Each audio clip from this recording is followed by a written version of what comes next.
Everybody hear me? Can you guys hear me? Let's do it. It's time to fucking nut, baby. All right. I'm not actually going to be the only one here, of course. Jared will join in a few minutes. Coley will join shortly after 7 o'clock Eastern time. I don't know if Tyler's joining. If that was discussed on Section 10, then maybe he is joining. That would be fantastic. Would love to see Tyler.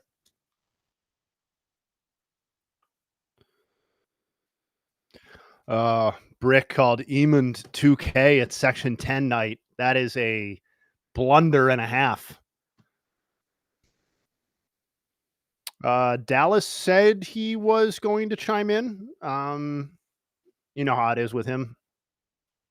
Easy come, easy go on those thoughts, those ideas, those memories.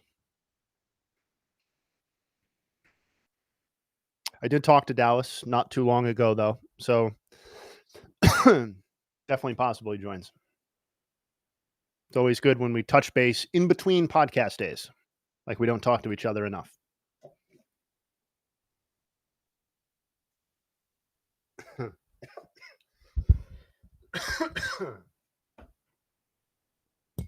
No, not so much a wellness check as we're talking biz, talking ball.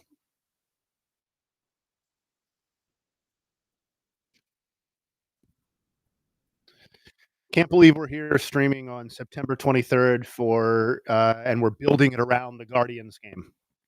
What a season.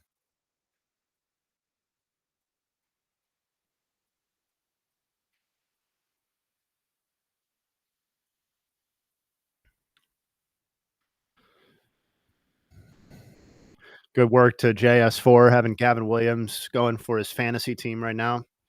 I got bounced in the semis this year. Tough break. Not really a tough break. It's probably a semis quality team.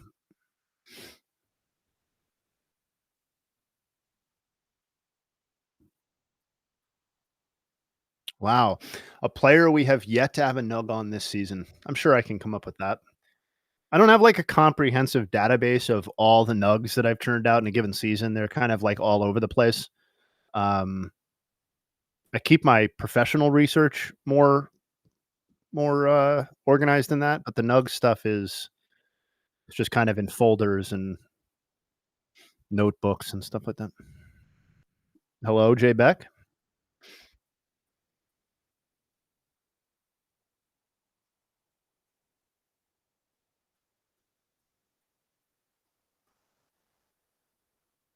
All right.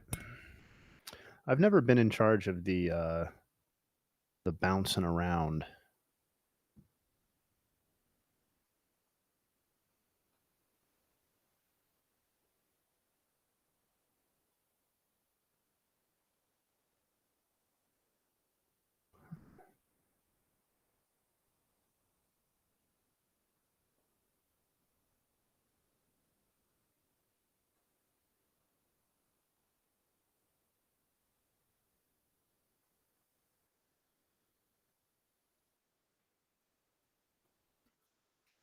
Let's go ahead and check in on the Buccos and the Reds.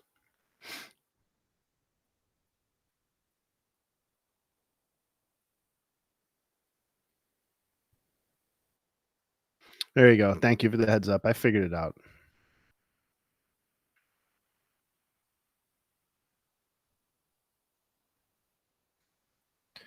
Brandon Duford asked if I collect anything. Used to collect baseball cards as a kid. Obviously not unique in that regard.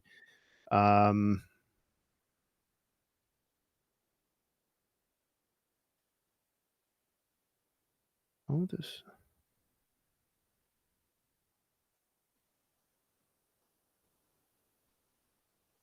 Hold on, I'm figuring this all out. Give me a second.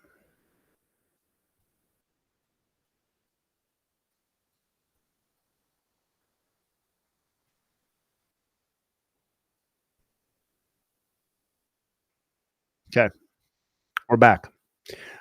Used to collect. Yeah, I collect IOUs from DB. I collect hypothetical jerseys from Dallas.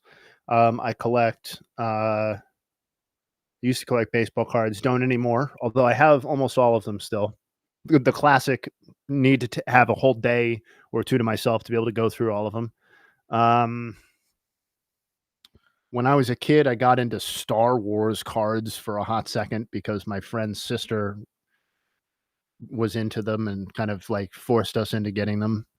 I read a lot of books. I wouldn't say I collect them because they're not like collector's editions. Um, yeah, I don't think I really collect a lot of stuff at this point. Uh, yeah, I like getting stuffies for my daughter. That's fun.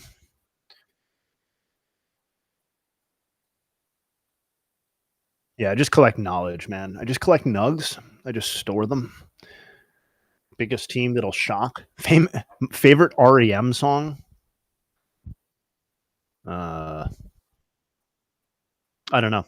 Honestly, my familiarity with their catalog is skin deep.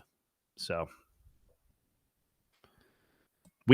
dude, we absolutely should sell BID cardigans, and it's a top priority for me. Um, I'm not doing anything about it right now, so I guess you could question where that priority is. But yeah, no, if I could have one piece of BID merch, it'd probably be a hat because we've never had a fucking hat before, which is still crazy. But after that, it would be a cardigan.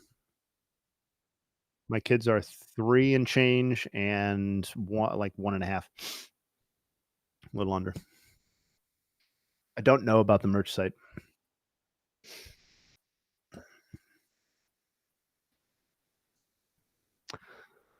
I mean, I haven't really been able to dip into my cardigan collection for yet this season. That's really more of an off-season thing. It's still too warm up in my attic.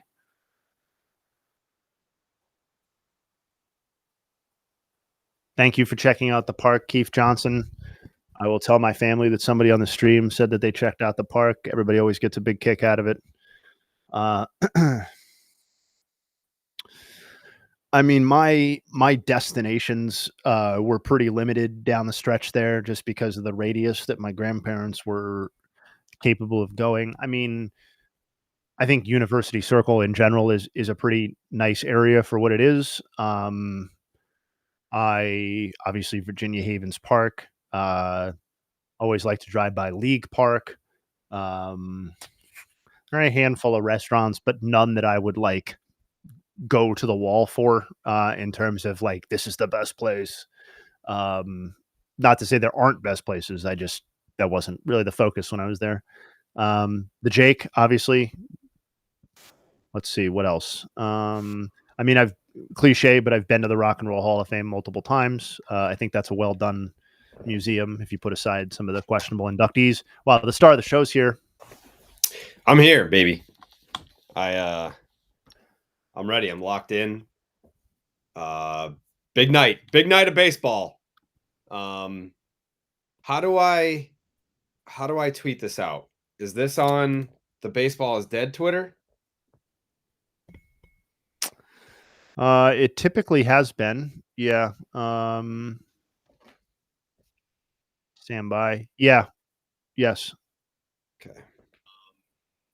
Yeah. My HDMI cable's been acting up. It's all right, dude. Please we've been having a good time. Hell yeah. That's what we do here.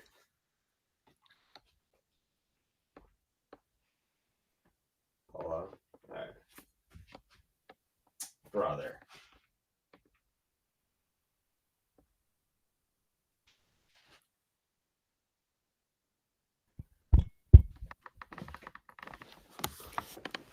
All right. It's nuts time. Just to go back to a previous question, favorite places in Cleveland. This is not in Cleveland, obviously, but I went to the Sawmill Creek Resort in Sandusky for my grandparents' 70th wedding anniversary, like kind of celebration, and maybe never been to a place that depressed me more in my entire life. So if you're ever looking for the longest weekend of your life. Go to Sawmill Creek Resort in Sandusky, Ohio.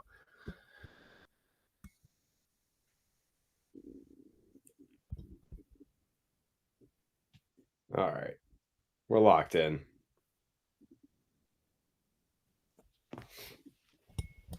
Nuts. How you feeling tonight, Rocket? I'm okay with saying that I'm nervous. I am. Not in like a I feel like things are gonna go poorly nervous, but more just like I'm not used to these things mattering this time of year. Like it's been a while. Yeah, that's fair. That's fair. This is kind of like standard op for the guards, so Yeah. Oh boys, we're not in tonight. Yep. Look at the chat. Popping off in the chat. You don't appreciate the color of the shirt? It's actually a Royals shirt. It's not a Blue Jays shirt. It is it's the shirt that they gave me and Coley when we did the hot dog race in Kansas City last summer. So it is not a Blue Jays shirt. Yeah, we need Jovies. We are hunting Jovies. We're also hunting some big league wins tonight, Jay. How are you feeling about the Alec Manoah news? I mean, my first reaction is like I could see people probably tweeting like, "Oh, Alec Manoah's fall off needs to be studied." I can't sit here and say that I don't see it as a fall off, but I don't know. I just feel bad for the guy. Good dude. Got to meet him a couple times. Seems like he works really hard. Like I don't want to call it a fall off because he's so young that I think he can get right in the right organization.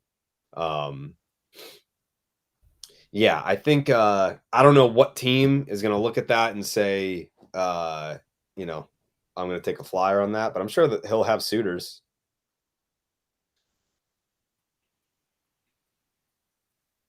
He did go hard at Bobby D, but also like that's part of his game. Like he's a fierce competitor. I mean, he needs to get up somehow, and he went after Bob. I mean, Bob's the nicest guy in the world. So that all that tells me is that it's not personal. He just needs to scream at somebody. Sabathia did that. Remember, I told that story in the podcast about how after he retired, he revealed to Jackie Bradley Jr. like JBJ was like, why does this guy hate me so much? Like he would strike him out or like get a ground ball and like scream at Jackie Bradley Jr. And then Sabathia said, he's like, I just needed to pick someone in the lineup, whether or not I knew them or not, and just hate the shit out of them so that I could lock in as a competitor. I feel like that's what Alec Manoah was doing in that incident with Bobby Dahlbeck, because Bobby, he doesn't have a mean bone in his body. So I'm assuming that's what that was. McMahon. That's right. The Big Mick. Good evening. How are the nuts? Oh, the nuts are they're toasty. They're toasty tonight. And now I want to give people an update now that Coley's here.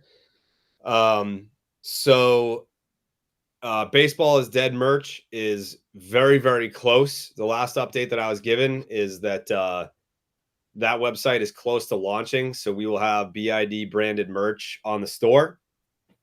And then last night, the Section 10 merch Brain Trust congregated, and boy do I have a surprise for the folks that are Section 10 merch fans, because this October drop, people are going to be talking about it for a while. People are going to say, where were you when that October Section 10 merch happened?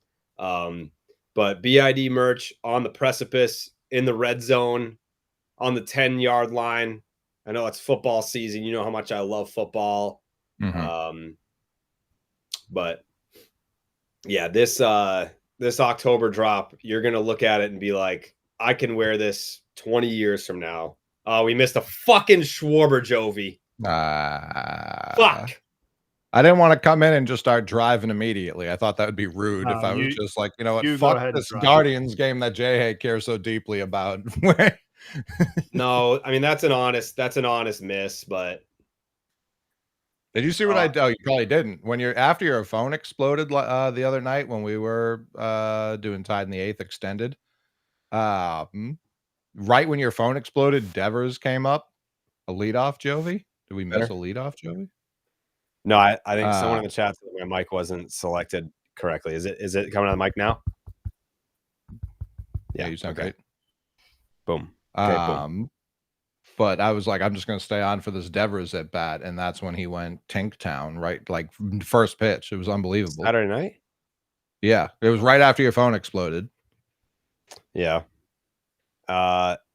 Perry in the chat, we talked about this on the podcast. I said I was going to drink on Friday. I think I'm going to change it to Saturday. Coley, what game did you say you were coming? It's looking like Saturday, and if Sunday's do or die, I'll be there as well. Yeah, so I'll be there all 3 games. I'm only moving from Friday to Saturday because train's my DD, and you got to drink responsibly, or you got to like drink a lot and then have someone responsible drive for you. Sure.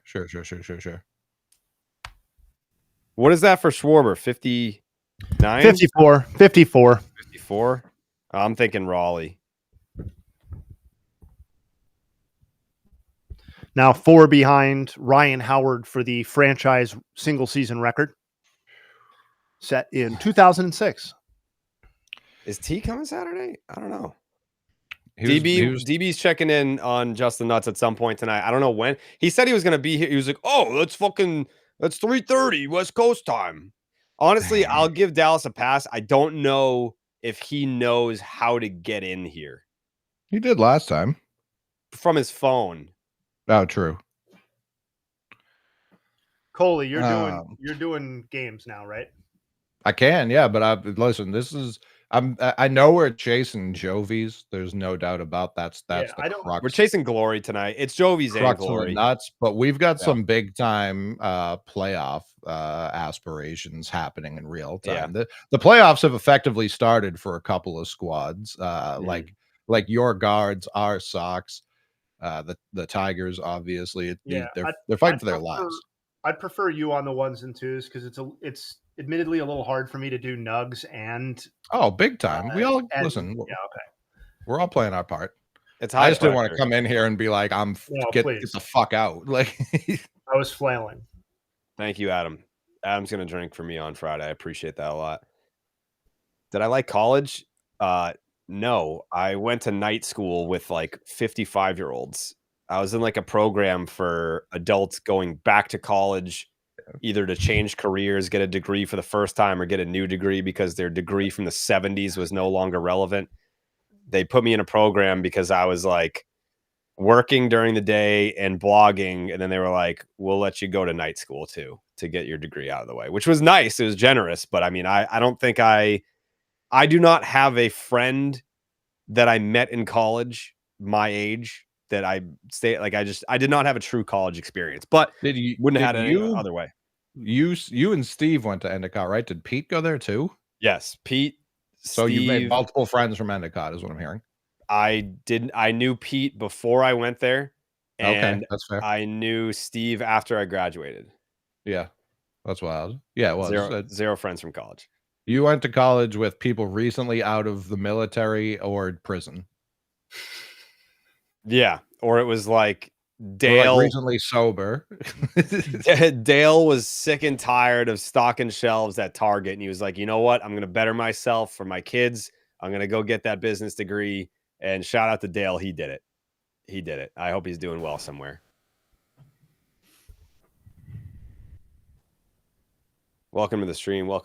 We appreciate you guys. Just the Nuts is the name of the show. Justin Havens, Coley Mick. You're going to get nugs tonight. You're going to get all the action tonight. Or honestly, you may get no action. That's part of Just the Nuts. Fuck you!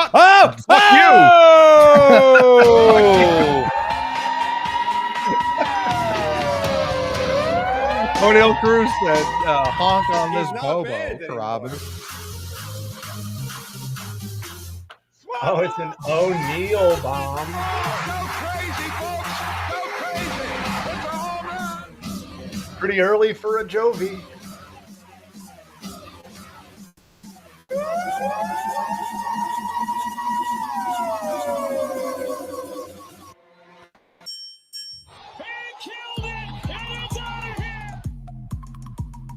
Oh, wow. She is gone!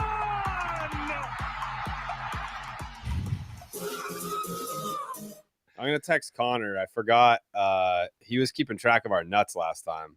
Yeah. You trying to nut?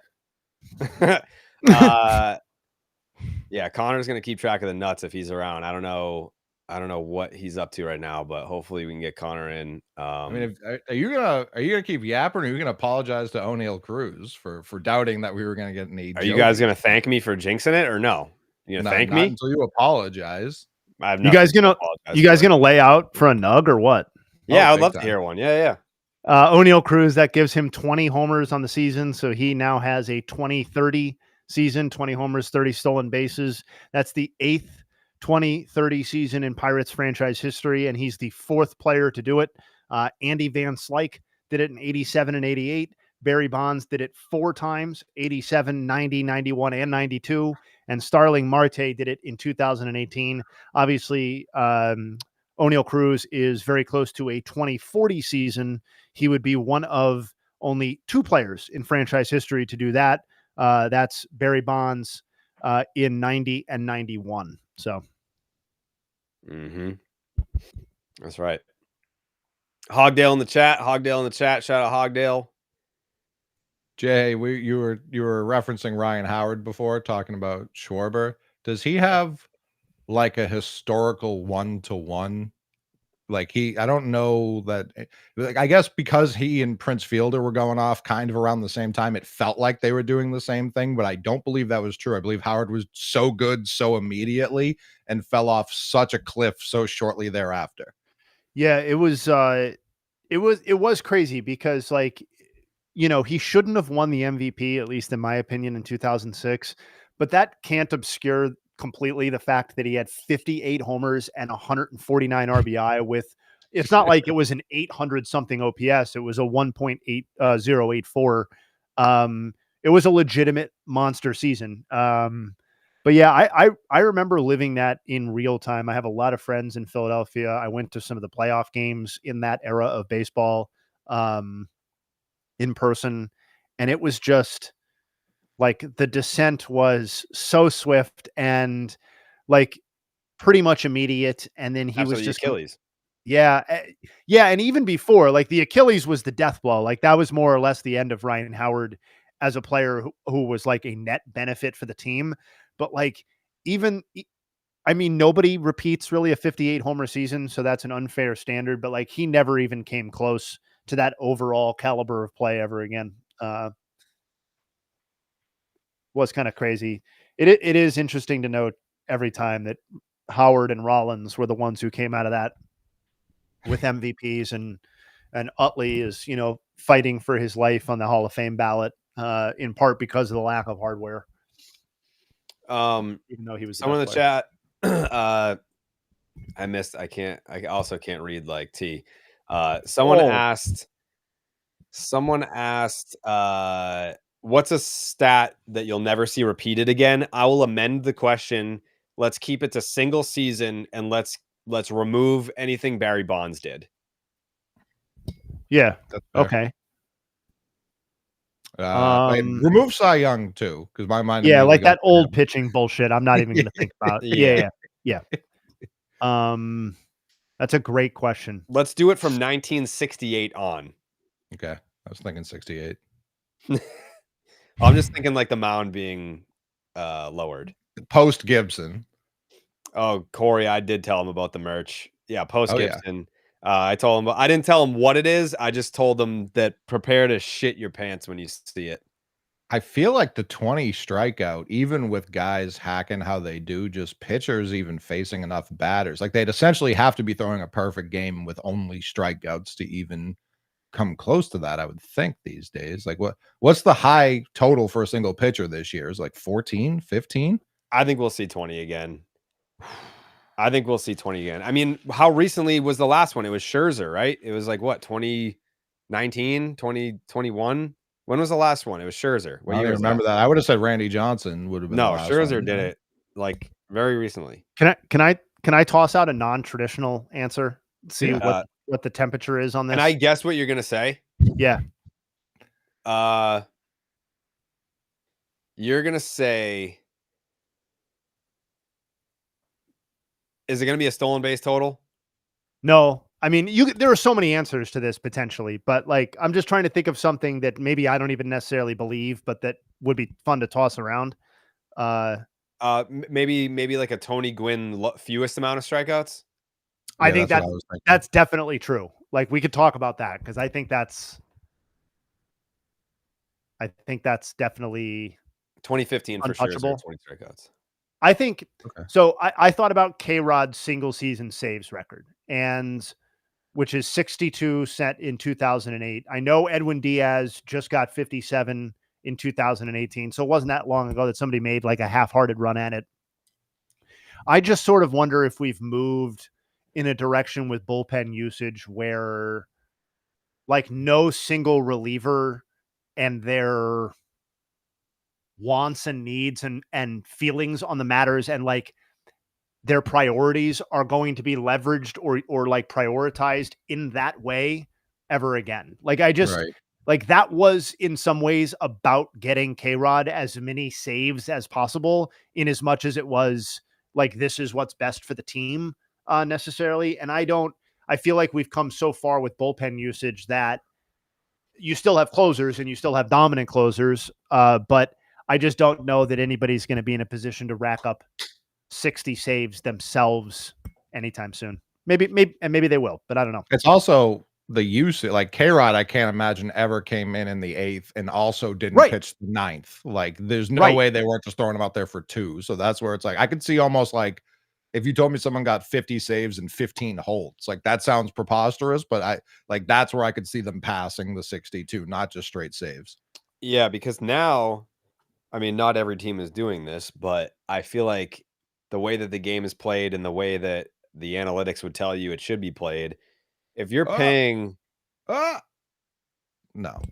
if you're paying a reliever a fuck ton of money, you're not like, gone are the days when a closer is like, I'm only pitching the 9th, and I'm only going out there with the fucking save situation. Like you're going to use them. Much more succinct way of saying what I was trying to say. Yes. Yeah, like you're going to use them in the 8th. You're going to use them 9th tie game, whatever, on the road, something like that, or at home, whatever. Yeah, like there's just, I think it's possible that you'd have like a dumb team that is just like, sure, like we're only going to do that because like who cares? We're a dumb team and we're going to win, 60 games this year maybe. But I was thinking like after Barry, what's the intentional walk record for a single season? Like Barry obviously blew past it. Who? Is it like out Judge? Did Judge get it recently? I can't imagine. It's the top 3 seasons are Bonds, 120 and then 68 and then 61. So he's not even close to himself. And then Willie McCovey in 1969 has 45 is the non-Bonds record. Yeah, I just feel like it's another thing where the game has changed and like the analytics would tell you just to, make him put it in play. If he hits a home run, tip your cap, but I think you're probably correct. Aaron Judge leads all of baseball this season with 32. So he's not going to even sniff McCovey. If he adds 5 more to his total over the remainder of the season, that would be an upset. So he's not really getting any sort of juice on that. Yeah, I think that's a good one. How many times did Judge get intentionally walked during the fake home run record year? In the 2022 campaign, how I prefer to refer to it, he was intentionally walked 19 times. Wait, what? Intentionally walked 19 times that season. He was intentionally walked more this year than in the year that he hit 60-something home runs? 62? He was intentionally walked more last season than he was intentionally walked 20 times last season. Jeez. Yeah, I Yeah, think this is a you take career high Barry for out him, of it. 32. And intentional walks are probably something like you're never going to see that. Even like the runner up or even whoever was in third place, you're just not going to see it. Well, to your point, Barry has 120 in 2004 alone, and Aaron Judge has 100 for his career so far. So, Yeah. That's wild. Trying to think of what else. Like, what's the triples record? I can't imagine. That shouldn't be worried. stand by. Got all that stuff right here. Single season triples record. Oh, would you believe it's? Oh man, Owen Wilson, not the Wilson brother I would have picked for the triples record, but some guy named Owen Wilson from 1912. Most of the most triples ever per Baseball Reference are from the 1800s. Sure. If we're looking for something that could be even resembled as modern, you could go with Curtis Granderson in 2007, who racked up 23 triples. Okay, I don't think that's crazy. Actually, that could be done. No. What did Duran do last year? Yeah, I was going to say Duran and Corbin Carroll are not that far off from this the last couple of years. What's Carroll at? 17 now? Corbin Carroll has 17 triples this year. He had 14 last year. Yeah, Duran had 14 last year, 13 this year.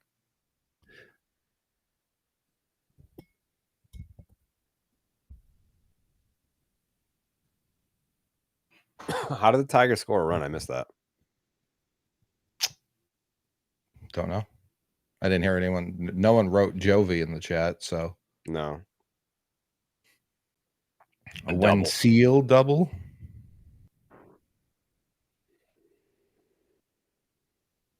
We missed an Ellie Jovi. Yeah, I know. We're gonna miss them tonight, Liz. I'm fine. I'm sacrificing Jovi's for the real good stuff.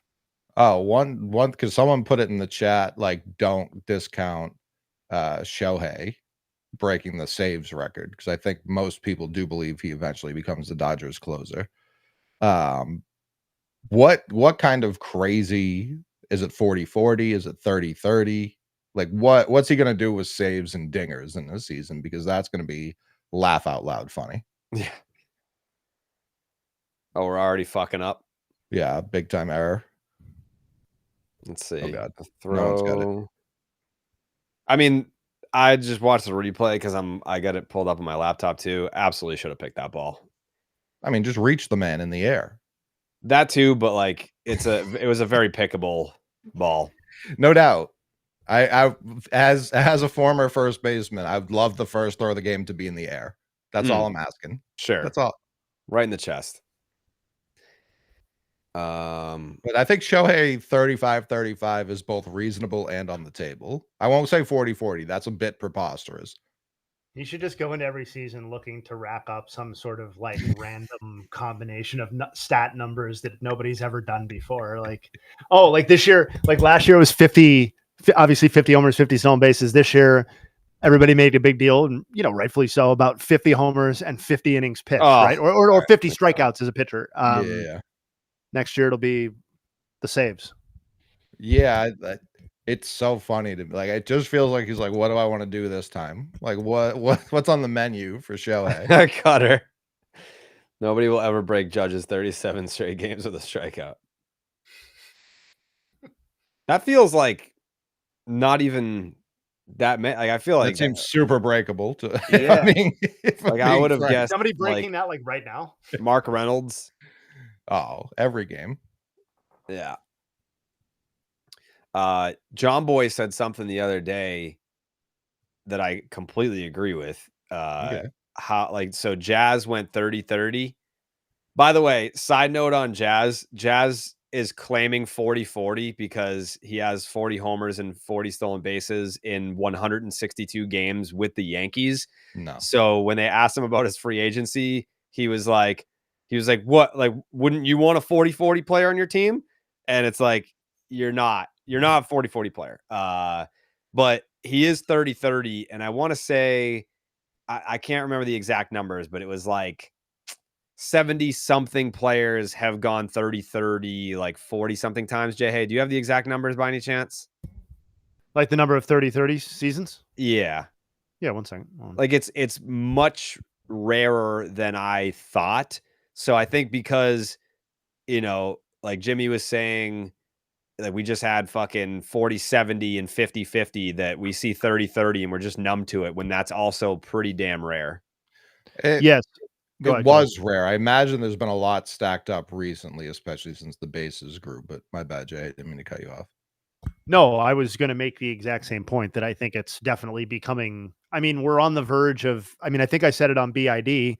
We've already tied the record for number of 30-30 players in a single season, and we have the possibility to blow by it. Like I think 7 is the most that we could reasonably end up with this year, and the record's 4. We currently have 4. So, like, I do think there's something to the idea of it being 76. Jared is the answer. 76 30-30 seasons. 76, but how many people did it? Stand by. I think it's like 40. I think it's like. Yeah, hold on. 50 individual players have done it. Okay.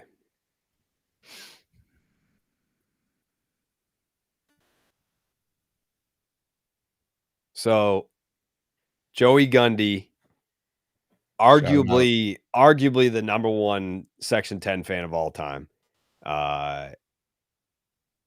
Nothing gets by Joey Gundy. And he was very quick to point out that Section 10 bathrobes are now on section10merch.com. Wow. Yeah. I can't wait to get mine. I'm gonna wear that and only that for a very all winter long. I'm gonna wake up, Section 10 bathrobe. Okay, boom. Yeah, you need it. Gotta have it. Are you guys doing streams during the playoffs? Oh, buddy.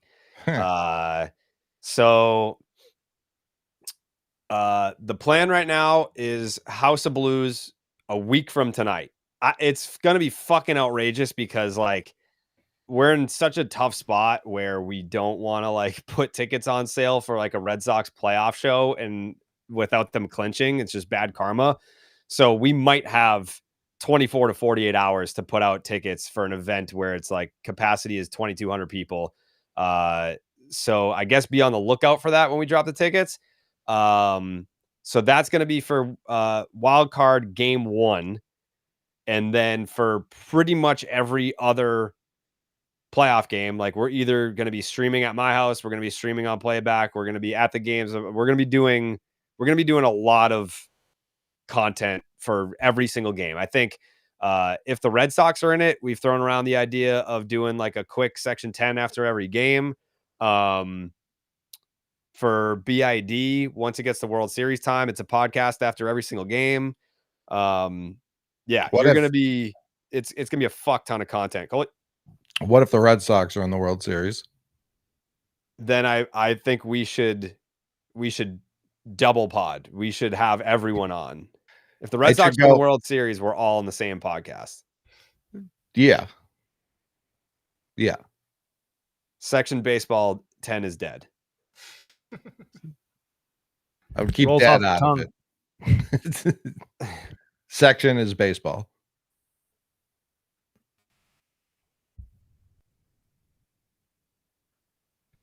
Section of the dead. Yeah. Section of the dead 10. Baseball.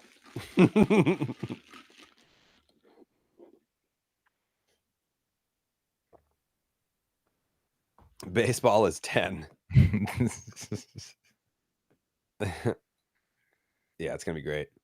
BID pods after the World Series should be live. I agree. We'll probably end up doing that. Yeah. I got some pretty big baseball related news yesterday. What's that? Sitting there minding my business. Yeah. At MLB followed me. Jesus Christ. So I Rob Manfred, the seat is warm, friend. That's all I'm saying. Well, Rob himself runs that account. So yeah, he does. Yeah. That's the commissioner's job, is to run the Twitter account. Yeah. Yeah. You'd be surprised how involved he might become at points. He's just sitting behind his desk throwing out banger tweets.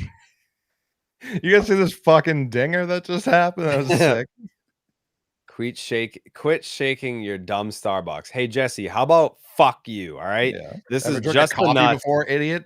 Yeah, like it's got We have cold hours foam of in it. it. It's got cold foam in it, and I have to mix it up so that I'm not just drinking black jet fuel. I mix it up, and it's so that I have the energy to do just the nuts. The fuck? We did miss Schwarber. We missed Ellie as well, but we did get O'Neill. We got the other Cruz. we got O'Neill Cruz. Yeah. In Cincinnati. Same game. I know it's not Dunkin' Donuts, but New York changed me. I've said this publicly. New York changed me. When I went to New York, I became a full-time Starbucks guy. I stopped wearing, gym shorts and graphic tees, which is literally what I'm wearing right now. I'm wearing basketball shorts from high school. I kicked that habit. I don't do that anymore. Publicly, I started not wearing gym shorts and graphic tees. And I started getting into the sneaker game. So that's how New York changed me. But what happened to the Dunkin' Donuts that burned down? That entire plaza is still just an empty lot. There's nothing there.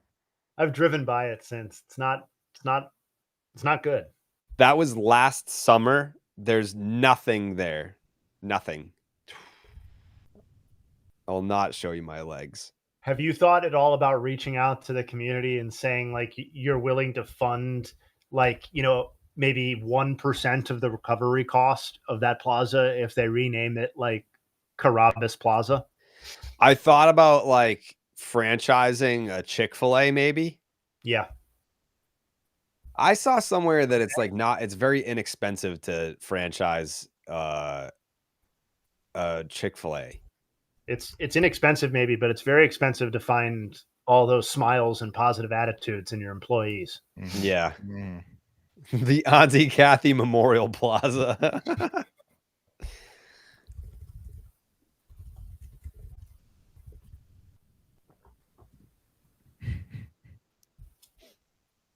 You just need to have hate in your heart to franchise a Chick-fil-A. What's wrong with Chick-fil-A?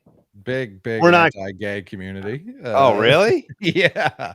That's why it's a whole thing. Menino refused, and I believe I can't believe I'm blanking on the next mayor's name. They refused to put Chick-fil-A in Boston specifically because of that for the longest time. I know they're there now, but Boston was like, fuck, we can get chicken wherever, but go to Boston Market, assholes. We don't need this around here. Well, all right, so no more Chick-fil-A then. What if I open up my own chicken franchise and just call it Gay Chicken? Oh. Well, you'd be cultivating a certain clientele, I would Yeah. think. Yeah. Inevitably. Yeah. Clucks and cocks, come on down. Yeah. Yeah. That'll show Chick-fil-A. So now everyone that doesn't go to Chick-fil-A will come to Gay Chicken. Yeah, at the end of the day, your chicken's just going to have to be good, though, because that's what sells. Yeah. Oh. Yep. Someone get Brandon out of here. Guy has no taste. I don't even know how he stumbled in here.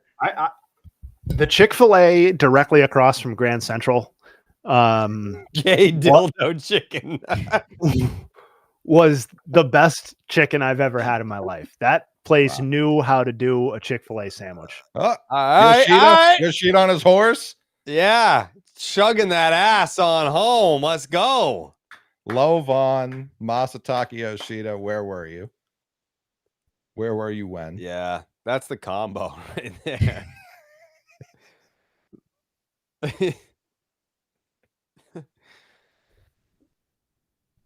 Yep. This is how we drew it up, brother.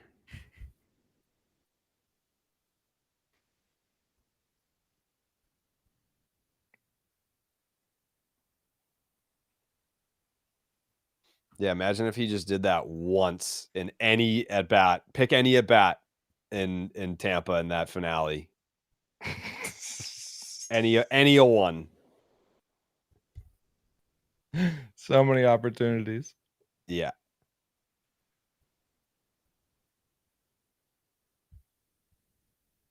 That Trouble? could get down. Trouble? Yeah, all right. Trouble? Oh wow. Levon thrown out at second. Okay. There's 2 outs. I was like, how the fuck did he just get to third base? was... There's 2 outs. All right. Yeah, I'd love to see him running on the play. Yeah, I thought for sure this was a miscommunication versus like neither of us could get there. This was like I don't want a fucking concussion diving for this ball. Not right before the playoffs. Yeah. Who would? Damian Jackson. Okay. Remember that? Oh yeah, big time. Damian Jackson dove headfirst into Johnny Damon's head in Oakland in the division series in 2003. Johnny Damon wheeled out on a stretcher, gave the thumbs up to the crowd, later revealed, I thought I was standing up in the outfield. Yeah, he was walking out of there. He thought he was walking out on his own power. Like, I don't even know why they're taking me out. I'm fine. He was being wheeled out on a stretcher, tipping his cap. He's like, I thought I was running the warning track, giving high fives to the fans. And yeah, no. I mean, to my knowledge, I don't think he missed a game. I think he came back and played. No, he definitely didn't. They didn't know. Yeah. Concussions weren't a thing in 2003. Yeah, no. It's very odd to hear you guys at 1x speed. Yeah, I feel like a lot of people probably listen to us on 2x or whatever. I mean, they're 3-hour episodes. BID is probably like a $1.50. People got shit to do. I get it. Listen, I don't understand the people like intentionally giving themselves psychosis, listening to humans speak at an irregular pace. Right. Yeah, mama. That's all right. Good piece. Great piece. Yeah, I get it. But like, again, I don't really listen to podcasts. Sometimes I'll do an audio book and I can't retain if I'm listening sped up. Like I got to listen to it at real human speed.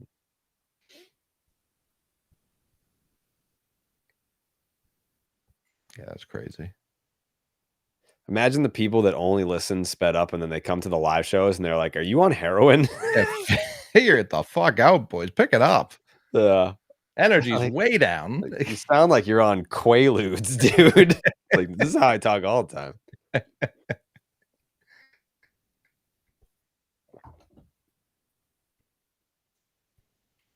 Oh boy.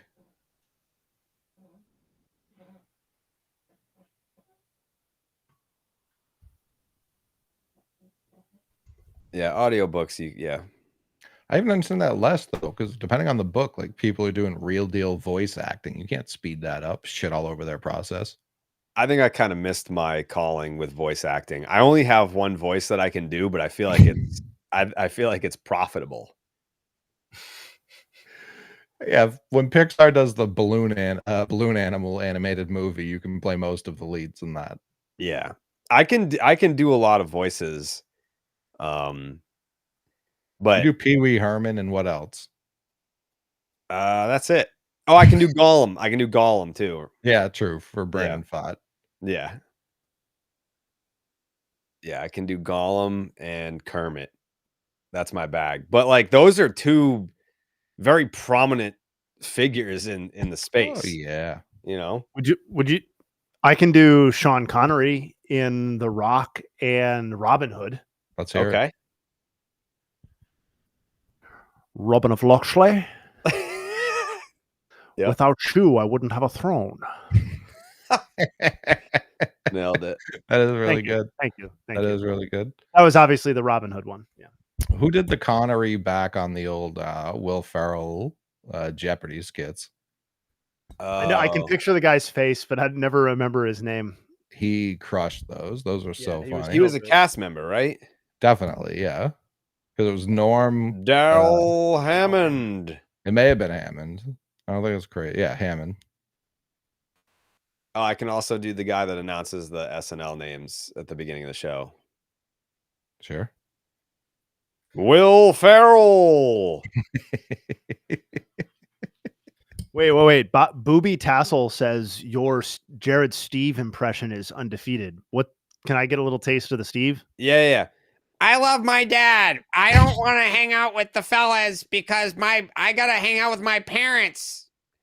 Even though I see them every fucking day, it's the most important work event of the year. But I love my dad and my mom and my auntie and my brother and my other brother, and I love them all. So I'm gonna hang out with them instead of you guys. and fuck the fans too. Fuck them, and I love my dad. And here's a girl. That's Steve. Wow. That's pretty good, I have to say. Yeah. It's on the money, I do fear. Yeah. You close your eyes, you think Steve's on the show. Wow. That's you can get lost in that impression.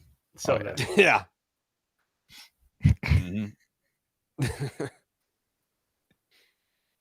Yeah, I've heard a lot about the kissing that guy does. Heard more about his kissing than everybody else in my life combined lately. Yeah. He's the only person kissing, as far as I can tell, yeah. All these unkissed women out there. Someone's got to do it. Someone's got to step up and answer. I forgot. I forgot. I do Dallas too. Well, you do. You do a great Dallas. Yeah, go ahead. I do a Dallas. I do Steve. I do Breslow, which is also Hubs, which is also Garrett Cole, which used to be Kermit. Steve too. Yeah, but now Steve's has evolved. Yeah, and then I also do a Gollum, which is Gollum's probably my best. I've never seen Lord of the Rings though. Okay, all right. I've never seen it. You do a good random old guy perturbed at what's on his television. I do a good Reginald. Yeah. Yeah. I don't know if I said it on any podcast yet, but Craig Breslow is aware that I do impressions of him. Yeah, you've talked about this. He did say that he wants to do one with me. And I was like, all right, yeah, sure. That'd be great.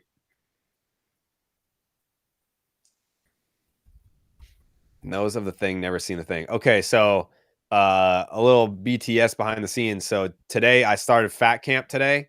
I'm not fat, but my guys are fat. So I'm a little husky. But Mikey Emond and Jake were here today to start day one of fat camp. And they put on that song that, like, when I talked to Garrett Crochet at the All-Star game, and like I think Steve was like, oh, like, who's the best Atlanta rapper? And he said Future. And I said, I've never heard a Future song before. And then he's like, you never heard of this song, whatever it is. So we played that song in the gym this morning or afternoon. Oh, wow. It's loud. It's loud in the land. They put the song on. I was like, I've never heard the song before. So I'm genuinely, like, when I say I've never seen something or I've never heard something, like, I'm not just saying that. It's not a bit. You know, I believed you for sure. Yeah. I definitely cannot identify a Future song by listening to it. So no, I'm right there with you. Yeah. It is loud in the land. Yeah, they told the fans to come out. They did it. Yes, they said, come on. Not enough teams trying that these days. No, not more teams need to say, come on out to the ballpark. Give them one of these. Just come on down. Jake's in the chat. Calling Jake fat is crazy. I didn't call Jake fat. It's just fat camp. Right. Yeah. Fat camp is more just like, let me get you into shape. I think all of us are out of shape. That doesn't necessarily mean that you're fat. Yeah, I think you nailed that recovery, dude. Good job. Yeah. Fat camp implies out of shape. We're all out of shape. It was so like we were at Jerry World and Jake and Mikey come strolling in, and Jared just immediately was just like, we need to start fat camp. Like, just said enough is enough with you two. Yeah. It starts next week, in fact. What's your schedule? Clear it. Yeah. My 10-year-old daughter says she loves you guys. We love your 10-year-old daughter. Tell her that thank you for watching, even though she probably shouldn't be because of the subject matter. But thank you for the support anyway. Jared's fat camp is he orders a bunch of ice cream. They're all getting fat. That's the camp. Oh yeah. So like last night we had the merch meeting. 20 minutes in, and Train knocks on the door, delivers a plate, 10 chocolate chip cookies, fresh out the oven. I put those down in 2.5 minutes. If that. If that. Like, I'm not out here living my healthiest life. You know? Every time I see you on camera, you're eating. Every time. You're like Brad Pitt in any movie, like constantly eating. Yeah, I mean, I'm a thick boy. Mm-hmm. You know? I'm a thick boy. Someone asked if there's going to be content that comes out of Fat Camp. I don't see why there shouldn't be. Just got to get them to sign waivers. Yeah, I don't want to put my guys on the spot and be like, I just want to get them in the gym and feeling better about themselves. We don't necessarily need to put that on camera unless they're down. Then we can make Fat Camp content. Well, the other problem is that, you know, if it's Mike and Jake participating in it. Yeah. Then you have the issue of who's capturing. That's a lot to put on Jeremy. You know, I have it's like a tripod for cell phones. Oh, okay. That has a camera. It has a camera on it, and it locks on you, and when you move, it follows you. Wow. Yeah. Well, problem solved then. Mm-hmm. You're gonna make them work out and then edit another thing on top of the things they're already editing. Mm-hmm. Well, I'll do it. Roki Sasaki. Hey, Mike, can you edit this video of you and Fat Camp? Yeah. If you don't have enough to do. Mike, I saw you reaching for a fork. I'm gonna need you to put that down and get. You're not thinking of eating, clicking, are you? Because you got editing to do. Can you, by any chance, could you put some future on this video of you struggling to lift this weight? I want Tyler to show up, but he lives in Guam. He's not close. Yeah. I would love if Tyler could move closer, but he's gotta take care of the family. It's more important.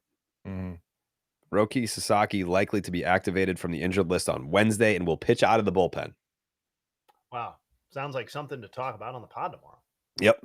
Is there BID merch? It is coming very, very soon. Very, very soon.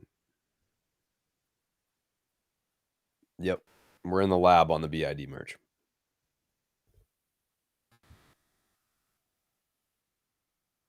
He'd get into 5 accidents on the way to your house and shit himself. Yeah. Yeah, but he'd get paid, though.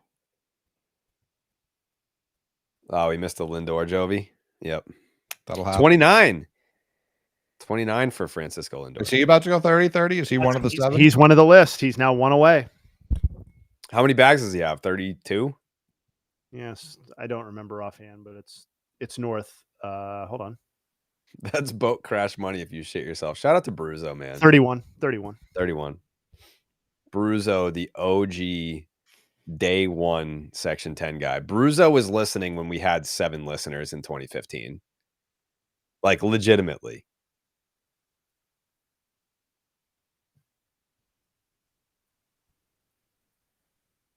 The GOAT voicemail guy, yeah. Story would be banging on 40-40 if he didn't take the first 2 months of the season off for sure. He was good in April. He just sucked in May. He was fine in April. He wasn't lighting the world on fire. He was playable. What did he finish April with? It was like an 830 OPS. He was not. I mean, he wasn't like crushing homers. I looked at it the other day. It was a 7. Like, that's what I mean. It was fine for him. It was in the 7s. Every month except for the first 2 have been 704 at the end of April. Oh, all right. I'm way off then. Mm-hmm. I stand corrected. He had a ways to go before he hit bottom, though. Yeah, he sure did. Yeah, for that dead cat bounce. Yeah. Need the cable guy to lock in here. I sometimes stand corrected. It does happen.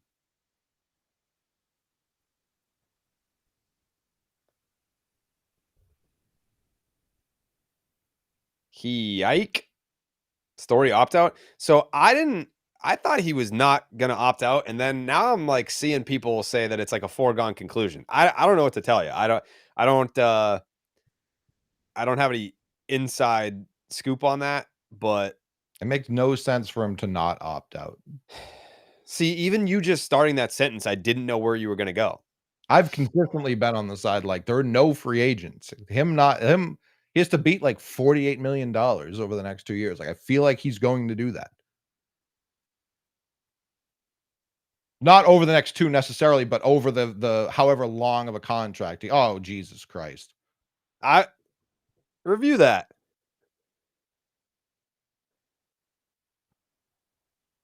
I feel like that was like someone didn't fucking hustle to the bag there play. Was that Story? Yeah.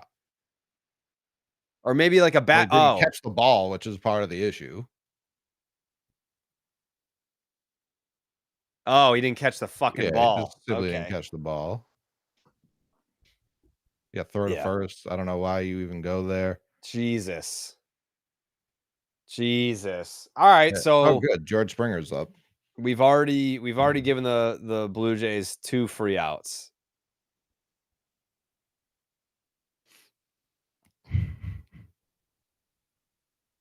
Strike. I need that pitch, Strike. sir. I need that pitch.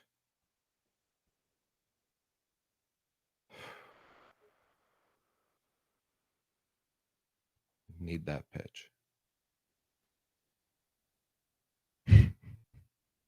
Oh God.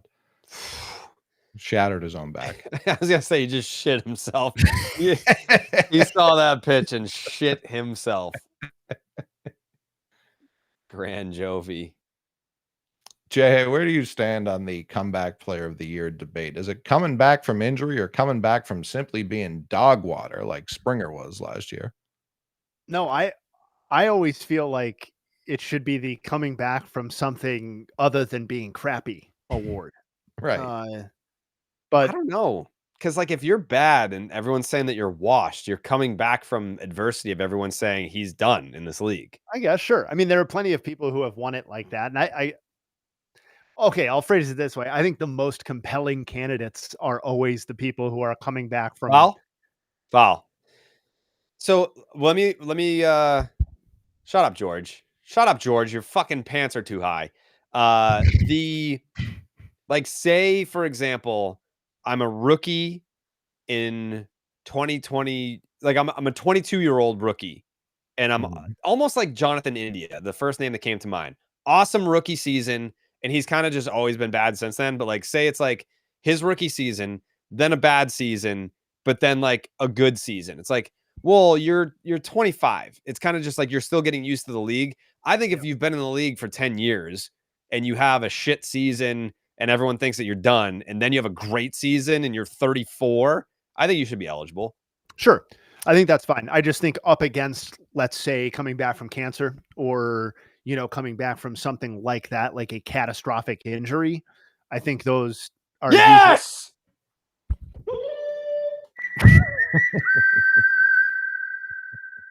Let's go. That's my fucking cable guy right there.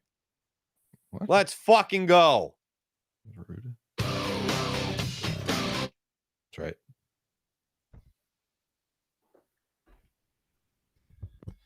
Oh, Will Benson, biggest forearms in the league. Quick Jovi, wouldn't hate it. He has never hit a cheap home run in his life. Never. Jesus, Soto stole another base. Dude's going off this year.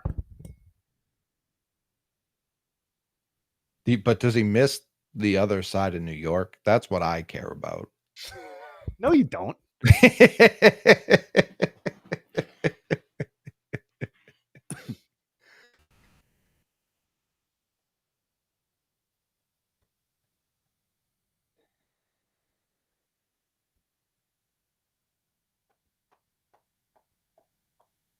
T, are you fucking me? I need a clip.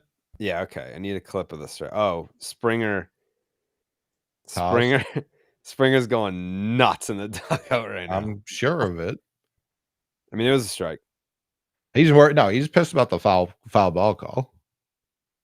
Yeah, completely foul. It almost went in the seats.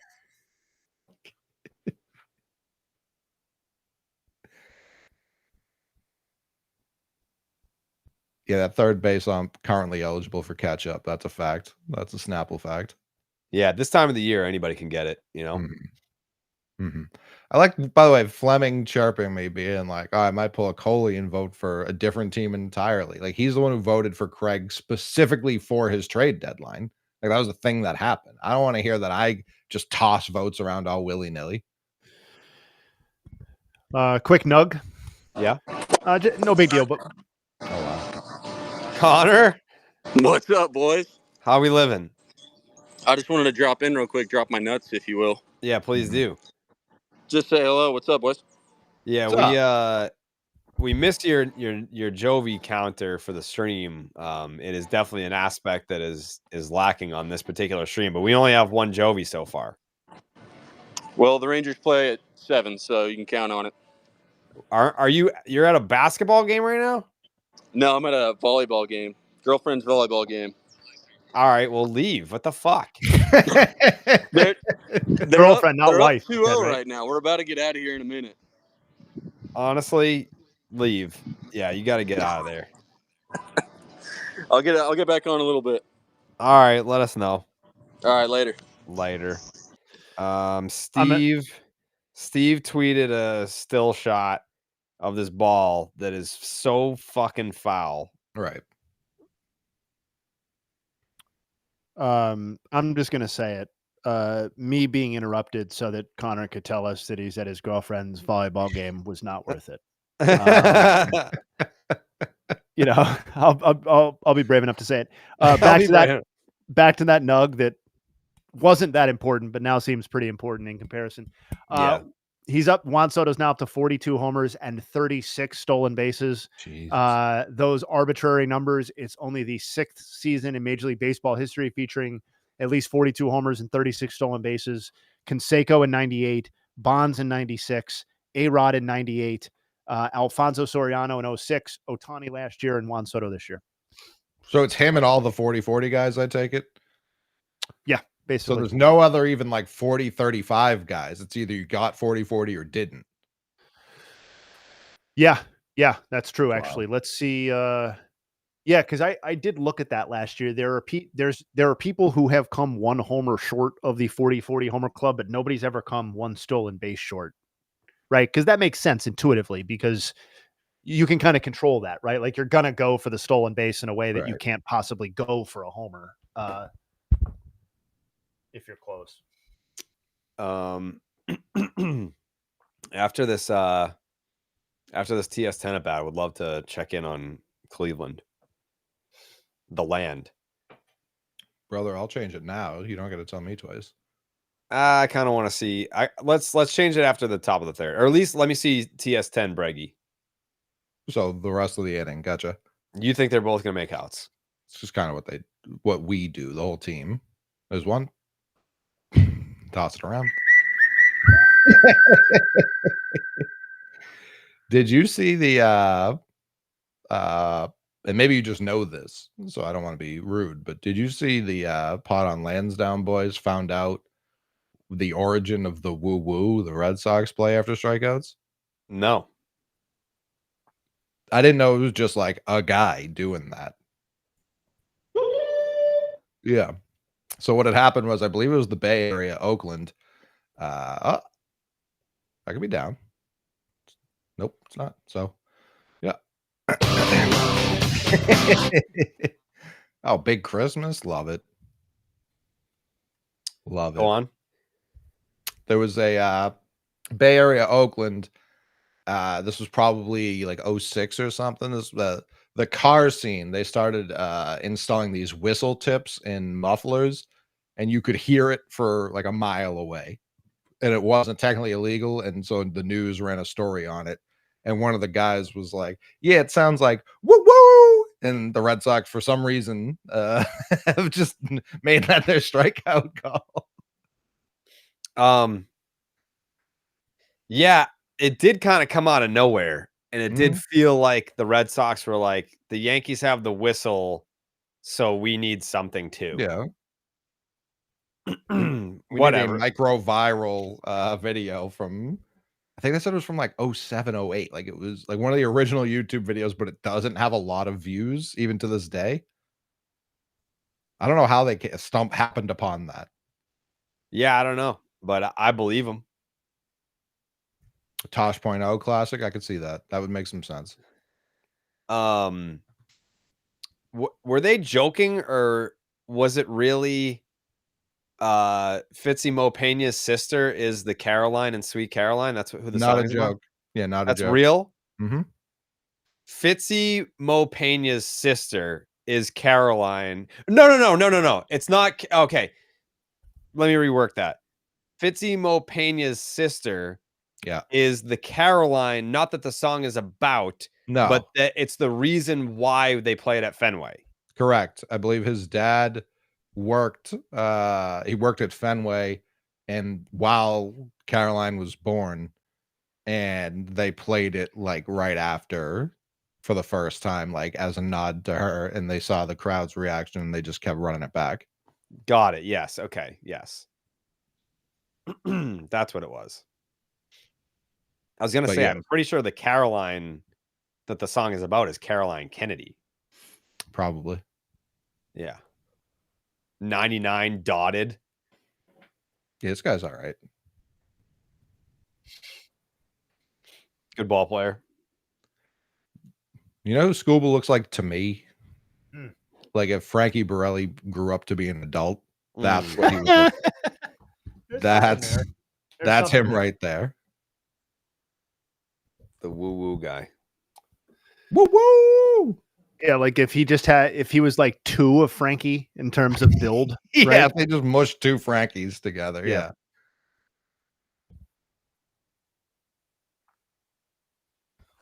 The one that I have on my soundboard is just someone trying to sound like the strikeout one and altering it's not the real one.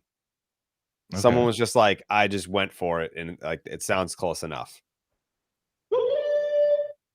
It definitely sounds close enough. You could also just rip it from the video now that you know where it is.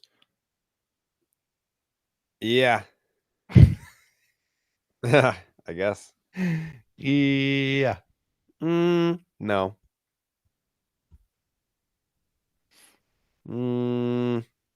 Maybe.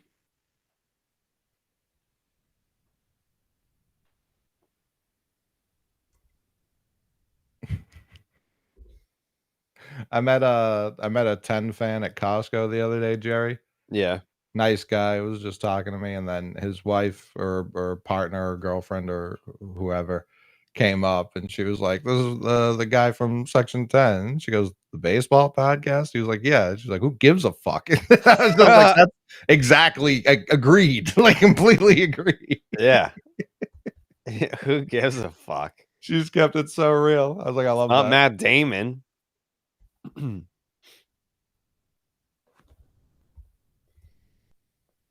Boom sauce. Oh God, that was almost a horribly timed boom sauce. He's Matt Damon to me, damn it. Boom sauce for Vlad has one 7-12 into left field would be horrifying. Need you back in Watertown. Off season. I can't. I just do not have the bandwidth during this time of the year. I wish I did. I do not.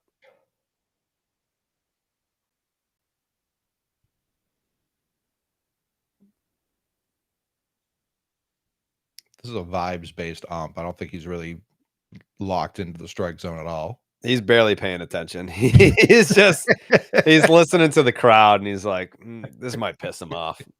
Hey.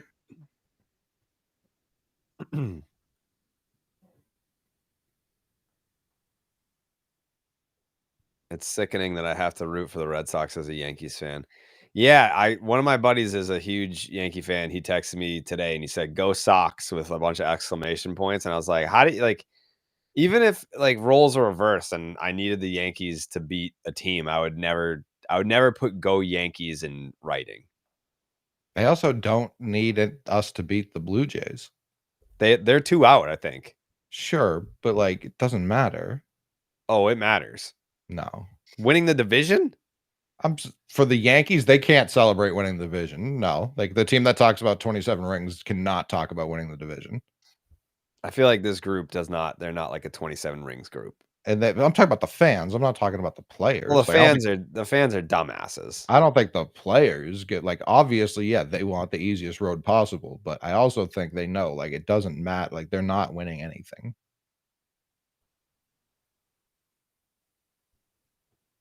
Yeah, probably not.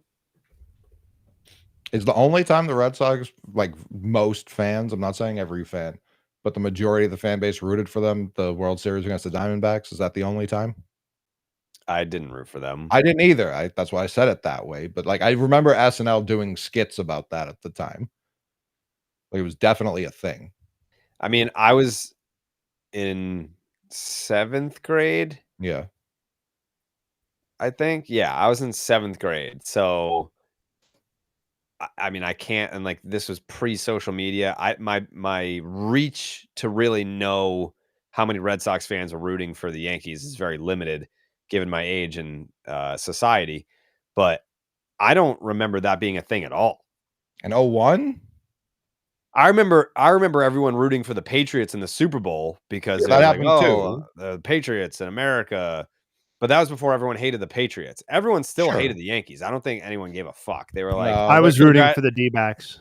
Same, Yeah, sure. Obviously same, but like most people don't care about the Diamondbacks, so that's where it was just like, yeah, I guess they can win this one. That doesn't really bother me. I thought Randy and Shill was so cool. Yeah, big time. That's what I was rooting for. Yeah. The whole Byung-Hyun Kim thing felt so tragic too in the moment. I was like, man, that would kind of suck to just have like pretty much a whole World Series loss on your shoulders, because that's more or less what it was. Yeah. Did he give up the the Mr. November home run too? Yeah, he gave up both, didn't he? What, Scott Brocious? Yeah. Hold on one second.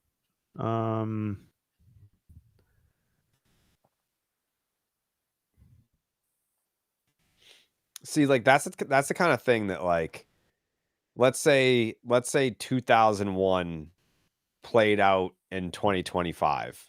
Okay. For the first time. You would like, as a content creator, you would get canceled for, like, if I did my Yankee hating shtick against the Yankees in 2025, if 2001 were transplanted to 2025, I feel like it would be like, this guy's an asshole. Like, I would get canceled. Maybe not. I don't know. I feel like even if you truly didn't want the Yankees to win the World Series, you couldn't actively root against the Yankees. I think it depends how you did it. Like, there's definitely like a tasteless way to do it. Yeah. I mean, if you invoke 9/11 in your baseball coverage, then you're an asshole. But if I'm just like that, hearts go out to the families and everything, is attack on America, and fuck everyone who did that and was responsible. However, I want the Yankees to lose these baseball games. Is that okay? Don't know. Yeah, like that's where I give Dave a lot of credit after, because he was always, and I know you are too, before you scream about it, he was always an anti-marathon guy. Yeah. And he was just like, listen, the marathon still stinks, but the hearts go out. Yeah. Literally hours before that happened, I tweeted, I fucking hate the Boston Marathon. And I had to take down the tweet. Yeah, I was like, oh, fuck. But yeah, no, I it's not that I hate the marathon. I love the celebration because I feel like it's a Boston celebration. I hate marathon runners. I've never thought it was a Boston. I understand how stupid it sounds saying the Boston Marathon thing, but it's in Boston for like a fucking mile. The other 25.2, that's suburb shit to me from where I grew up. Yeah. Yeah. I'm with Adam. I don't like the marathon anti-bombings for sure. Right. Yeah. You can hate both things easily. Yeah. We missed a Jovi. Yeah, in this game, Riley Green. But we had to see. I mean, how deep is Giolito going to get into this game? He's pitched a ton already. Yeah, a lot of free outs. Riley Green, 35 homers.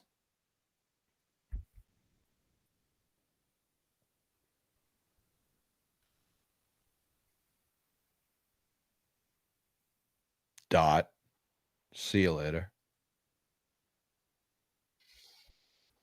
Well, who else do I not have on here?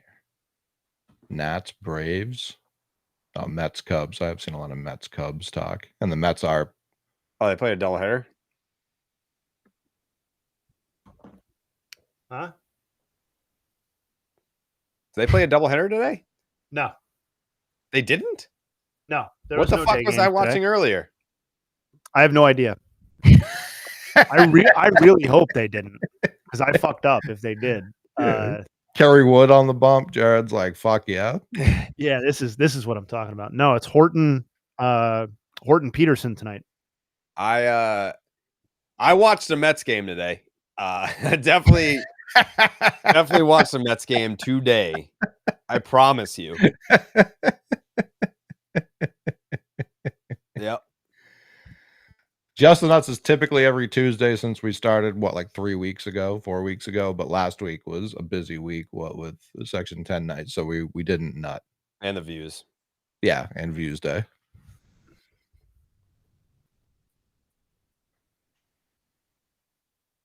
I was here by myself last Tuesday.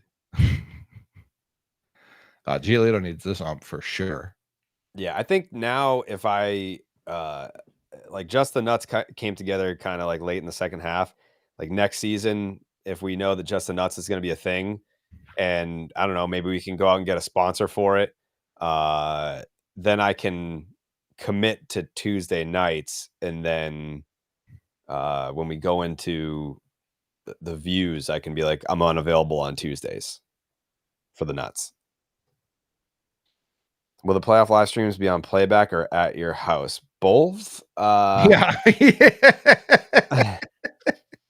Yeah. I think it's going to be like, playback. Well, I don't think it will be on playback because the playoff games. Can you show playoff games on playback? They can usually make something shake for us. Massa 2 for 2, halfway to the cycle for anyone scoring at home. Yeah, I think if we can do it on playback, we obviously will, so that you guys can watch the game that, we're all on the same screen. But if not, then yeah, we'll just be streaming on YouTube. And then even when we do the live show, I believe we're going to live stream that as well. Like if you can't make it to Boston for that, but House of Blues, I hope, because Jake was looking at it earlier and he's like, we might get stuck with the 4:00 game. That would be bad. Why? I don't want a 4:00 playoff game. That doesn't feel like the playoffs. I always thought like is that the earliest now? Or do they still do the 1:00 playoff game too? They do, yeah. They do 1, 4, 7. Yoshida 8. Causing absolute havoc on the base paths. I mean, when you got a speed threat like that at first base, you can't focus on the guy at the plate. Kirk said, we got to fucking take care of this guy.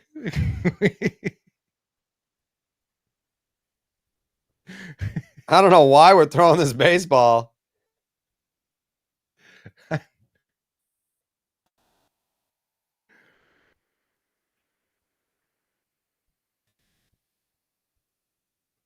Yeah, it's a bow wow if I've ever seen one. Yeah.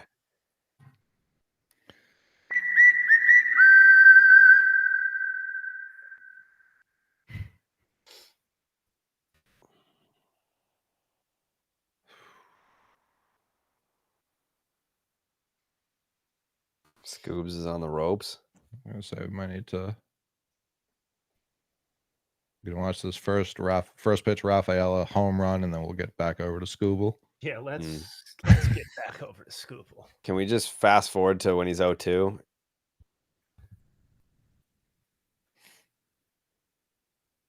Oh, he threw one away. Out. Uh-oh, not the guy you want up. The only guy you don't. I mean, first base open, this is ballsy. Oh, that's going to be trouble, folks. Yeah, that's big trouble. Yeah. Yep. Big trouble, little Cleveland.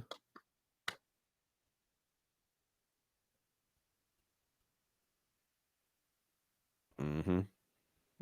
Raphael knew we were going to do that. He's like, I'll wait to hit this mammoth blast. If the Guards make the World Series, I will commit to a live pod at Virginia Havens Park, real John Anthony 7. Yes, I will do it. I'll probably be the only one live from there, would be my guess, but I'll do it. Do we want the Guards to win? What's most optimal for the Sox? I mean, most optimal would be not having to face Skubal, if I'm being quite frank. But I mean, the Guards are also terrifying, so I don't know. Who cares? Yeah, we're all gonna die. 12 strikeouts tonight, baby. Yeah, that makes sense.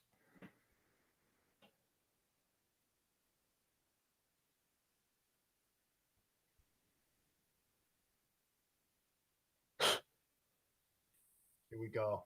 Oh, yeah, I agree with that. Whoever wins tonight, you want to just sweep. That's best case. We're bouncing back and forth, chat. Jesus Christ. Get it together. Lock in, chat. What the fuck? This is what the nuts is all about, baby. Yeah. Choke up, dig in, focus. Good grief. I remember my first nut. Ooh. I don't like that they're throwing pitches at the same time. Figure it out. Oh. Seems like a big miss for the Sox to not host the Section 10 watch party at Fenway. I mean, honestly, if they put the game up on the video board in center field and allowed us to use Fenway, how many people do you think we could get to go? probably like 15. You think so? 1,000, yeah. Because there would be people who just went without even knowing who we are. Yeah. Like people would be like, oh, I can watch the playoff game at Fenway. That's cool. Right. So that's where I'm thinking 15. Like the same 5K who just came to Section 10 night, and then 10K on top of that. Jake's saying 135K, which I could also see that. Yeah. I think Jake's closer. Wow.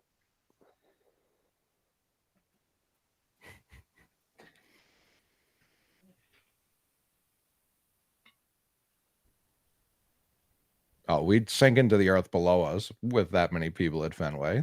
It simply cannot. Throw the ball, dude. Do you know what we're even cooking over here?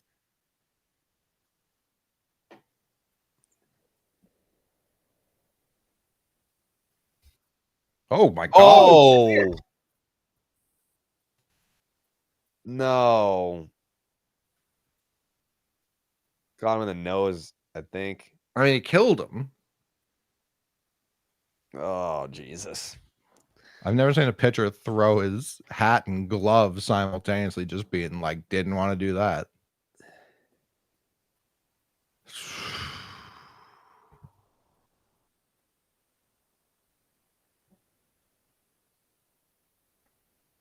Was that a fastball too? Yeah. I can't. No matter, does he throw anything slower than like 90? No. I don't see any blood, so that's good. Maybe.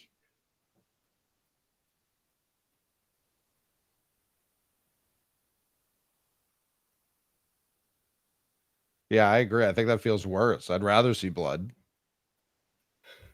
Why? I don't know. It's like if there's none and he's still down, it feels, yeah, in turn, like Drew. I was watching, it's the anniversary of Tom Brady's first game coming in for Bledsoe. Bledsoe, we know, was like in the hospital for weeks after, but he was still just standing on the sidelines as Brady took the field and like almost dying, like just bleeding internally. So that's what I think of. Oh, hell yeah, Willier. At least he's putting the ball in play, but yeah, no, he's getting there. I got that card out quick.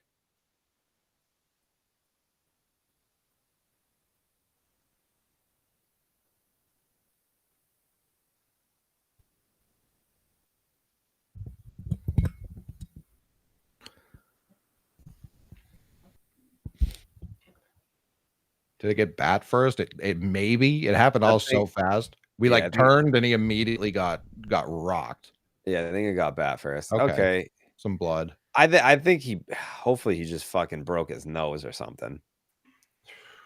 Like, doesn't look like he got him in the eye. Didn't get him in like the head, but yeah, that was like if he only lost teeth, great like great. That's fine.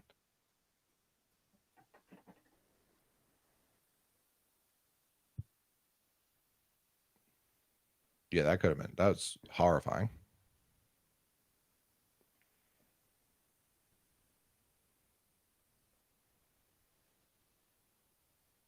Yeah, I think it got the bat and then ricocheted off his nose.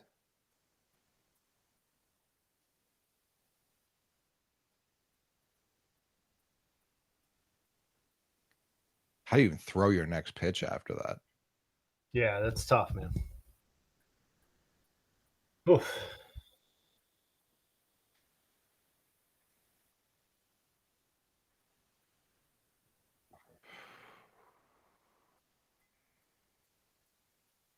No. Uh,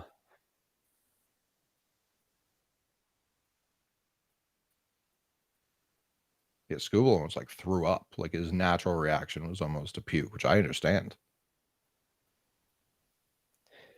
I'm trying to watch the replay on my phone to see exactly where it got him. Yeah, I think it was more cheek. Ooh.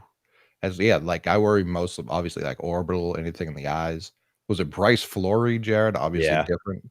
He was on the Yeah. mound and he got the liner back at him. But I think that was also 2001. I think you're right.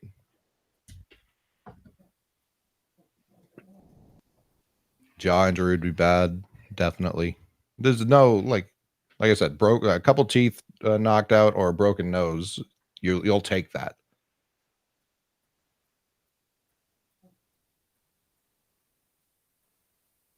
Oh, they did call it foul? That's fucked up. That's super fucked up. I thought it was bases juiced.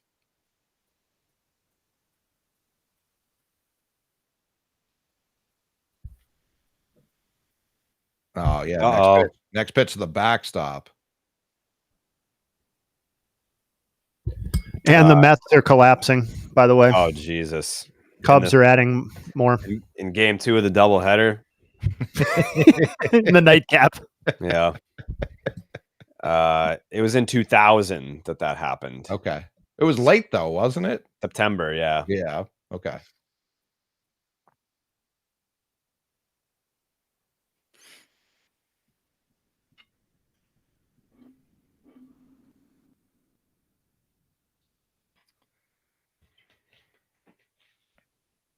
We're going back to the at bat. We're looking around.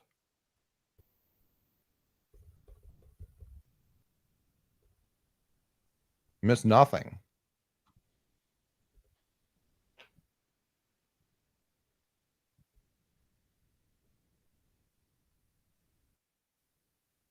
All right, that was dotted.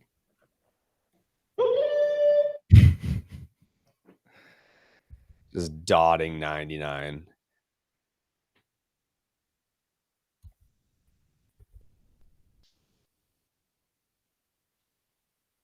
We missed a jock Jovi. Did we? Yep. I didn't even see that in the chat, so people are not watching Jock. No, you got to be locked in on Jock.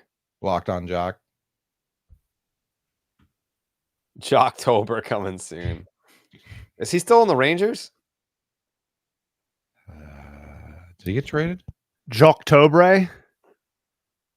Yeah. Yeah, still in the Rags.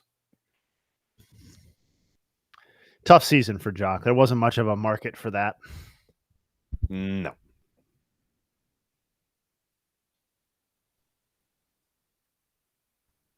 Cable guy is cooked. He's got a no-hitter going.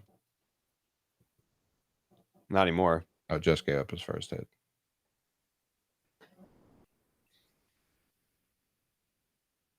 A double. Leadoff double. Yeah, crazy jinx. It had already happened. There's a guy standing on second. I thought he walked and stole second.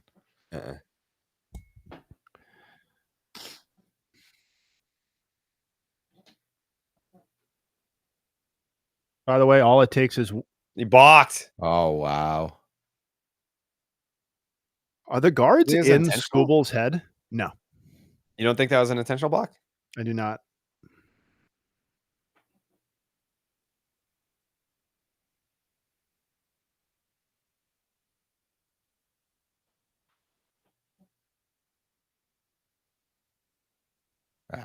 Not with one out. No. Oh, That's going to be enough. wow. Let's go, man. That's how you beat That's Scooble. crazy.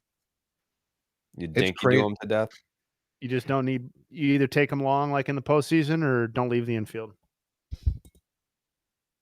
It's crazy how every iteration of the Guardians the last like 7 years is the exact same. Just We're pesky. not hitting the ball out of the infield, and we're gonna beat you 3-2. Yeah, we're not that good, but we will win. Rest assured, we're winning the ball game. We're just not very good. As long as you're not the Yankees, we are coming out on top here. Yeah.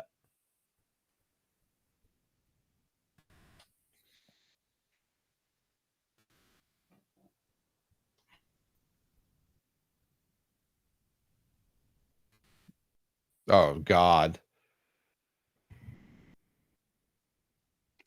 I'll be honest. It was going to take more than one to win this game. Sure, no It was doubt. always going to take more than one.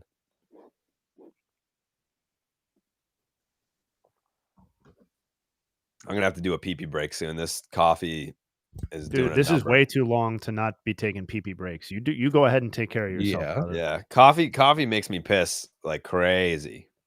I've heard that. Dude, I feel that. Yep. It's that relatable content people come to the nuts for. Oh yeah. Empty the nuts. Empty the nuts. Yeah, coffee, natural diuretic, but it is also a liquid, so it'll go through whatever hole you got. Piss cam. Oh, pee comes from the balls. That is scientific fact. Yep.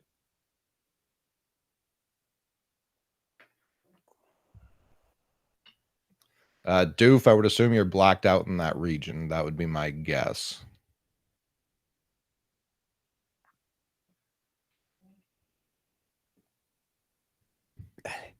To get a catheter for the stream. Yeah, man. Strap an Dedicated or underdog, not? strap an underdog catheter on. I would.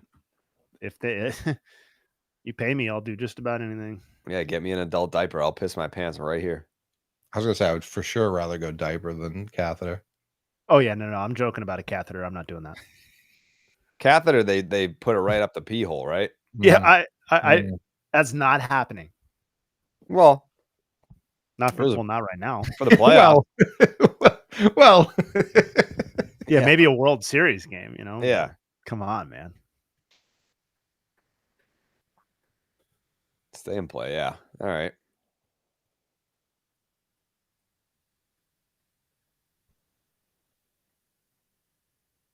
Bag up.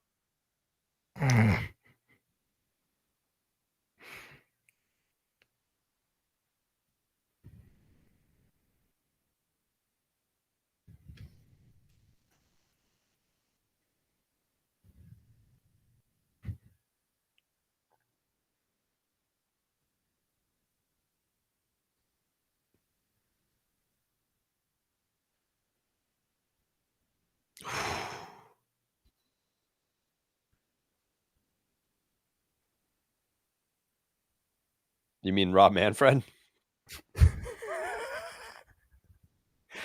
Yeah, Rob directly tweeted out some good George Springer nugs. Yeah. Rob, he probably MLB stole them from me. Fucking Yeah. Rob.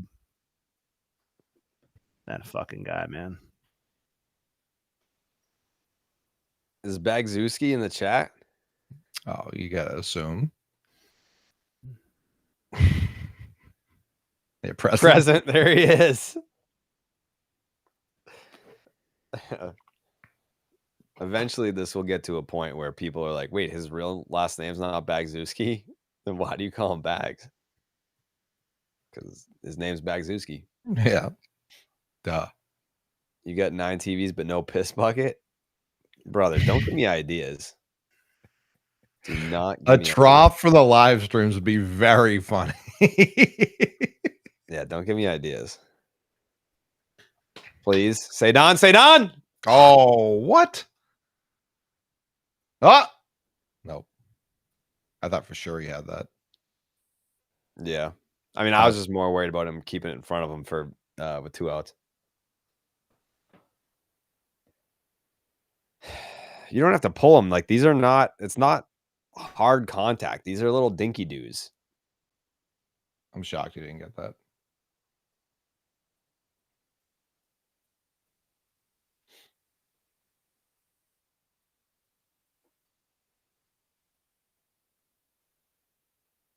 I feel like that popped out on the transfer.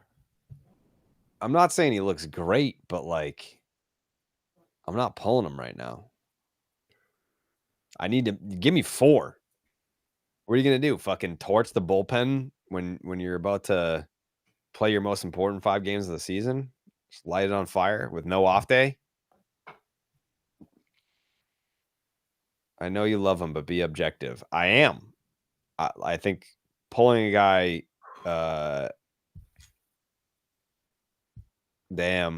pulling him with 2 outs in the 4th is not the move. As T would say, his fastball's down 2 full ticks, his changeup's down 2 full ticks, his slider's down 3 full ticks tonight. He's battling. I'm not saying he looks good. My quick reaction there is that's too many ticks. Far too many ticks, but he got out of it. Yeah.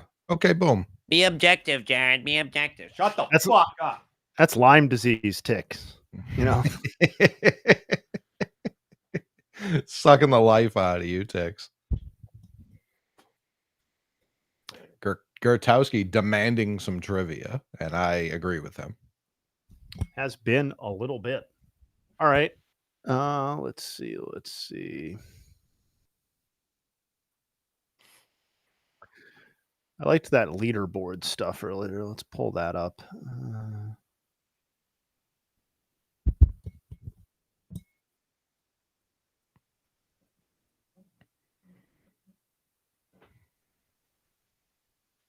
On an unrelated note, is Steve fucking face right now? Yes, he is. Go ahead.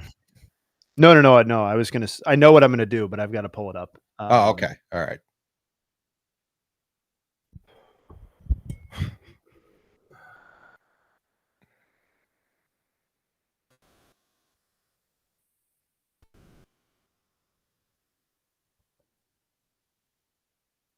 Ooh. Quan's so sure-handed out there. That was not an easy play. Yeah, I think I was in the camp of trading him. Obviously, I'll go ahead and eat crow on that if they make the fucking postseason. Well, I mean, here's like the Guardians right now, I feel like are objectively feel-good story. Anytime you can string together this many wins and fight for a playoff spot, feel-good story. However, the feel-goods, the streak happened directly after your second player was put on permanent or temporary leave for maybe throwing, I can't say throwing games, but wagering potentially on certain things. Like how feel good of a story really is. We were talking about comeback player of the year earlier. Like this is a very self-inflicted. Yeah, it's a little weird. For sure. I just feel like it's a classic like gravy season, like where everything that has happened is kind of like free money almost. From this point, like I don't know if they make the postseason and get swept out, without winning a game, would I be terribly surprised? No. Would I be super disappointed? I don't know, man, because I never had expectations for this team to begin with. Yeah, feel good it's not a traditional feel good story. No. Yeah. And they didn't sell Quan, but they did sell Bieber. Obviously a little different because he was in the minors at the time, but former Cy Young winner for the team, like obviously a homegrown guy. Just like, I don't know. I was told you can't trade someone away and still make the playoffs or even be competitive. And it happens every year. It's also crazy that like, I know you're focused on the Red Sox, but obviously, we're doing just the nuts, the national game. Like I feel like I have been put in a position on BID where we've had to like acknowledge like a half dozen different teams in the AL as like the supposed best team in the AL at different points this year, because we do a podcast 3 times a week, Sure. whatever.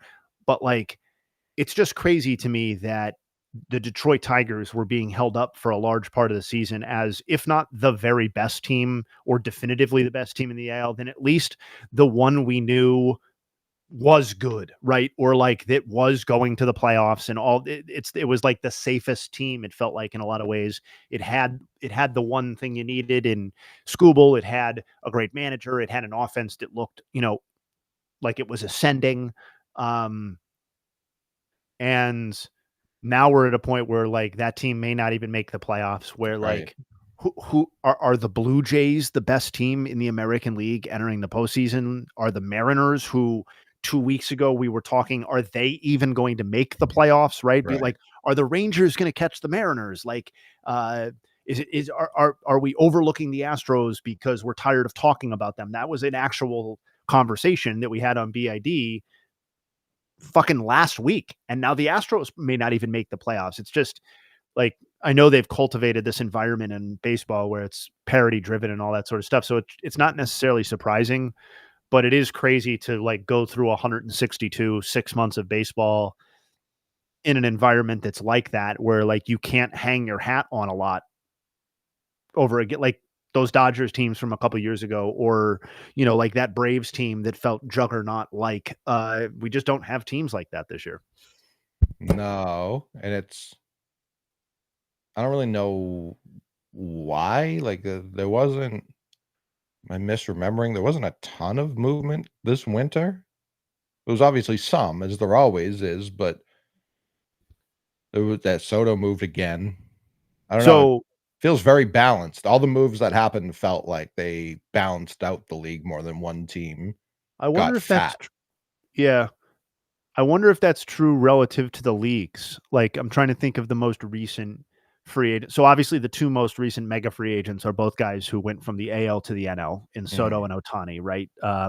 Obviously Soto spent the vast majority of his career in the NL, so it's a little unfair to call him an AL guy when he was there for one season. Sure. Lindor, when he became a free agent, was or forced his way out. Yeah. That was AL to NL. I'm trying to think of like the last. I mean, Kyle Tucker, I know his season overall has been up and down, but that's AL to NL. I'm trying to think of like the last reasonably in his prime star that went from the NL to the AL. I mean, I'm sure there are examples. I'm just trying to think of them off the top of my head.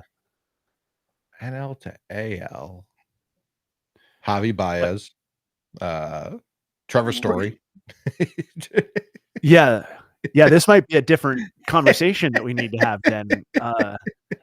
The AL is getting saddled with all these former great middle infielders. Corey Seager's a good one. Corey Seager is a good one. That's a good one. That's a great one. Yep.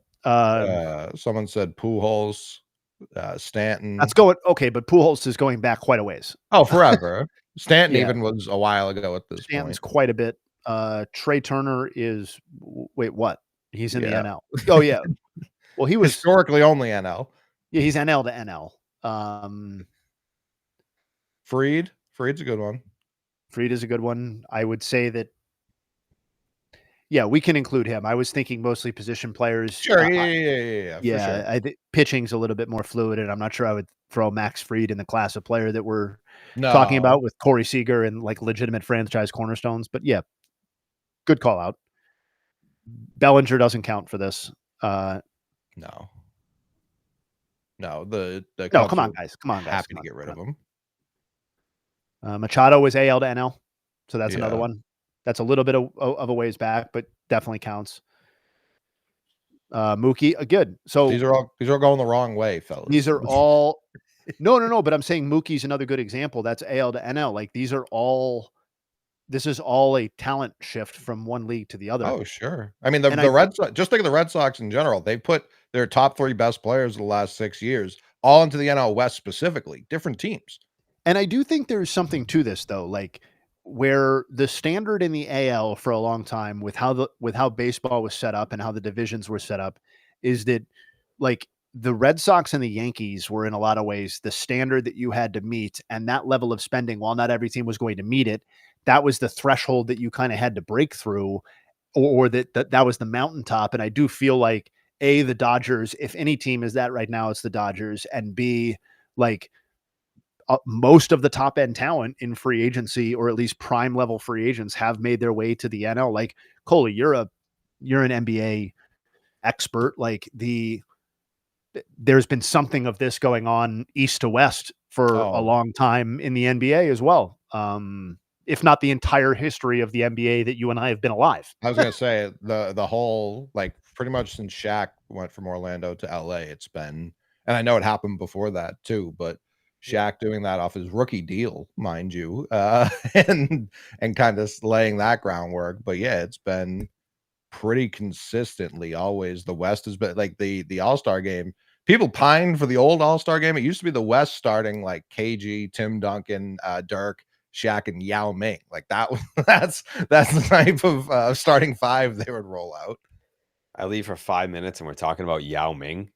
Dude, we spent the vast majority of the time talking baseball. It just recently segued into basketball. Got it. We were talking about the chat thinks I was jerking it. They're throwing around a couple of conspiracies. Yeah. I took a big piss, and then Ace was like, I also have to piss. So I was like, you know what? Let's do it. Just the piss. And also, this isn't the same, but all of the big Japanese names are in the NL right now too. Yep. Outside of Yoshida, obviously. Yeah, I mean the Red Sox and Yankees are not poaching talent the way that they used to. I don't know. Come back out. I don't know if this is still the case. I know the Cespedes barbecue guys track it every offseason, the teams to sign the most like top tier guys out of Japan. It has been the Mets and Mariners historically, 1-2. Put on the Yankees. Are they janking it? Nope, they're not doing anything. Literally not playing baseball. Not playing baseball. No, we don't need that. That's probably gonna be a home run now that I changed it. That game's still 1-0, end of 5. Cade Horton leaves game. Ooh, that's not good.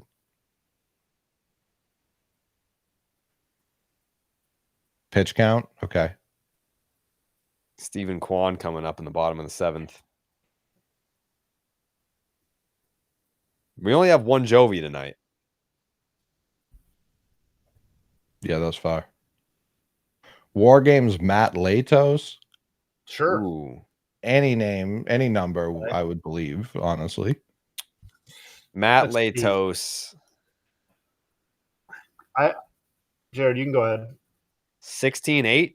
Yeah, I was going to say, I'm going 18-9. I was going to say 15-9. What did I say? 16-8? Matt with one T. Mm-hmm. Matt Latos career WAR is 12-4. Yeah, we're all high. We respect Matt Latos. That's why. Yeah.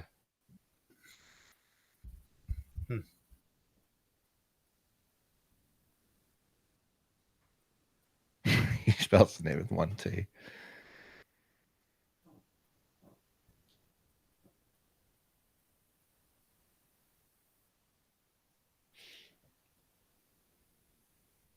Yeah, I don't know. I don't know that I love Giolito going back out there unless someone. Oh. Rich homie. No wheels.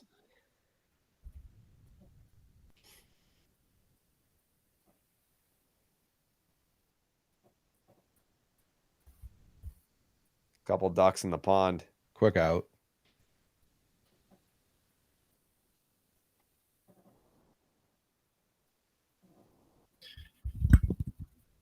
Can I sneak in a nug here? Please. Please. I missed it earlier. The the Riley Green homer. Yes, That gave 35. him 35 and 110 on the season. He becomes only the second Tigers player aged 24 or younger with 35 and 110 in a season, joining Hall of Famer Hank Greenberg in 1935. Damn. Did you Hank get Greenberg? Did the bid talk about Buddy who got his ring from the Tigers 41 years later? No, and you know what else we didn't talk about? And I'm disappointed in myself for forgetting. We didn't talk about Kershaw announcing his retirement. No, Okay. we didn't. I was going to bring All it right. up in final thoughts, but Yeah, let's talk about that tomorrow morning, right off rip. I will own it as my fault. I don't know. Yeah. You do it. it's my fault. I don't care. No, You no, do no, a it's my show fault. with a former lefty MLB player from the same state. I'm surprised Dallas didn't say something too, but I feel like I'll it was- give you guys a pass. He's it the was most Friday's obvious, news on a Monday podcast. it's the most obvious retirement I think I've ever seen. Yeah, Like, that was part of my reaction too, but still should have mentioned it. Yeah. Even like doing the podcast, I was like, I feel like we're forgetting something, but if like I trust them, if they're not saying the thing that maybe is in the back of my mind somewhere, then I guess we didn't miss anything. But I mean, it's not something that's like urgent. Like if we talk about it tomorrow, I feel like obviously the playoff standings and everything was Yeah, we can get to it. yeah, like that was more what I think people wanted to hear about. Like last week of the season, let's go. that was an unbelievable play by Giolito. Jack, he we didn't. schedule a Fuck Dallas off. AL MVP debate. Yeah, I'm sure that'll happen many times before the voting. Hell of a play by Grisham, man. Yeah, Jared, I'm starting to get the sense that I'm going to have to be the Aaron Judge guy on the pod because Dallas just goes ham on this Cal Raleigh stuff every time. I'm also undecided. I am too, for sure. Yeah, I'm undecided. I think I honestly, I have to look at it. Okay. Like I need the numbers to be complete. And then wasn't there like a college kid that was like, I'm going to develop that algorithm for you guys, like the weighted statistics and all that for the MVP conversation? Somebody did say that. Yeah. Yeah. Need him to come through. Did Teal fucking Jovi again? No, that was the thing you were laughing at about Grisham. Oh, That bloop. I just the part of the Cal Raleigh thing that I just can't. Nobody seemed to like bring to a close for me is just like this insistence that he gets all this credit for the pitching staff, but like we already knew the pitching staff was really good, and it's just not some sad sack of losers that he's guiding to a season that nobody expected. I don't know. And he is getting credit for being a catcher. Like that's this idea that he's not getting the credit for that is crazy because damn. What? Fucking, they just drove in more. Oh, okay. all they need is this game too for the tiebreaker against them in this series, or one game in the series. I mean, but Sure. But Raleigh's already getting credit for being a catcher. Like, if he wasn't getting that credit, it wouldn't be a conversation because Judge's OPS is like 200 fucking points higher. Like, it's built in already. Colson, Montgomery, Jovi. It's all right. That was a big spot. No blame for Coley there. Yeah, no. I mean, we said we're hunting playoff games. Right. If you're the Tigers and you send out Skubal and this is the result, like I'm not saying Skubal stunk or anything, but like you're losing by 3 late. This is the most hopeless that you have to have felt this entire skid, right? They were 5-13 in the month of September, and now this. In the game you supposedly had to win. Yeah. With your MVP Cy Young on the mound. It's also where you see like the East Coast bias goes both ways. Like this won't be super damaging nationally to the Tigers and their brand if they do fall out and miss the playoffs. It'll get discussed, obviously. It's not like people won't talk about it, But if the 2011 Red Sox, for example, still get brought up. If the Yankees did this, it would get brought up ad nauseum. Yeah, it'd be the lead story every day. By me specifically, I would be bringing it up if it happened to them. The Tigers, it's just like, what can you do? I mean, 15 and a half games, man. Like that. And what was it, 10 and a half at the beginning of the month? It's just. That was their biggest lead, was 15 and a half games. It was as late as early July, mid-July. They had 15 and a half game lead. That's insane. Yeah, like what you were saying earlier, Jay. It's not as if people were just like, oh, that's the best team. But if you were talking who's the best team, they were one of the first two teams brought up for sure all year. It was like we saw this team get better last year. They were frisky at the end of the year. Like, oh, they've come into this year. They're full bloom. Yeah, the Mets weren't in as good of a spot, and they're getting killed for a lesser collapse currently, right now. For sure. Yeah. Without question, a lesser collapse.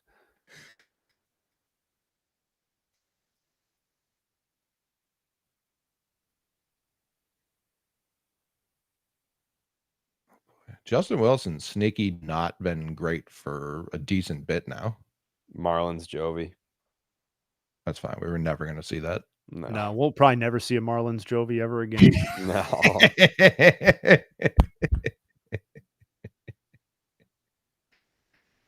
No. Are the Yankees going to miss the playoffs? Yeah, I that's probably directed at me in a tweet that I had, but you guys still are not a good baseball team if that's no. To get at. I think Brick wouldn't do that. I think it's because the White Sox are currently leading them. Oh. I thought it was a Yankee fan being no. Because I've definitely tweeted like when they've looked awful, been like, are the Yankees even going to make the playoffs? Did we acknowledge the Ronald Acuna homer? No, I saw a different one happen in that. Michael Harris, I think. Yeah, Harris had one in the 5th. Acuna's got one in the 6th. Oh, Tembo Slice acknowledged it, so my bad. Thank you, Tembo. Yep. The later this goes tight, I don't like our chances, but no. If Cal wins MVP, how much of it is that he's the better player versus voter fatigue versus Judge or for Judge?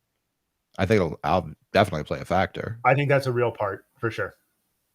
The lack of newness of what Judge is doing, the fact that it is marginally less impressive, maybe on the whole, than what he did just last year, and by raw home run count is less impressive than what he did in 22. I think that's both of those things are hurting him. All three of those things, whatever. And the missed time. Yeah. Yep. Harry Chalupa said, I have to eat crow because 2 years in a row I've been dead wrong about the Yankees. I've been 100% correct about the Yankees. I said they have the easiest path to the World Series of all time. They cakewalked to the World Series and then got absolutely dildoed by a real team once they got there. Didn't even come close to winning a World Series. So I was correct last year.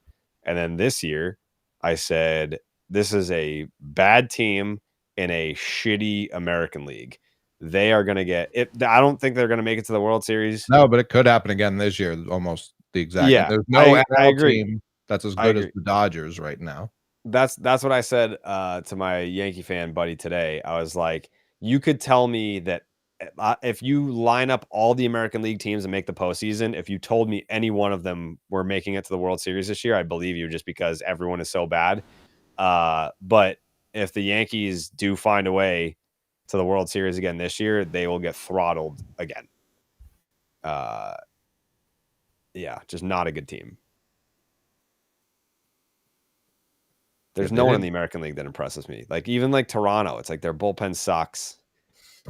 The only thing I'd push back on that with is that I just don't know that there's anybody in the NL that is really all that impressive either, unless the Dodgers are at like full strength. Like, are you really that much more confident in like the Brewers than the Yankees? Yeah. Oh, no. Okay. I'm not. Certainly not. I am. Yeah, it goes back to something I feel like I repeat every year for every sport. Not every champion is an all-time great. They just happen to be the best team that year. Not to take away that from month. Sure, that month, that year, however, but like we've gotten to this point where especially in the NBA. It's just like, oh, would this team beat the 15 Warriors or the 17 Warriors? It's like, I don't know. They had to beat the teams they played, and they did. So that's like all I care about.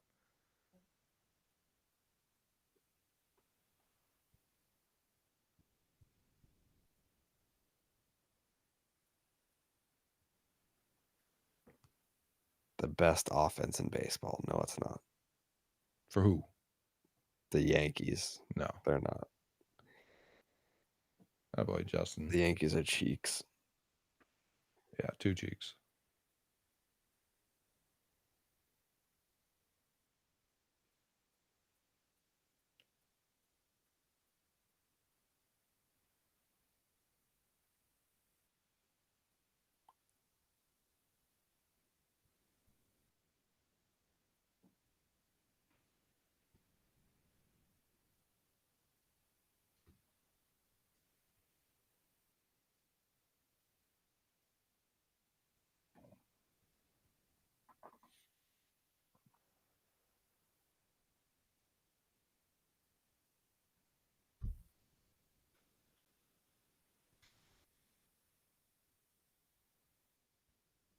Like, Jay, you were cooking up a trivia question before that rant happened. Yeah, I had that. I closed it out. Hold on one second. Yeah, we got distracted on that rant. Pesky Pat. We completely forgot about the top 10s. We did. Yeah. Yeah, we forgot about it. Next week. Well, those will be the postseason streams. Yeah. Next year. Next year. Yeah. All right. Little trivia while we kill some time here. So I said that 4 players this year have 30-30, have gone 30-30. Corbin Carroll, Jazz, Jose Ramirez, and Juan Soto. The last time that 4 players went 30-30 was 2023. The time before that was 2011. Time before that was 97. So we're going to go in reverse order and try and figure out who those players were. Who were the 4 players in 2023, folks? There were no repeats from this year. We'll start with that clue. Yeah, the 2 players in 2023 that did what? The 4 players in 2023 who went 30-30. Yeah, Acuna. Acuna, yes. Tatis? No. Seager? No. Oh, interesting. I'm looking at the chat too. Lindor is correct. So Dam07, correct to you.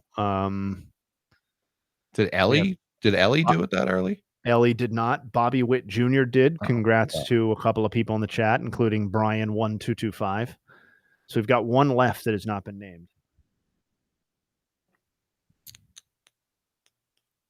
Is he in this game? He is not in this game currently. Okay. All right. J-Ram is not correct. Otani's not correct. Cedric Mullins is also not correct. Tembo Slice comes through with the correct answer. It's Julio Rodriguez. Oh, wow. He's also a threat to do it again this year. All right, we're on to 2011. 2011. Who are the Jacoby 4 players to do Ellsbury? it in 2011? Yes, Jacoby Ellsbury is 1. Matt Kemp per Stoneman. Oh, yeah. And I think Connor as well is an answer. Granderson? Nope. Okay. All right. Nope. We have Kemp and Ellsbury so far. Mackle Dackle, you nailed it. Ryan Braun Sheffrey also coming in with the answer. Michael 889 in the chat has come through with the last one, but I'm going to give it a second here to see if anybody else gets it. I just saw it, so I don't want to say All right. It's Ian Kinsler. It's Ian Kinsler. Big hit ends. 1997, folks. Who were the 4 players who did it in 97? Bonds? Yes. Okay. Griffey, no. Juan Gonzalez, no. A-Rod, no. Is one of them on the Rockies? Oh, Juan Pierre? One of them is on the Rockies. No. He wouldn't have hit 30. Kenny Lofton would not have hit 30. Nope. Nomar. Nomar, no. So was it Jeffrey Bagwell is an answer. Yep. So we've got Bagwell and Bonds. Was it? Did you say yes to it? Was one of the guys on the Rockies? Yes, one of them is on the Rockies. So Larry Walker. Yes, Larry Walker, and we're missing 1 person. It's just like a Padre or something like that. He's not a Padre, but he was on the West Coast. Okay. Like Jeff or Sean Green. ooh. No. He went 30-30 twice in his career, 1997 and 99, Jeff Kent. both for the Dodgers. Oh, no, Jeff Kent. There Okay. you go, Romy. Attaboy. Both of the Dodgers. I don't think Greg Vaughn? the Sports Life and Simply Deke, Raul Mondesi, Thinking it was Vaughn. 1996. Can you name the 4 people who did it? Only one repeat from 97. Bonds. Yes, Bonds. Okay. So no Walker, no. Yes to Ellis Burks in the chat. Ah. Juan Gonzalez. No. The Hawk BRH nailed it with the Hoffer himself, Barry Larkin. So we're missing one. Was that like the only year that Barry Larkin hit 30 home runs? Yes. Sosa? Yep. He never hit more than 20 in any other season, Jared. Did Ripken ever do 30-30? No. Guy was exhausted. No, There's he time never. to be- Ripken never. I'd be swiping second. Yeah. Ripken's career high in stolen bases in a season was 6. Hell yeah, brother. Someone said Bichette. Is that right? Is Bichette right? You better believe it, buddy. Yeah, that's Michael 889 again. Just Anybody want to take a shot at 1987? That's the only other year that it's happened. Eric Davis. Yes. Okay, I'm happy. I was gonna guess Andre Dawson. No, but good guess. Uh-oh. Cook Seti. George Brett, no. Ricky, no. Darryl Strawberry, yes. Wait, how many in 87? I thought you said it was just one person. 4. Oh. No, these are all the times 4 happen. Um, Bonds again. No. It's one guy who hit one of the most famous home runs in baseball history. Gibson? What's up? Oh no, Gibson? fucking Joe Carter. No, Joe Carter is the answer. Yep. And then another guy who you might know from a motel chain. Howard Johnson. I was like Jose Quintana. Like what? I was like who? Who's taking Hooker? Yeah, Red Roof. Yeah. He was swinging it for the Orioles back then. Yeah. La Quintana in. Yeah, that's what it was. Yeah. That's funny. Objectively good hint that I was just never Throw. going to get. Let's go! Lovon, baby. Oh, Seti thrown out at third. Nope. Lovon was pissed about that last game in Tampa. Yep. Michael Harris, second home run of the day. A second Harris has hit. A second Harris has struck.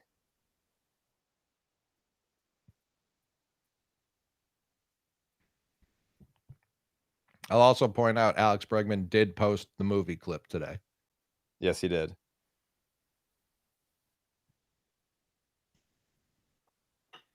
What's my favorite conspiracy theory? Honestly, they've become so boring based on how people have only subscribed to conspiracy theories the last few years that it's taken all the fun out of it for me. What? Someone said, question for Coley, what's your favorite conspiracy theory? And I just don't like enjoy them as much as I used to because of how they've replaced the news. So it's not as fun anymore.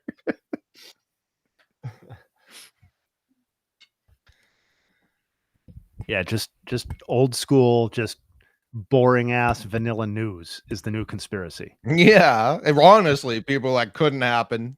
Tylenol's that vanilla ice cream. Yeah. Favorite baseball conspiracy. Now we're talking. Now we're really. I like that one about how like Ripken was banging Costner's wife, or Costner was banging Ripken's wife. Costner was banging his wife. Yeah, that one's funny. Or the worst thing that's ever happened to a guy. Well, right. Yeah. less funny for some in the story. Sure. Other good conspiracy theories from baseball.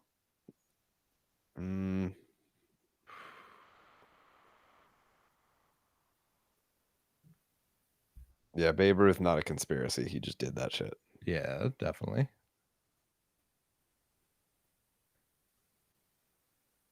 The Jazz Chisholm 40-40 season. Yeah. Wow, the red seat. That's just a myth. It's just a made up story by somebody. So the one part I do give credence to is the fact that like the whole top didn't used to be there. So wind could carry things further back then. Just not 8 miles further. You don't think Ted Williams could win 520? No. I don't think it's that crazy. That seat is at least 700 feet from home plate. Sure, it's quite. Yeah, it may not. That seat may not be 520, so I get that. Jesus. Up. He's safe. What, sir? The conspiracy isn't that he hit it. It's the fact that they lied about how far away the red seat is. Give me let's fucking go. All right, yeah. Let's fucking go. Load him up. Actually, maybe don't. We don't want him loaded. Yeah, I guess, yeah. 1 out, bases loaded. I mean, at least like give me a sack fly here. He's in He's there. safe. He did. Horrible call on the field. You're right there, sir. Safe. The most safe. You want runs with the bases loaded? I would love a run with the bases loaded. That could be obstruction. They killed Will Middlebrooks for less. I personally was on Will Middlebrooks' head when that happened. I thought the series was over when that happened. It's the most depressed I think I've ever been, like post 03. Yeah, I was like, we're not coming back from this, fellas, but hell of a run. There was just no way. You think Will did that on purpose? I genuinely don't. I haven't watched it in a while. He couldn't get out of the way. Yeah, I haven't watched it in a while. I don't feel like he did it on purpose. No. He's the most safe. Sox last Grand Slam. I'll tell you right now. It happened because we talked about the previous last Grand Slam, and it was the Luis Urias on back-to-back pitches. Romy, July 23rd. No, sir. No. What are we talking about? That's an awful call. I'm sorry, guys. That's just not right. That's obstruction.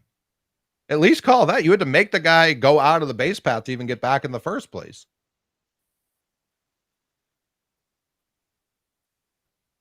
He should have tackled the guy. Then if he ran through Barger, he's super safe. And scores, no? Don't they put him at home? Or is it the bag that you're going towards that they award you? The base you're trying to claim. I didn't know. I didn't know running back if what base you've technically are trying to claim.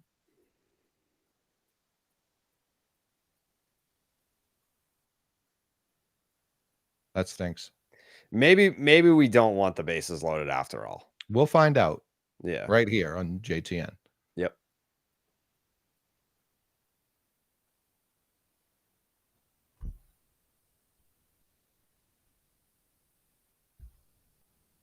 So now you're calling those? This umpire is ass cheeks. Yeah. Very inconsistent. That's never been the problem. They get hits. They just don't get hits with runners in scoring position.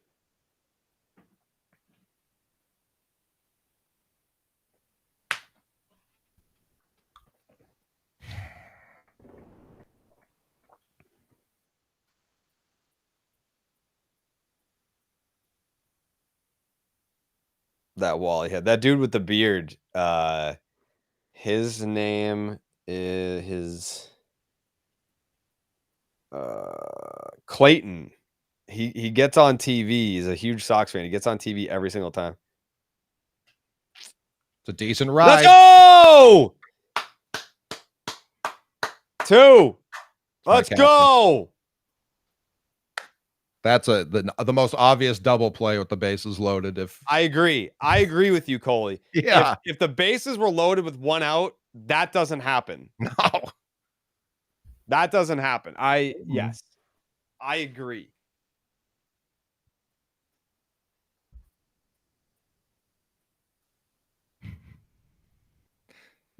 Jed Hoyer's Cubs are at it again.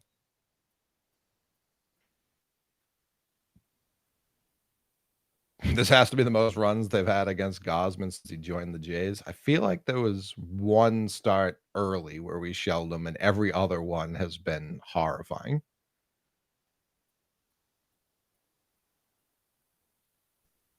That was fucking massive. 6-6 for Los Mets. Nemo 3-run Jovi. Wow. That's one we could have potentially seen if we weren't watching the captain do big things.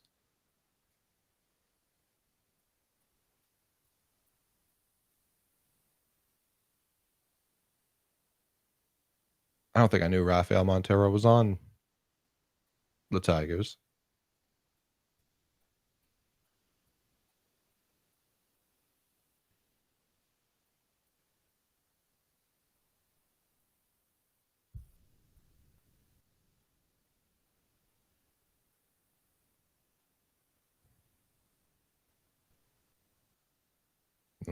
Nope. Some quick softball. Gotta have it. Need it.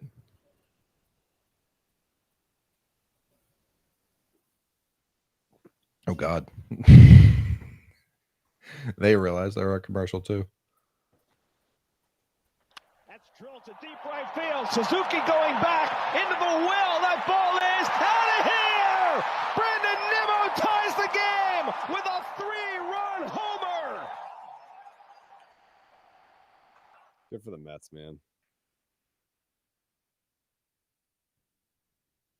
Last year was such a perfect year for them to win it. Yeah. Like Grimace, the Gay Mets, the song. Yeah, oh my God. Yeah. That was the year to do it. So yeah, they should never win it now.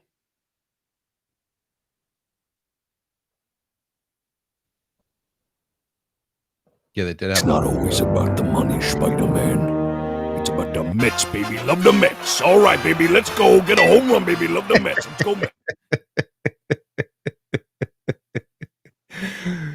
The aluminum tank gets me every time. It's not always about the money, Spider-Man. It's about the Mets, baby. Love the Mets. All right, baby. Let's go. Get a home run, baby. Love the Mets. Let's go, Mets. Let's go, Mets. They addressed the lack of Kershaw mention. They put their hand up. They know they were wrong. Fuck that up. Dr. Swag says the Yankees' hats off to heroes tonight was a guy who served in the Cold War. How is that even possible?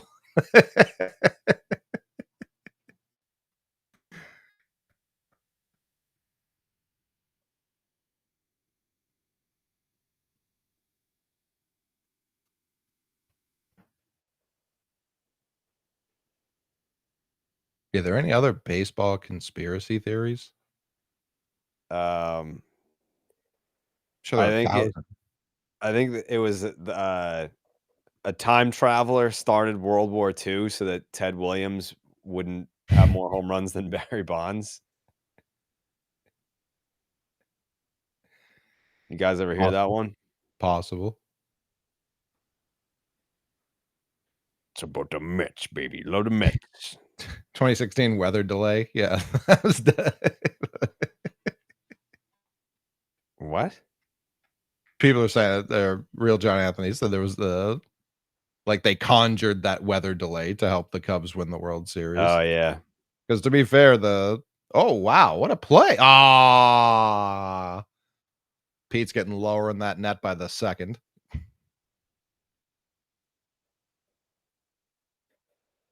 Love the Mets, baby.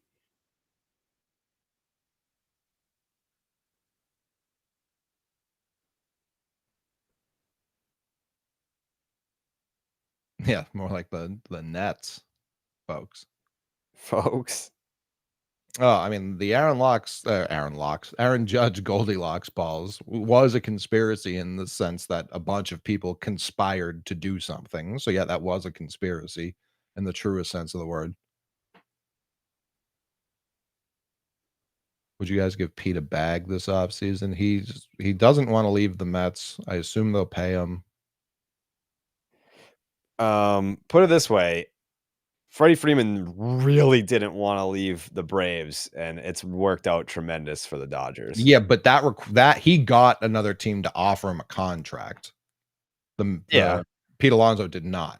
I'm just saying in turn, like if your logic is like I don't want a guy where his heart's not in it. Oh, I'm not saying I wouldn't take him. I'm saying I don't think he's ever going to leave the Mets. I think he's a true one-team guy. That's what I'm saying. Yeah. He would obviously rake at Fenway, whether or not. I know. Ooh, geez. This umpire is feeling the emotion from the crowd.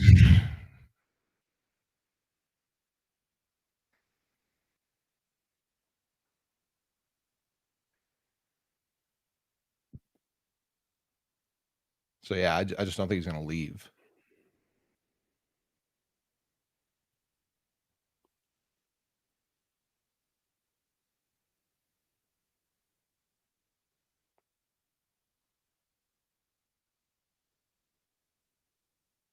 Not always about the money. Final El Superfan of the season tomorrow night. It is the Views finale. Season 2 of the Views. I don't know if we're gonna do any playoff stuff because I basically said like if we're gonna do anything, then it's got to be like a cross promo with the fellas because I'm all in on the live content that we're going to be making for the dog. And they don't have any of the games. Yeah, they don't have the games. I mean, like, I don't know that we will on playback either. But I mean, if it comes down to being able to live stream where we can't show the game, I'm going to do that with the fellas over the Views. But if there's a world where we can combine the two, then I'm happy to do that. I don't know if they legally can because all those RSNs always go after the game. They're never live during the game. Like it's like how Francesa used to like, I can't call the game on radio, and then he just would like that kind of thing.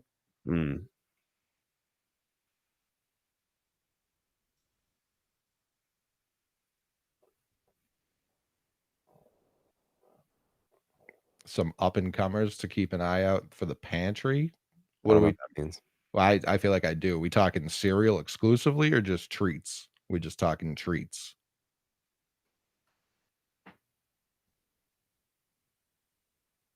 The treats in general, buddy. What's cooking right now? Oh, the graham cracker has been reinvented by the fine folks over at Reese's. They covered that thing. They covered that thing just like they did with animal crackers. They said, what if we did it with something that has flavor and can confirm it goes crazy? Yes, I tried the strawberry cinnamon toast crunch. I think the day it came out. I just happened to be at the store. Very good. That Guardians game is final, so they are officially tied for first place. That's crazy. And as Jay noted earlier, gives them the tiebreaker on the season. Correct. I haven't tried the Oreo cookies with Reese's filling. They've done peanut butter Reese's or peanut butter Oreo before, so I don't know that they're going to be that different. I have tried the Reese's cups with Oreos in it. The mini ones suck ass. They taste minty, real bad. The full ones, quite good.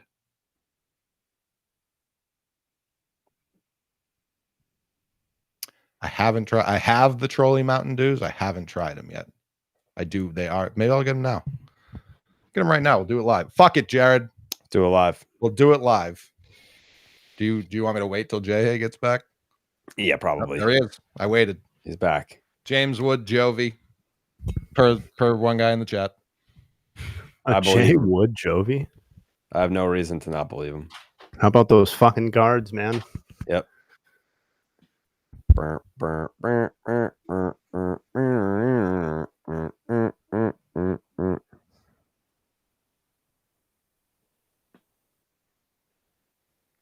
July 8th.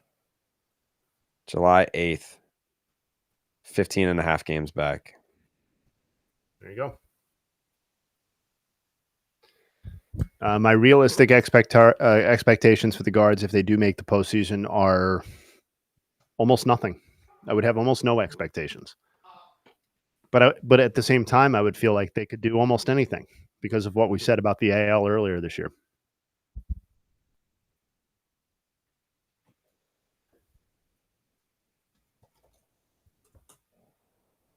Crazy, man.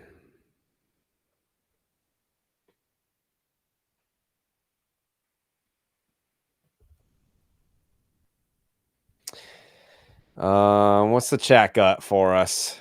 Yeah. Jared, have you seen him? Who? What's up, Jeb? Shout out, Jeb.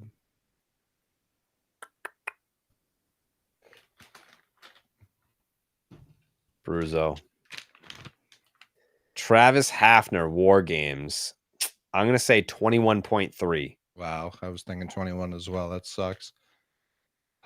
You can join me if you want. I'm gonna go like. I'll say 23. Yeah, I'll go like 20.7. What'd you say, Jay? 23. 24.8. Wow. Oh, yeah. Jared, who do you want to play Macho Man Randy Savage in his upcoming biopic that was announced today? Keenan Thompson. Okay. Yeah, I can see that. Yeah, the Macho Man. Yeah. Oh, there's different. There's 3 flavors in here. That's wild. Why, you eating Slim Jims right now? No. Oh. People were asking about the Mountain Dew Trolleys that have come out. Dan Soder. Yeah, Dan Soder does do a good. He does. You know who does a real good Macho Man is MJF. I could see that. We missed another Marlins Jovi. I'm sure we did. I would bet the house on it. MJF will go to like fan events and tell people to suck his dick as Macho Man. Where is it? Oh, here it is.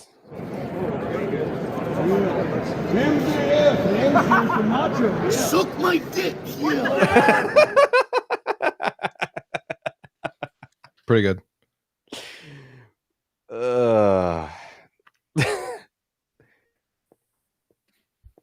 This is probably the slowest I think I've ever seen MLB.com update their fucking standings. Okay, I'll just use ESPN. Trolley is not a sponsor. They can if they'd like to.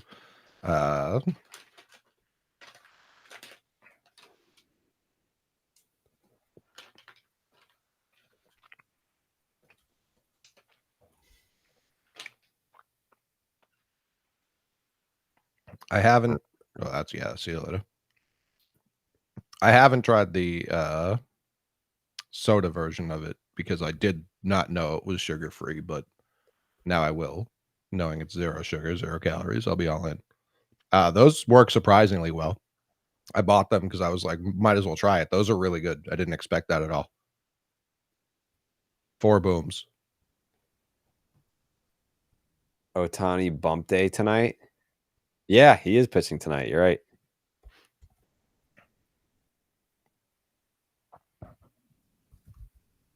Who's pitching for the D-backs tonight? Brandon Fott. Brandon Fott. Oh, sorry. I didn't know that was setting up a joke. I thought it was a real question. Oh, safe. Yeah. Great hustle. Review that, you fucking asshole. Am I wrong? Yeah, take a look at it. You fucking dipshit.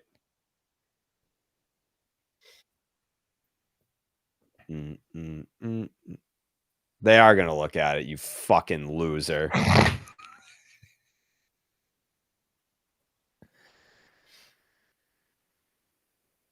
No, you beat that up by a mile. Super safe.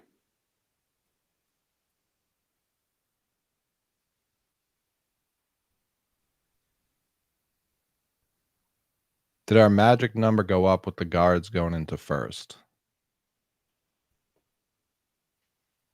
That's what that was a question from the chat. I genuinely don't know how that never works. Up meaning down in this instance. It didn't get harder for us to make the playoffs. Like MLB.com used to have this shit, and now they don't.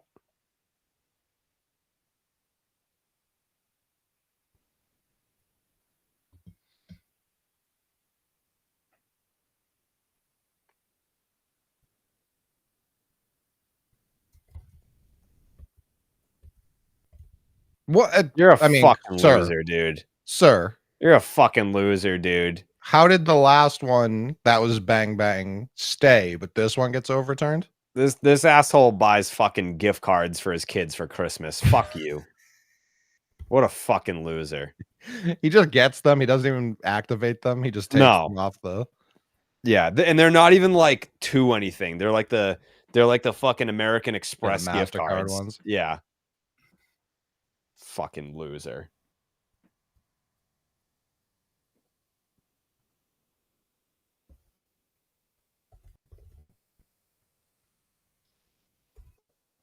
That's got a chance.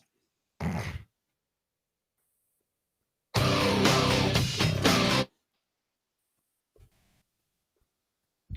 I, Oh, fuck. Oh, can I do a little tangent combo? Yeah. You Go guys ahead. are up for it. And if you guys think it sucks, we can move on anyway. So Baseball is Dead just tweeted out the eliminated graphic for the Royals. Mm-hmm. Ninth time in the last 10 seasons. Yep. They've missed the playoffs. And it just got me thinking about like what an incredible moment in time that 14 to 15 Royals run was, because like there have been from 1986 to 2025, I just went ahead and counted. There have been 38 other seasons outside of 2014-15, and they've made the playoffs one time in those 38 seasons. Like, it's just to have such a small window to get the job done and to not only win the World Series, but to make it twice. I don't know, man. It was just like, I know all three of us were very much alive and watching a lot of baseball in that era. And that was like the heart of my baseball tonight, like traveling on the road for stuff era. But like they've just done nothing before or after that run in a way that's like really kind of unique in the nothingness. Yeah. I was very immersed in that run, the 14-15 run. I mean, those were two last place seasons for the Red Sox, so I had plenty of I guess emotional capacity available. So like I don't know. I think it was would they play a wild card series against the Astros in 14 or 15? It had to have been 15, right? Let's see. Their wild card game was over the 14 series was obviously the famous wild card game over the A's. Yeah. Then they played the Angels in the DS and the Orioles in the CS. That was 14. And then 15 was, I feel like the Astros were horrible then. What am I thinking of? yeah, I don't know what you're thinking of, to be honest. Because in that year they played the DS. Oh, they beat the Astros in the DS in 15. That's what you're thinking of. Okay. Yeah. They beat them 3-2. That was kind of like the first. So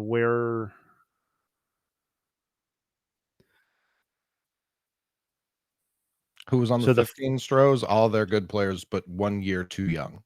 Yeah, so the Astros were on the ascent. That was like right. So in 13 they won 51 games. In 14 they won 70 games, and then in 15 they broke through and won 86 games. Finished second in the NL West. To Coley's point, Altuve, Correa, Springer were all like key parts of that at age 25 or younger. Okay. Pitching staff that was the year Keuchel won the Cy Young. Won 20 games, 232 innings pitched. Colin McHugh won 19 games for the Astros that year. Jesus. I know how we feel about him. I know. Absolute fucking floppy dildo, Colin McHugh. What a fucking loser. Did he come to the Red Sox? Do I remember that correctly? Yeah, and then he opted out or something. He Yeah. I don't think did he pitch for them? Was it 2020? Yeah. I think didn't he like sign with them and then Didn't pissed play. everyone off and then opted out? Yeah. That's funny. Someone said who's the youngest player to qualify for the Baines meter ever. He did not pitch an inning for the Red Sox. So he signed with the Red Sox, and then his fucking idiot wife was like mouthing off to all the fans, and then he opted. Didn't even pitch a game. Quickly, because there have been a couple of questions about the Baines meter. Just answer them quickly.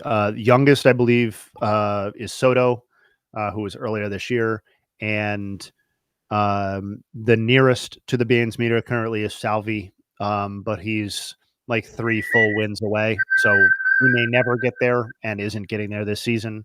Ketel Marte is the next legitimate guy who's going to get there sooner rather than later. He's at 35-1. Okay. And his wife, like literally Colin McHugh signed with the Red Sox. And then an hour after it was announced, his wife was like, by the way, I blocked that fucking Jared Carrabis guy. And everyone was like, okay, like what? Like what a weird strategy. She got mad at me because when Garrett Cole signed with the Red Sox, I was trolling Garrett Cole in like spring Definitely didn't do training. that. And what the hell?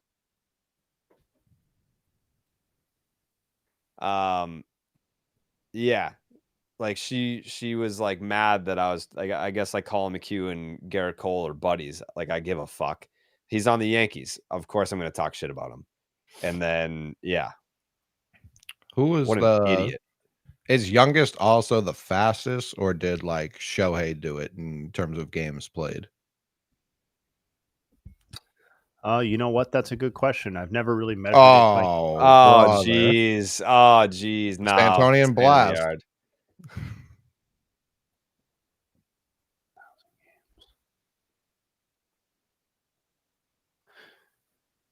Huh. I don't think I have. Yeah, so technically it would be a Ohtani if you went by games played. Although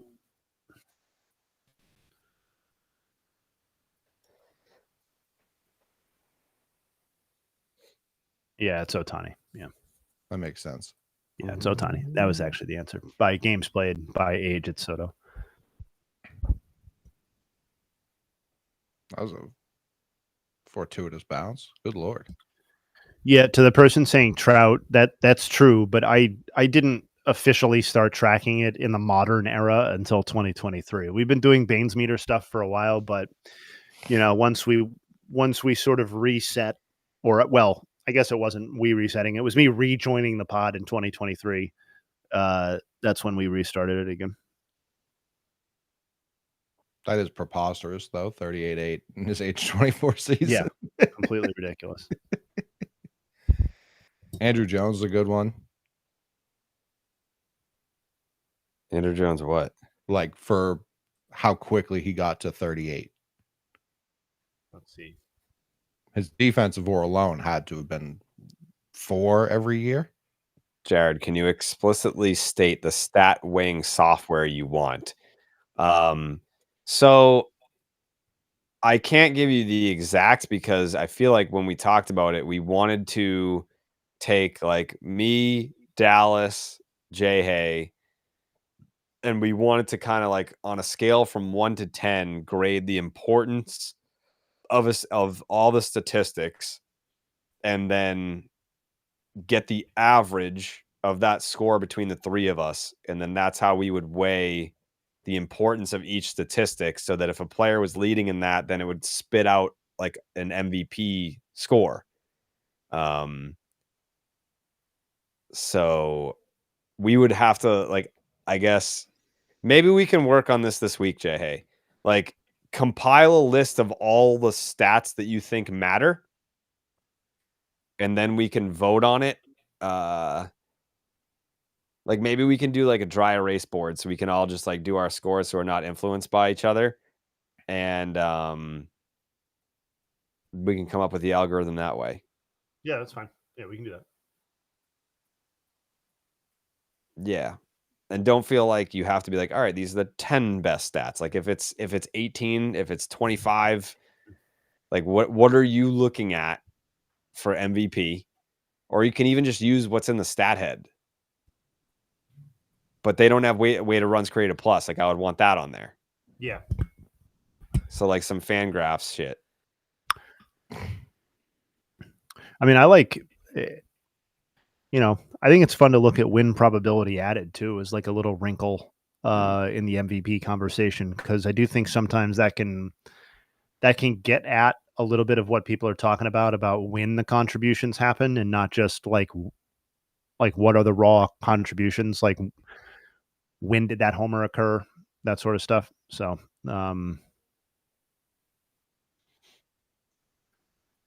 you could build an Excel sheet fairly easy for this. Yeah, well, yeah.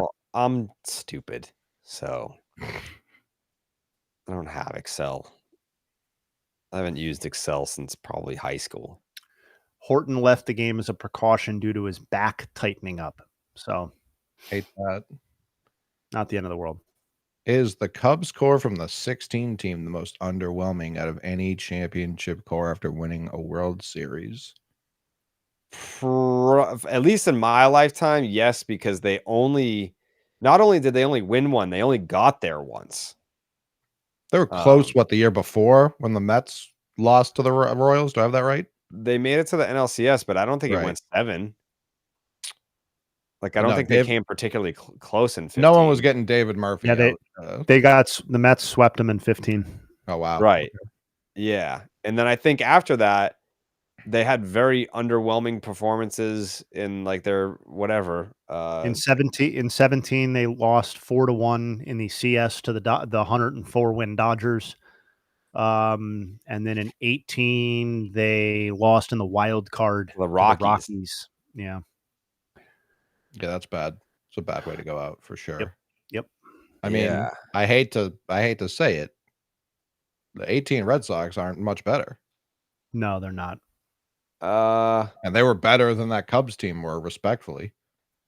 I agree, but that was more of like, I mean, they had won 2 division titles, and that was the 3rd straight of the division titles.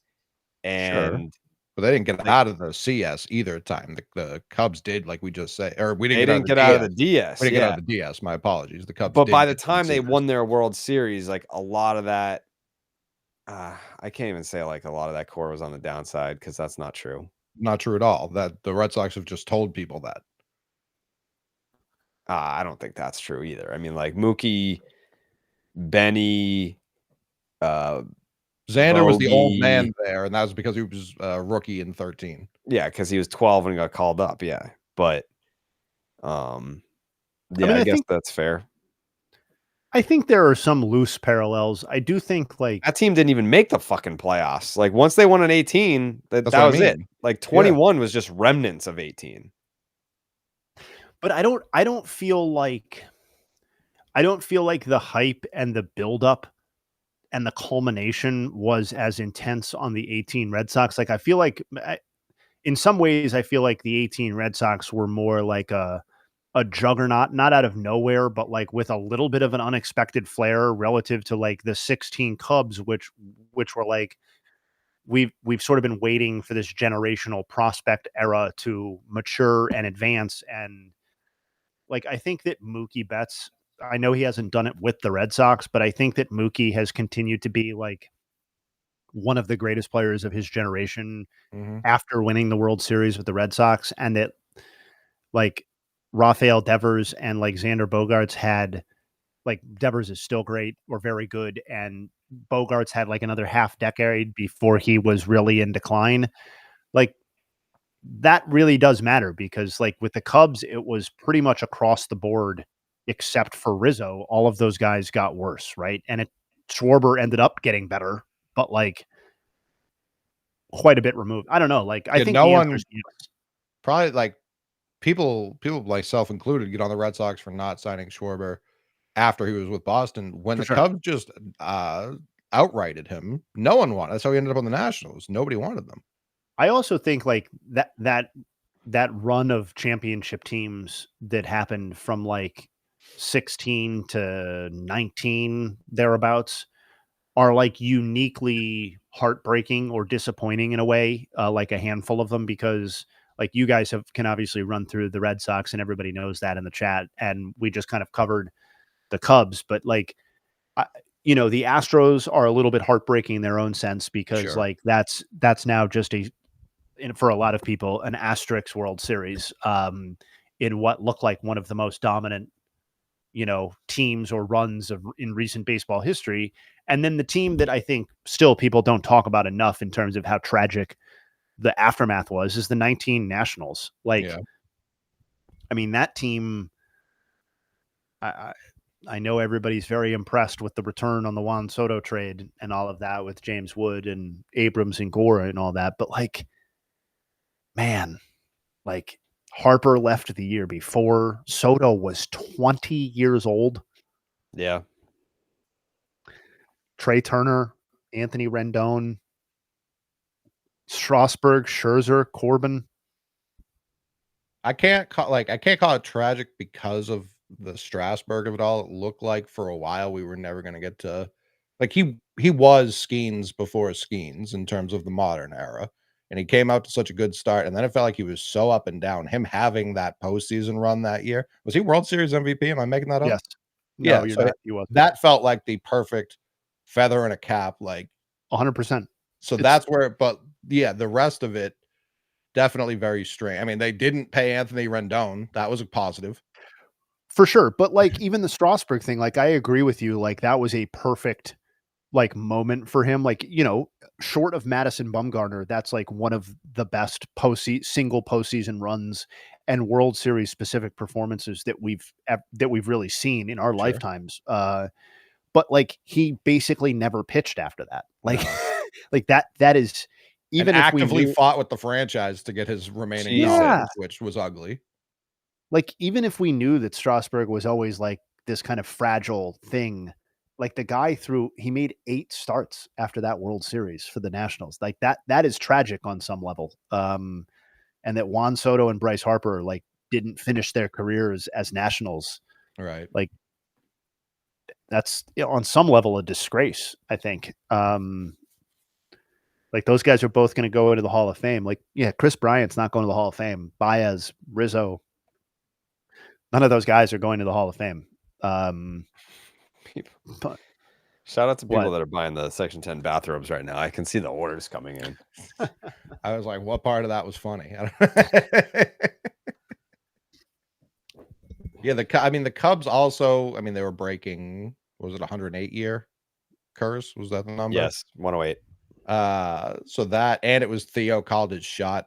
Like, again, he said, give me 5 years. It was the 5th year. Like the Astros, even if it kind of started around the same time when they started like legitimately tanking for Correa and people like that, like they were doing their rebuild at the same time as Theo, but it wasn't Theo. It wasn't the Cubs. So like they had a more sustained, they're still having the run technically.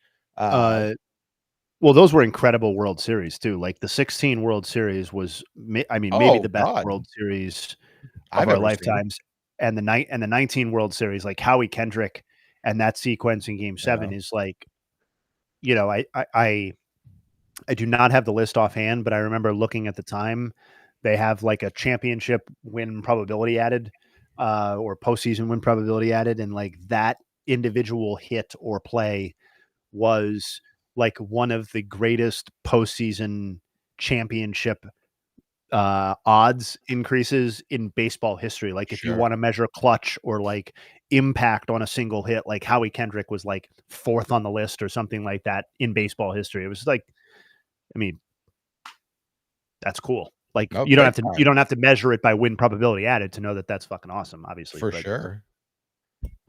I mean, the Rajai Davis home Yes. run, that was as much like the Julio catch in the Super Bowl against the Patriots, you know, like all-time moment that just ended up not counting for Yep.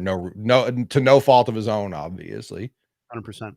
But that was going to be like that would have made the David Freese shit look expected. You know what always comes to my mind about that too, about like, you know, you look like you're going to be the hero of everything and then it kind of gets just lost in the shuffle, was the Rangers side of the 2011 World Series, where Josh Hamilton looked like he'd hit one of the biggest home runs in World Series history. And I remember that was my first World Series working for ESPN. And I was like frantically trying to come up with all these cool graphics and stats about what Hamilton achieved. And then the very next inning or 2 innings later, or whatever it was, like all of that was thrown into the fucking garbage because David Freese came up with an even bigger hit. You know what I mean? Right. But like Hamilton's was, you know, Freese ended up being like the moment we all remember. Hamilton's was World Series winning right at the time. Right. I know Connor's telling me to stop, but like that was kind of on a different level in some ways, because like that was it. But Mark Lowe, Neftali Feliz. Was that the Nelson? Yeah, that had to have been the Nelson Cruz. Yes, It was. Yes. Real shame. I mean, what the answer, by the way, for most disappointing core, it has to be the 90s Braves, no? They won in 95. I know. They won one. All these teams have won one. All of them have won one. Yeah, what did the Braves win? Like 16 straight division titles or something? Yeah, and they lost in new and exciting ways every time. What about the, I mean, same era, but Cleveland. They got there. Yeah, Oh lost to man, the Marlins. They didn't get a 1. The Marlins. We could do a whole just the nuts on this, man. Yeah, like I think like go back and fucking look at those lineups. Like when we're talking about like the Red Sox sucking and they can't hit with runners in scoring position, you like look up and down the lineup of look at the batting averages and the OPS. Go look at those fucking mid to late 90s Cleveland lineups and be like, how in God's name did this team not win a championship? The I 90s, mean, it was good. No, I mean, it's unbelievable. Like for my money, they're the greatest teams to not win a World Series in my lifetime, and on the short list for greatest teams to not win a World Series of baseball history. Were they the best team in the AL to do neither of those? Because what the Mariners built at the same time was also pretty impressive. Obviously, I think higher star power, maybe not as deep. I have one. When the Phillies won in 2008, the teams that followed were much better, and they just got their one. They got back in 2009, lost that one, but then like the 10-11 Phillies, like those were better teams than the team that won. Yeah, I think you could argue that the Mariners for a single season were perhaps better or as good or whatever as any Cleveland team from the 90s, but the sustained run that Cleveland went on from 95 to, you know, we'll call it 99 because it petered out a little bit after that, but like to not produce one World Series from that run, and, you know, to Jared's point, like, I mean, we can identify why they didn't win. It was because the starting pitching just ultimately was not anywhere near as good as probably the best offense that I've ever seen. But brutal, man. Because you even had Mesa, like at the end of that game, where, you know, on the surface level, you've got a guy with a sub-2 ERA as a closer who saved, you know, 50, whatever it was, 50 games that year. And that's still the last time that I ever cried over a baseball game. 1997. Wow. Yep. That was brutal. They scored 1,000 runs in 99, by the way. 1,000 runs? 1,000 runs, Jared. I believe it. That's crazy. Look at Slayton. The league leader in runs scored right now is 816 by the Yankees. They scored about 200 more runs than the Yankees have right now. That's crazy. At what point, Jay, in Game 5 of the 99 ALDS, did you realize what Pedro was doing? Yeah. That was tough.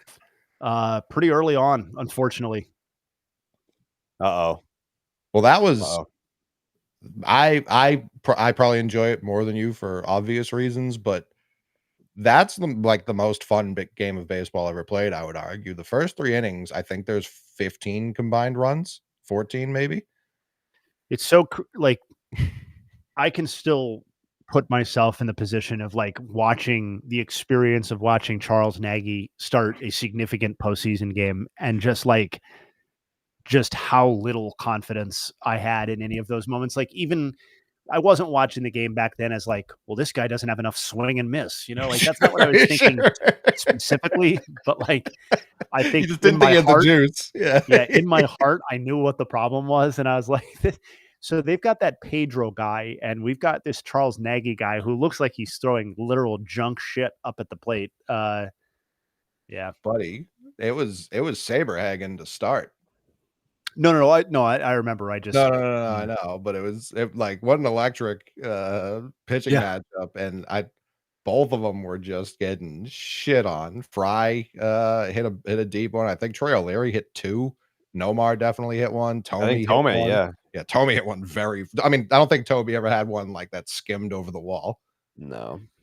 Charles Nagy finished 6th in the AL Cy Young voting with a 4.55 ERA. Real baseball. They were really watching the games. That's why.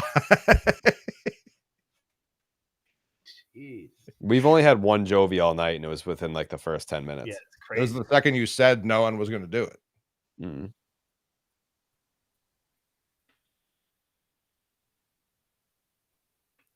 We've had like 6 almost Jovies in this one. Yeah. I'm trying to think who else had these. I mean, the Marlins would win and immediately tear it all down to the studs. So that's and that's part of what made that so fucking annoying in 97 was like, sure. Like Cleveland, it's not an overstatement to say that they revolutionized player development in the 90s and were really, really advanced in a lot of the things that they were doing. And in a sense that any team deserves to pay off for that. Like the way those two teams were constructed and taken apart was just so disappointing that the Marlins got to hang a title and Cleveland had nothing to show for that run because it was never the same and never will be the same for Cleveland, just given the demographics. Sucks. Yeah, just like an objectively cool team too, like based on the players that were incredible, unbelievable team. You had something like I sort of knew how unique the situation was, but it also took me like a little bit of time after those teams had passed before I really truly appreciated how unique that those teams were, because you really did have something for everybody in a way that I don't even know that any team has now. Like you had the Bell and Tomei and Manny Ramirez like just unbelievable world-class Hall of Fame caliber sluggers. You had the greatest leadoff man, of his era in Kenny Lofton, and a guy that a lot of people correctly think, and myself included, belongs in the Hall of Fame discussion, if not outright just in the Hall of Fame. And while Omar Vizquel's reputation has taken a hit in the subsequent decades, like from a visual consumption standpoint, like probably the most aesthetically pleasing defensive player, at least infielder, post Ozzie Smith, including people that we've seen since. But you also had guys like Eddie Murray was on that team for a second, right at the end of his career, like a gritty, like no nonsense Hall of Fame talent. You had El Presidente, Dennis Martinez was on the team. You had Carlos Baerga, who was like, for whatever reason, like the first player that I really liked. Sandy Alomar. You had, like, one of the famous things about those Cleveland teams was that they had too much talent and not enough places to play all the talent. And they ended up trading Brian Giles and Jeremy Burnitz for like, relatively speaking, nothing. Yeah. Like the Giles trade was Ricardo Rincon, just straight up. And Brian Giles is like a 40 war player or whatever he ended up being. War Games Brian Giles. Let's do that real fast. I'm just going to pull it up and answer it. 51 wins above replacement, traded straight up for a platoon reliever. Anyway, that's probably enough Cleveland talk. Sorry about that. I don't know. Like the other team from that era, and it wasn't exactly their fault, but those early 90s Expos, I know a lot of people think they would have cut down the Nets in 94 if it weren't for the lockout. Baseball's such a weird sport. I can't just give it to them, but well, to your point, like a super fun roster too, that like, oh yeah, people didn't even really get a chance to enjoy before it was too late. Cliff Floyd, Moises Alou, Marquise Grissom, Larry Walker, Pedro Martinez, obviously. Yeah, heard of him. I mean, Ken Hill finished second in the Cy Young in 94. Ken Hill finished second in the Cy Young in 94 while throwing 154 and 2/3 innings pitched. Get this. And striking out 85 people. He had a 4.9 K per nine. Like those numbers don't even exist in modern baseball. No, not above AA. They don't exist. Like I have completely lost Jared on this. I'm loading up the gold bottles. Sweet. Okay. We'll say I'm buying you time with all of this. Yeah. I'm not even on right now. That's very funny. I've never looked into it. Unit and Pedro were never on the Expos simultaneously, right? No. They should have tried that. My one man's opinion. Imagine. Would have been a hell of a team. Imagine having to face Pedro one night and Randy Johnson the next. I feel like you just be like, fuck this dude. Like this, like they're cheating. This is not. We like our chances in a series. Yeah. And then Larry Walker hitting third.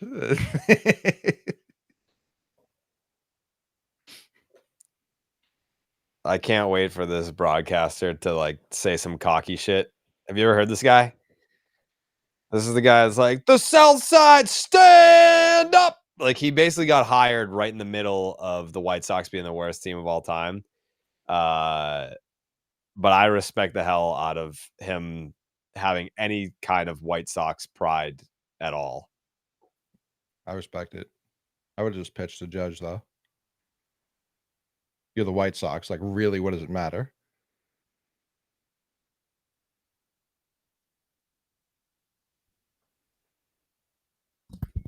Shout out to Jamin, who said JTN is the best part of my week. Wow. That stuff means a lot. Love hearing Ours that. too. Yeah, I look forward to this for sure.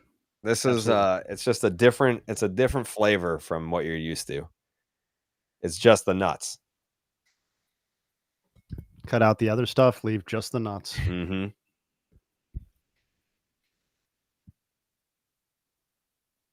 Yeah, just the fellas talking ball. Shout out the nuts, man. Heat zipped them up. 03 Cubs, very cool team as well. Very cool. Coley again. Coley, side note, yeah. I don't know. You know how you have your little garage gym going? Uh-huh. Do you want my Smith machine? I don't know where. You have a massive garage. You could. Yeah, I also house vehicles in there too. That's the Get them out. I may put it in the basement. Yeah, I mean, you can have it completely free of charge. You just have to come pick it up. Yeah, that's what I was afraid of. That's my main concern. That, or I can borrow my dad's truck. No, I mean, I have 3 trucks, so I'll take a look at it when I'm there next week. It's free. No, I know. I'm talking space wise, like actually like get an eyeball and be like, will this work?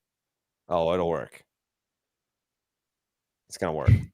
The Danger Fridge. Shout out the Rodney Danger Fridge. Free Smith machine.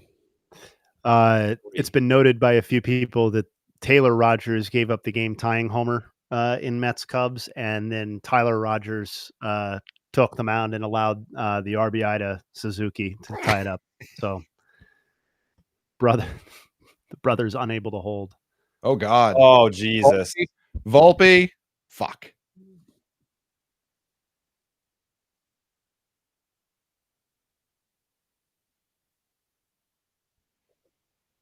This guy very obviously wanted to throw a wild pitch. I was thinking the funniest outcome would be Volpe getting thrown out on a wild pitch.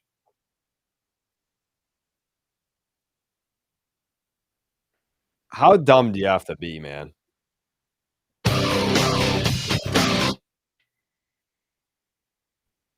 Like I said, just pitch to Judge.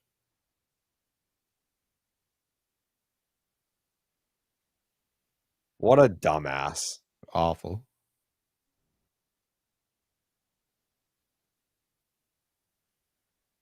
Dumbass.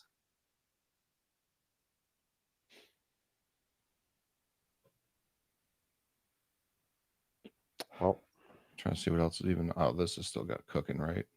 Mets Cubs, yeah.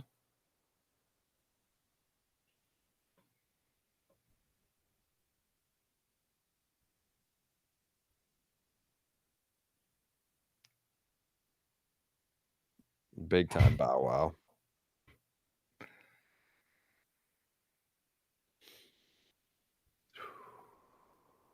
No way the Mets win this game, right? Can't say no way, but nothing they've done recently leads you to believe that they should. Hey, they've shown a lot of fight to get back in it, though. Big time.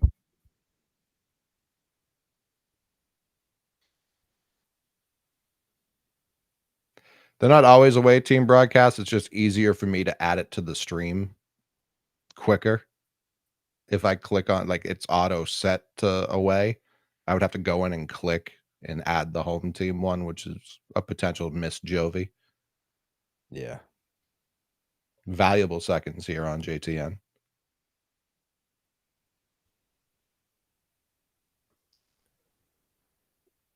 Rafaela was out, but he was safe. Mm-hmm.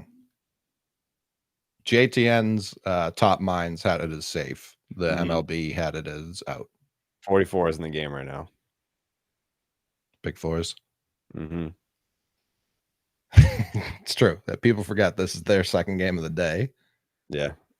Nightcap.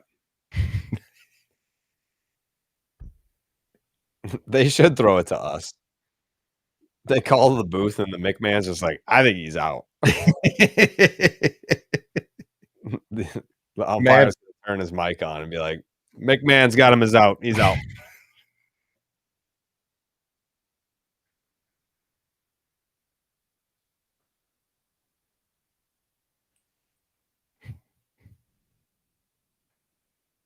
Give us Sox, buddy. This we're, as much as me and Jerry are here, this is not a Red Sox stream. This is the nuts, and there's no larger game happening right now than this.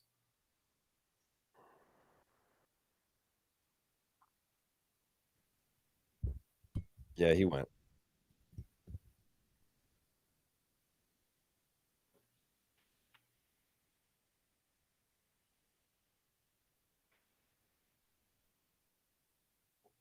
Was that a foul? Had to have been. Just missed the Teoscar Jovi. That's fine. I'm gonna have to piss again after this. Is that his? Has he homered every stream so far? I know he's done it twice. Teoscar? Yeah, I think he hit 2 the last time. Okay, so next Teoscar at bat, I need people to let me know when he's on deck. I'm not doing Coke, but I did drink a bucket of coffee tonight. That'll do it.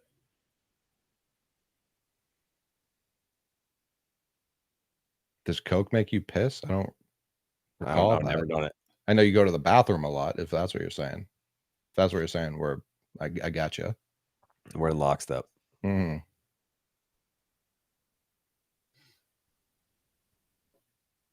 I'm probably, you know what?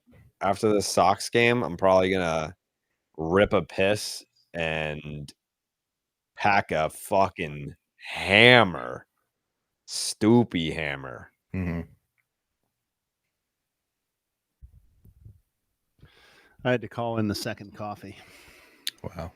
Wow, second coffee is at the tower.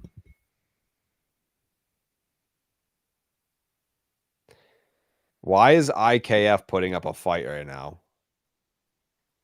It is really chapping my ass. No pun intended. It's kind of what he does. Question for Jared. Boobs. Yep. So, yeah, I'm not gonna say it.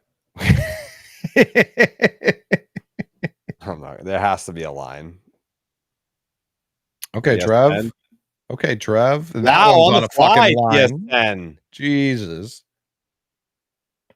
On the fly, TS10. Routine grounder. He's bouncing it off the mound. That directly in the mitt. If that was Volpe, that ball would be ricocheting around the corner in right field. That would have been Scooble 2.0 tonight if that was Volpe. Yeah.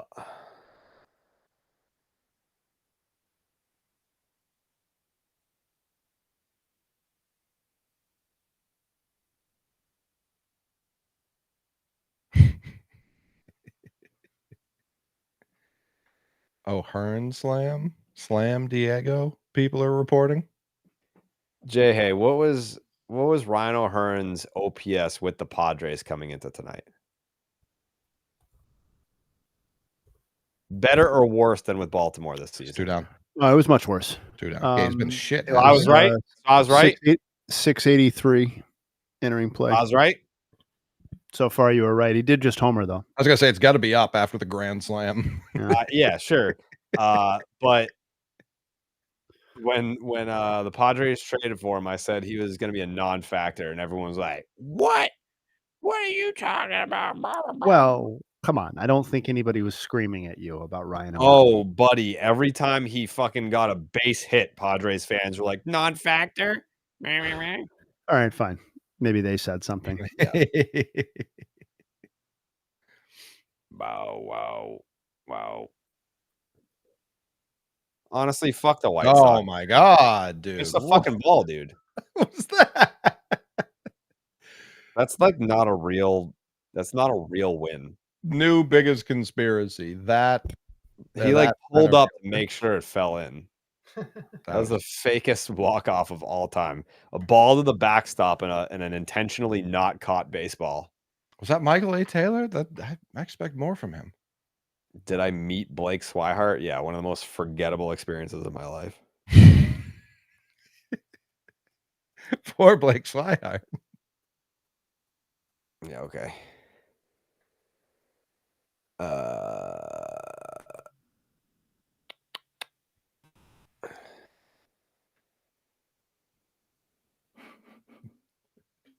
What did Blake do? We're not gonna rehash old history, but No. not a stray at all. Direct shot. Direct intended shot. I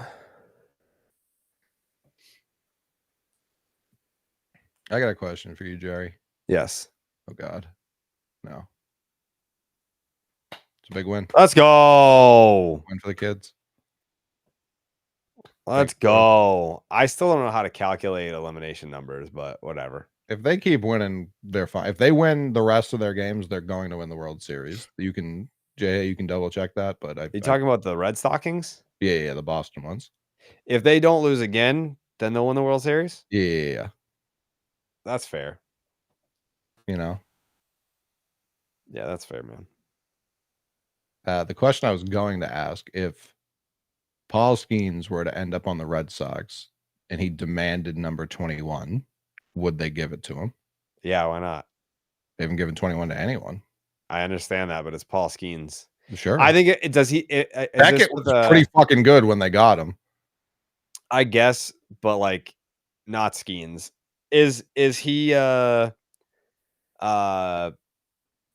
like if he gets traded here and then signs an extension, then yeah, you can have whatever you want. But until you like, we're not going to give up 21 for someone that's just passing by. Like that's got to be like written in the contract. Like, all right, No, I for sign the sure you don't want to give extension, it to you get 21. you don't want to give it to a 1-year guy. I completely understand that, but that was never Beckett. Do you think Clemens would be like, yeah, dude, fucking take it? Oh, I don't think if at this point he's like, why haven't you just retired it? Because they're waiting for him to get into the Hall of Fame, and I think by some backdoor method he will. He should. Like he absolutely should. I agree. But I think the Red Sox should beat the MLB to that. What? Retire his jersey before he gets in? Yeah. Yeah, that the Red Sox. The Red Sox they have rules, but they never follow them. No, ever. Like it's supposed to be 10 years with the team, Hall of Fame, and retire with the Red Sox. Pedro, not 10 years. Didn't retire with the team either, famously. Didn't retire with the team. Johnny Pesky, not a Hall of Famer. Yeah, they just break the rules all the time. And they retired Poppy's number. Like obviously he was going to get into the Hall of Fame, but they retired it the year after he retired. Obvious. They just were like, yeah, there you go. I don't think it was obvious that Ortiz was going to get in. Like I obviously would have put him in, but he had the allegations. I don't think that made it obvious. I think the conversation around him got very soft, very fast after his retirement. To your point, like True. I do feel like the tone on his candidacy was like, "Oh, it's going to be interesting to see how Poppy does." Like, and then it was like, it's not that interesting, actually. True, but it was.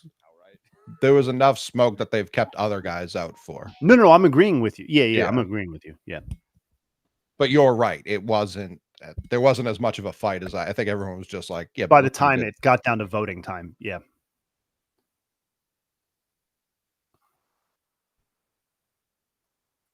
49 retired. Yeah, why not? I mean, he's got he has higher rankings within the Red Sox organization than Johnny Pesky does. Johnny Pesky was just around forever. And I'm not saying Pesky doesn't deserve it. I was going to say, but you could say that for Wakefield too. Right. So like Wakefield has like the on and off the field credentials to have 49 retired. And I don't think that they'll ever issue it again. No. So like 33, I mean, Tech is wearing it, so that's why no one else is wearing it. But I think even if like he goes to manage a team somewhere else next year, I don't think that they'll issue 33 either. 15. I don't know if they'll retire 15. I think they'll probably give it out, just not super quickly. I mean, they couldn't have moved on from Manny faster. They gave Takashi Saito 24 the following year. But like no one, like they stopped, right? Like no one has it now, right? 24? Yeah. People have had it though. Like Price had it. I feel like someone's had it since Price, or Price was the last 24. I thought someone had it since him. Yeah, and Price finished with 10, I want to say. Yeah, he switched to 10. It didn't. The podcast. For Astro. His son, I think, is named Xavier, and it was like X is 10. Yeah, I think you're right.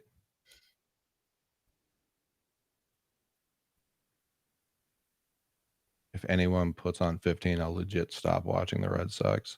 You know, Kevin Millar deserves a lot of credit. Big walk. Huge walk. Yeah, no one has worn it since Pedroia. I struggle with Pedroia because he's obviously like a all-time great Red Sox, but I think because of the injuries, it's like, is he retirable? I think if it weren't for the injury and he got to play out his career, he would have been a Hall of Famer. I think it's certainly on the table, yeah. But to Jay's point, Chase Utley like struggling to get in. I don't know that we can just put in, even with the MVP, put him right in. I do have a take that I'd fear is not really controversial, but it may be to some people. Okay. I did not feel the strong desire or need to retire Wade Boggs' number. That felt very like, let's have a party. We need a reason to have a party. Let's When retire. did they do it? They retired it in Was it like 2016 for no reason. Like they retired it after like more than 10 dudes wore it.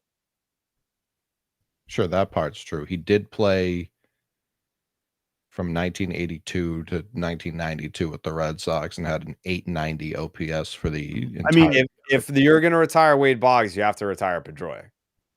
Boggs was much better. No disrespect intended. Wade Boggs was a lot better than Dustin Pedroia. Yeah. From his second season through 1989, he has 7.8 WAR. So why did that happen? He had a 7.8, a 6.3, a 9.1, which somehow didn't lead the league, an 8.1, an 8.3, an 8.3, and an 8.4. He doesn't but Wade Boggs doesn't belong to the Red Sox like Dustin Pedroia belongs to the Red Sox. Sure, but he was better and he played the majority of his career with the Red Sox. And we're talking about teams that that's like Red Sox Hall of Famer. That's not Red Sox retired. No, we're talking about retiring the jersey. I think that I view those as the same. I know they're not, but they're not. Kind of are. They're not. Boggs, John Valentin's like a Red Sox Hall of Famer. Wasn't it just a response, like given the timing of it? I mean, I don't remember it happening like contemporaneously, but like, wasn't it just a reaction to him getting in the Hall of Fame in 05? Like he gets in 05, he's in the 05 class, and then in 06, they're like, well, he's it was in the 2016 real Hall of Fame. Oh, it was 16? Yeah. It was random as fuck. Oh, I'm sorry. It was after 14 and 15. They literally were like, that is very random then, yeah. They were like, we finished in last place 3 out of the last 4 years. We've got a party. We've got to do something positive. Let's retire Wade Boggs' number. Okay. That's what happened. Football's different. Football, they almost never retire numbers. Like it's just not a thing. They put people in inner circles and Hall of Fames, team Hall of Fames all the time. I got baseball. Right back. When I come back, Wade Boggs' number better be off the facade. The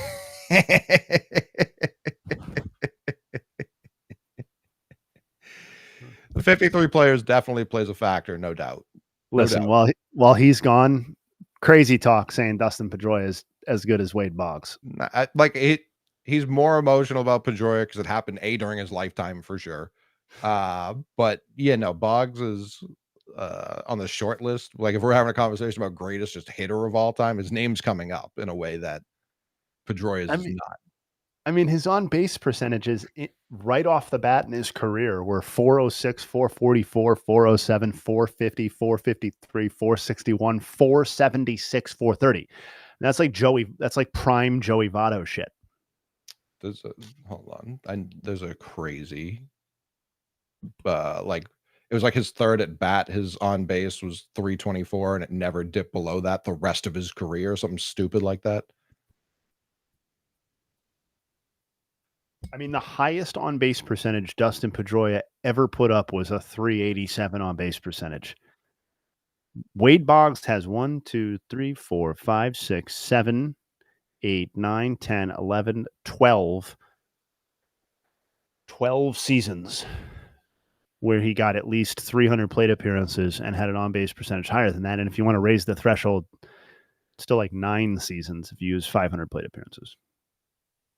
Someone said the Red Sox should produce about it. Dustin did more for Boston. For sure, I understand. I'm not trying to. No, I'm reading a comment. That's not my take.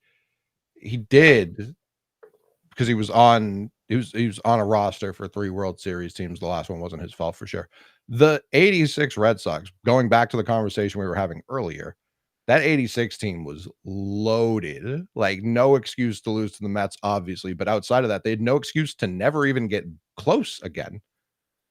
That team, it was a young Clemens, it was a young Boggs, Jim Rice was still cooking. Why am I blanking on? Dewey Evans was cooking. Like that team had all of the makings of a team that was going to go on a run there. And they had the 3-2 lead in the World Series in 86, and that was it. That was the end of that chapter. And again, Clemens, I think, was in his second year. Yeah, they had Boggs was in his age 28. Rice was, back end, but age 33. Dwight Evans, age 34. Clemens was 23. Hurst was 28. Yeah, it Oil Can was 26. yeah, they were cooking. And just never, they were all set. They didn't want it.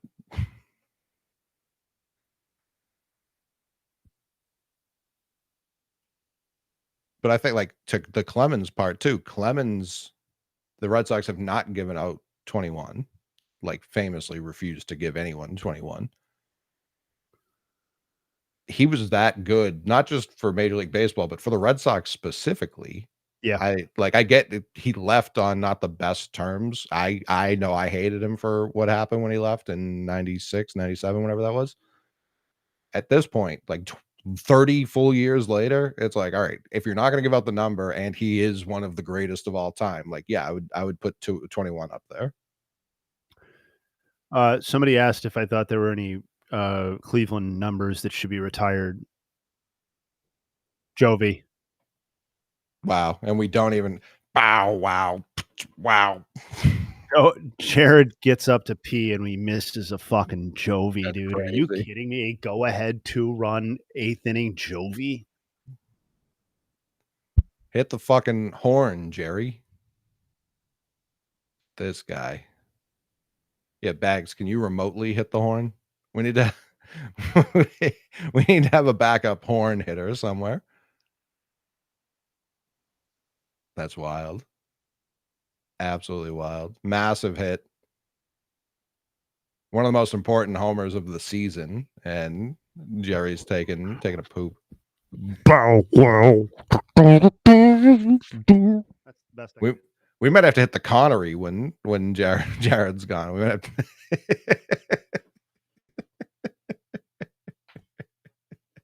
Welcome to The Rock.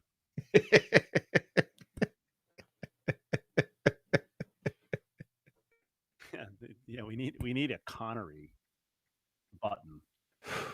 That's crazy, dude. Something. Yeah, these peas are a disturbing amount of time. May have a problem. Quite a flow.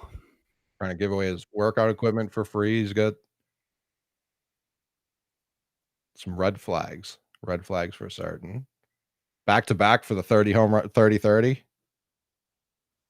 That'd be sick. Jared missing like 3 would be very, very funny.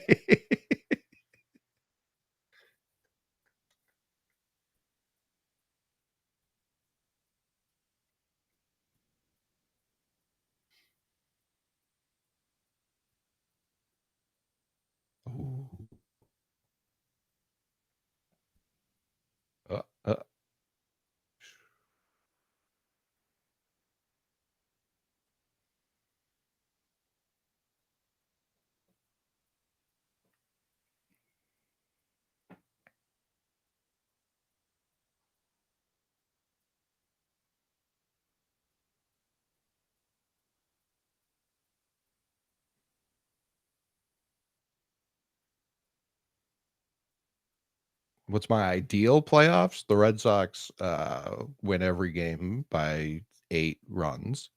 Oh, God. Shohei nearly killed. Throws it away.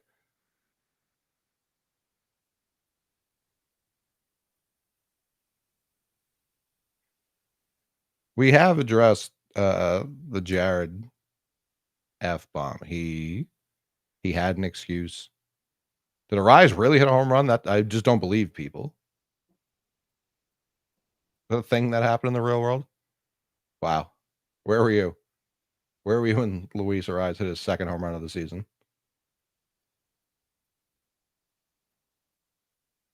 8th. My apologies.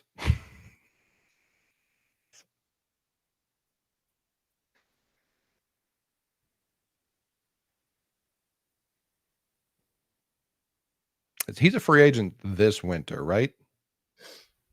Arise? Yeah. Yeah. What do you think his market's going to be? Because there are going to be some teams who like him, and I think most of them are going to be like, we're the most all set. I don't think it's going to be a whole lot. I mean, I think it's going to be.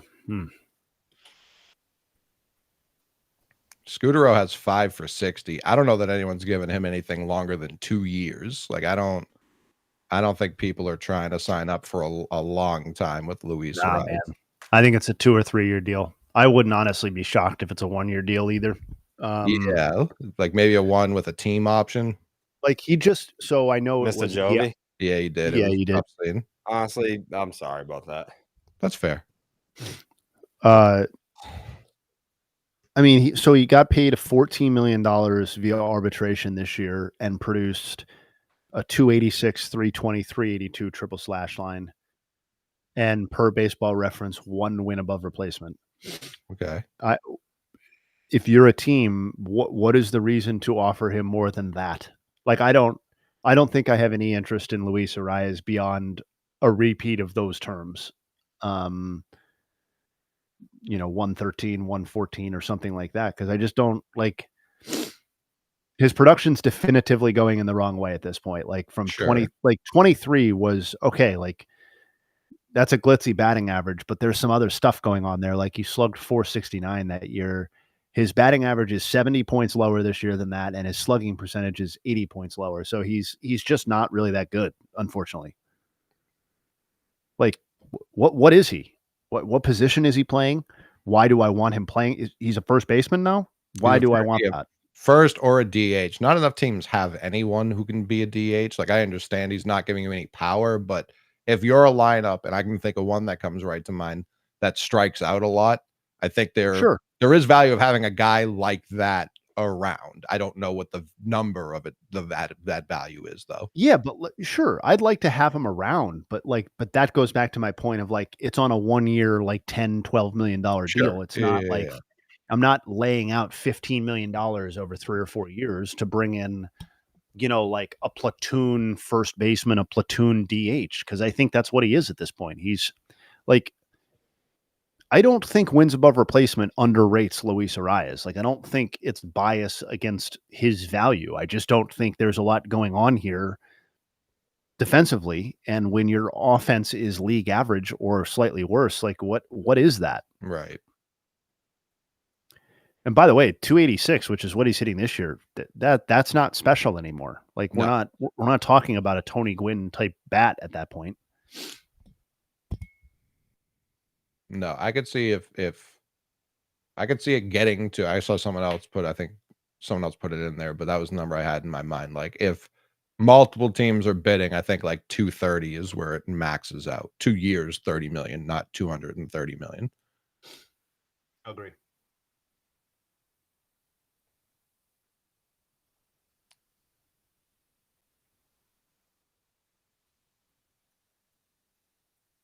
Cleveland retired jersey number guys people are trying to go back to. Yeah, I don't. Sorry, this is going to be a disappointing answer. I don't think there's a current player outside of Joe Ram, which was the stipulation in the thing, that deserves to be retired that's not retired. If somebody wants to suggest a person, that's fine. But I don't feel like Kenny Lofton should have his number retired by the team.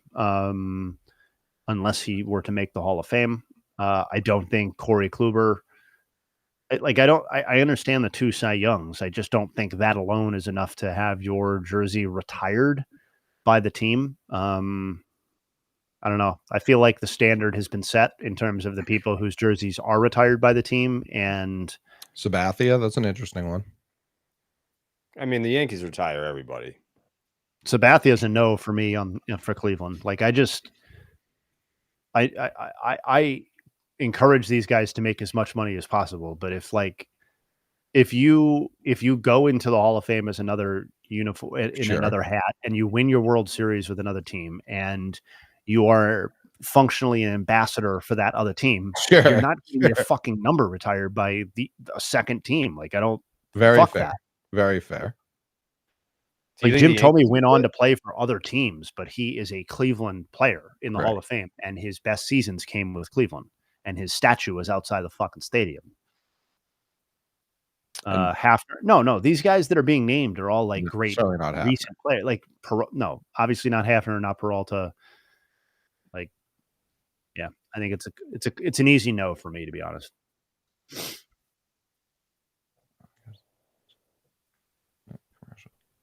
JRM for sure. Certainly not Manny. No, not Manny and not Vizquel either. Is there, if Quan plays his whole career there and it just keeps going like this for like another 7 years, just like as a hometown hero, it doesn't win a World Series or anything like that, but just steady 13-year career for the team. Sure. I mean, if he, what you're describing sounds a lot to me like a 40-win player. Sure. Given Not a bad player by any means. Yeah, I mean, he's at 16.5 wins through 4 years. He gets to 30 or 40 wins. I would say still probably not, just because I'm not sure he's good enough. But that would start to be a pretty compelling case if you're a 12 or 15-year player for one franchise. And that to me is more interesting than, let's say, a Corey Kluber, where, your peak is insanely high, but it's really all condensed over a half-decade period. That doesn't mean that Quan is more valuable to the franchise. It just means, like, if we're talking retired numbers, to me, you have to have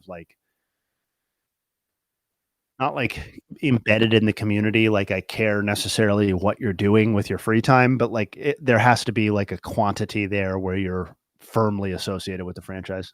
Even outside, like if people in the stadium nightly have the jersey on the back, like that's our guy. Yeah.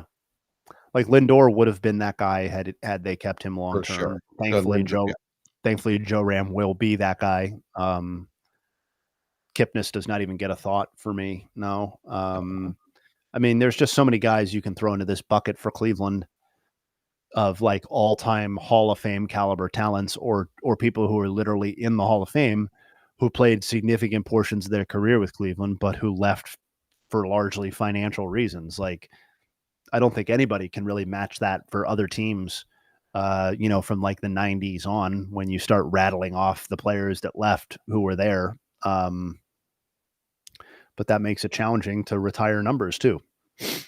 Sure. No, like Robbie Alomar. Honestly, so somebody mentioned Alomar. I don't know whether you're talking Robbie or Sandy, but like Sandy Alomar, I think, is the most compelling name that I've heard so far, actually, for numbers to be retired, because you have a substantial playing career that was, while not a star level necessarily, I think he was a uniquely well-known player for how unimpressive his actual career stats are, and was with the team for 11 years, has been a coach with the team for, I don't even fucking know how long at this point. Like, to me, he's kind of like a Cleveland institution. So if they were like, we're going to retire Sandy Alomar's number, I'd be like, fuck yeah. Like, that to me has some sentimental value, even though, he's not even the player that Corey Kluber was, despite playing 11 years with the team. Someone asked, was Lackey's best year with the Red Sox as good as Giolito's had this year? And off the top of my head, no. Wait, say that again? Was Lackey's best year with the Sox as good as Giolito is doing this year? I'd say no, because even in 13, his ERA was still, I think, a 4 something. Yeah, he kind of turned it on the postseason. Yeah. He got traded in 14. Maybe that first half in 14 he was cooking. He was out for all of 12, and he was the worst pitcher in baseball in 11, right? Yeah, in 10 he was bad too. His 13 season with the Red Sox had a 3.52 with 189 and a third innings pitched. So that seems actually pretty comparable to what we're talking about with Giolito. For sure. Right? That was a lower. I mean, those ERAs were so how high were they the first 2 years he played with the Red Sox? Lackey? Yeah. It was 4.4 and then 6.41, and then he missed, to Jared's point, he missed all of 12. Yeah, he sure did. So he had a 5.26 ERA through 61 starts, got hurt, and then came back and rounded out his career with, like another 50 starts with the Red Sox of like a 3.5. Okay. So I guess the answer would go to Lackey, but You didn't trust him until he tipped his cap to the fans in Fenway in the playoffs. Yeah, in the playoffs. Yeah, that's wild. Is Tomey's number retired by Cleveland? I just assume it is. Yes. Have to be. Okay. Yeah, He's got a statue. Yep. That makes sense. Yeah. You don't usually see the statue with no retired number. Yeah, he's like he's really the only modern player whose number is retired. Like everybody else is a really, really old player. Like the 40s, yeah. Yeah. It's Averill, Boudreaux, Doby, Harder, Feller, Frank Robinson, Bob Lemon, Jackie Robinson, obviously, and then Tomey. That's like 50 years in between retiring players. Doby might be, if we were having like most underrated conversation, I think he may be my pick. Until very recently didn't realize how prolific he was. No, it's a great call. I mean, he gets, him breaking the color barrier in the AL is obviously always like a footnote to Jackie Robinson. Right. But, because I think people, they view it now as like AL, NL now, where it's like, okay, so like there is no difference between the leagues. So whoever broke the color barrier was just the guy who broke the color barrier. And like, it's who cares who did it in the AL. But like, that's not actually what was happening in the 40s. Like it was a significant deal that the AL was also broken and all of that sort of stuff. And yeah, to your point, we're talking about a 50-win player over his career, like multiple years where he had league leading contributions and homers or RBI or slugging percentage or OPS or whatever. Yeah, it's a great call. More people should know about him. It's just one of those like baseball names you hear growing up, and obviously for those reasons, but it wasn't someone whose numbers I dug into until like probably 2 years ago. And I was like, oh shit, like genuinely like elite, not just happened to be second. So I'm going to look something up real fast.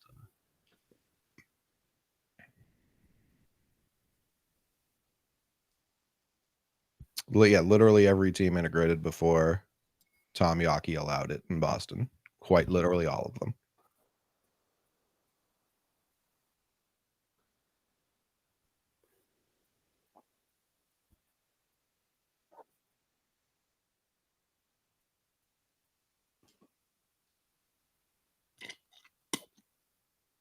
A little corn in Arizona.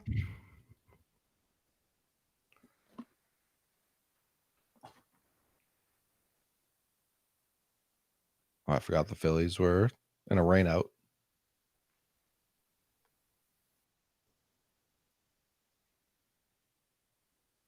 I like this question. What players are the type of Pokemon that only evolve when you trade them, like Kadabra or Machoke? Easy Harrison Bader. Harrison Bader becomes a different beast entirely when he gets dealt. What about LaTroy Hawkins? LaTroy Hawkins pitched for so many teams. I'm trying to think of like, Orlando Cabrera had a stretch where he made the playoffs every year for like 5 different teams. Sure. Terrence Gore. Terrence Gore just becomes a thing the second the playoffs pop up. Will Smith. Closer Will or reliever Will Smith, yeah. Yep. Marco Scutaro felt like that for a hot second too, Sure. where he was attached to a lot of good teams in the playoffs. Johnny Gomes. There, I think Coco Johnny Crisp. Gomes. Coco Crisp, I think, had a run of making all playoff teams. Chapman has been traded twice. Both of those teams won the World Series that year. Yeah, Ben Zobrist had his back-to-back World Series years, right? Mm-hmm. In 15 and 16 with Royals and Cubs. Yeah. Who was Alcides Escobar? I don't know if he didn't get traded. He just turned into a different guy, swinging at every first pitch. Jose Iglesias is a good call. I like Jose Iglesias there. Jock Great as well. vibes guy. You say Hunter Renfroe? Evaldi. Evaldi like settles in though. Yeah. Randy Um, Johnson.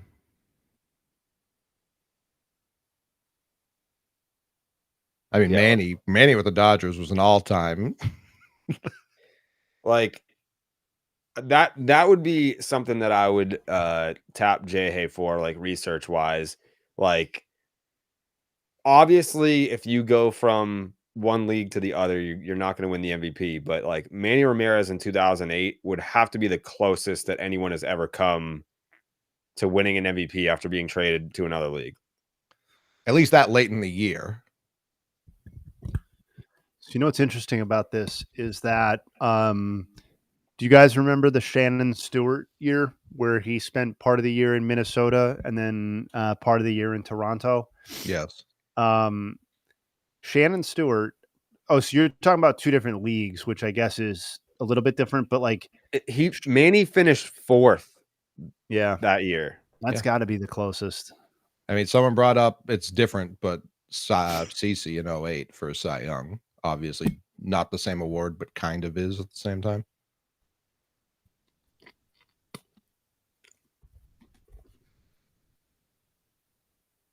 There he is, Jose Iglesias. In the flesh. Just adding this game. I'll go right back. People were asking for.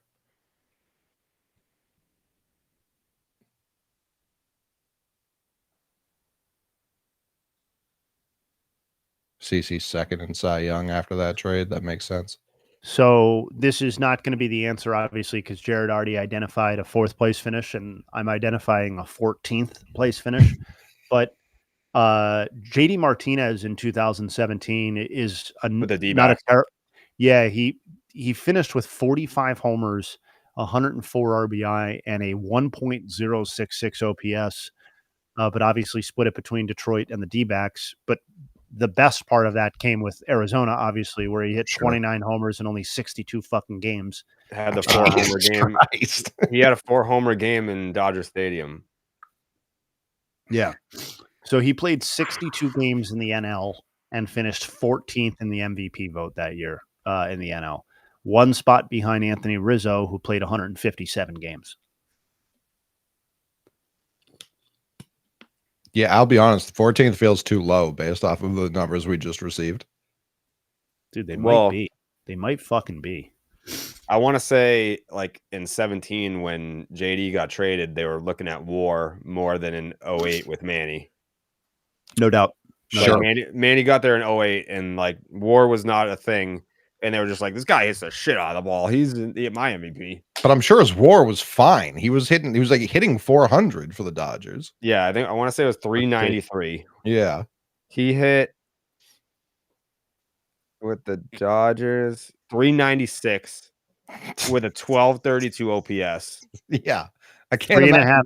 3.5 wins above replacement in 53 games for Manny. Yeah. That year. So a 10 and a half WAR pace. I was going to say, yeah, what's that pace? 10? Yeah, that puts any other season of his career at absolute shame, obviously. I mean, dude, for the Dodgers, he had a 1232 OPS, which is a 221 OPS plus. So he was basically like last year Aaron Judge over actually, that kind of makes it seem even crazier in the other direction, which is that Aaron Judge's last season was basically Manny's Dodgers stretch over a full fucking year. Yeah. Cal Raleigh due up first. Oh, trust me. Ohtani versus Carroll happening right now. Devers is up. I don't even have that game loaded. That's low on the list. See, if the Mets could still fuck this off, like they're perfectly capable. See?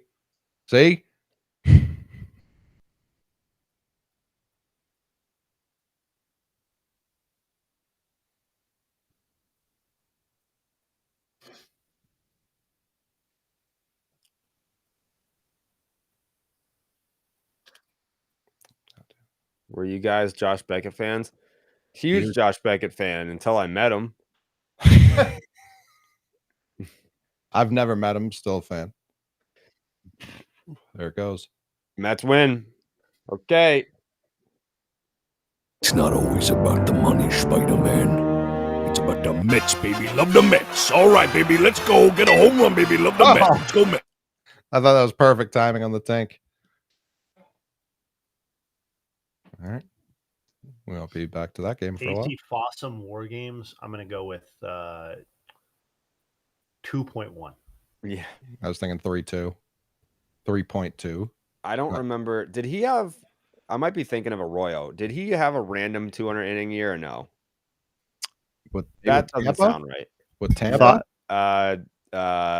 He had 162 and 2/3. Fossum did. With the D-backs? D-backs, he had 142 innings pitched. He had one of the great bad seasons of all time with the D-backs, where he threw 142 innings with a 6.65 ERA. You don't often get 27 starts with a 6.65. That's people don't talk about that Schilling trade being a heist. Oh boy, Casey Fossum, Brandon Lyons, and fucking someone that I forget, but Jorge De La Rosa. Yeah. Oh, okay. Yep. And Mike Goss. Not a single guy. Nope. I'm going to go ahead and dig up a Casey Fossum nug here. Need it. Was that year with Tampa, though? The next year, after that disaster with Arizona, he moved to Tampa and had 162 and 2/3 with a 4.92. Unfortunately, his D-backs career overall would produce a 5.64 ERA and 368 and 2/3 innings pitched. Mary Fuckhill, Dallas Braden, T, and Steve. Wow. So we're killing Steve. I feel like I can only do one night with Dallas, and then T would just be like entertaining to have around all the time, I guess. He's got the most cushion, though, if we're really breaking it down here. Mm-hmm. Yeah. You want to keep that around. Yeah, Dallas is bony. Sean Casey War Games. Oh, God, the mayor. Is that a Casey Fossum or is that a Sean Casey? Got to be a Sean Casey.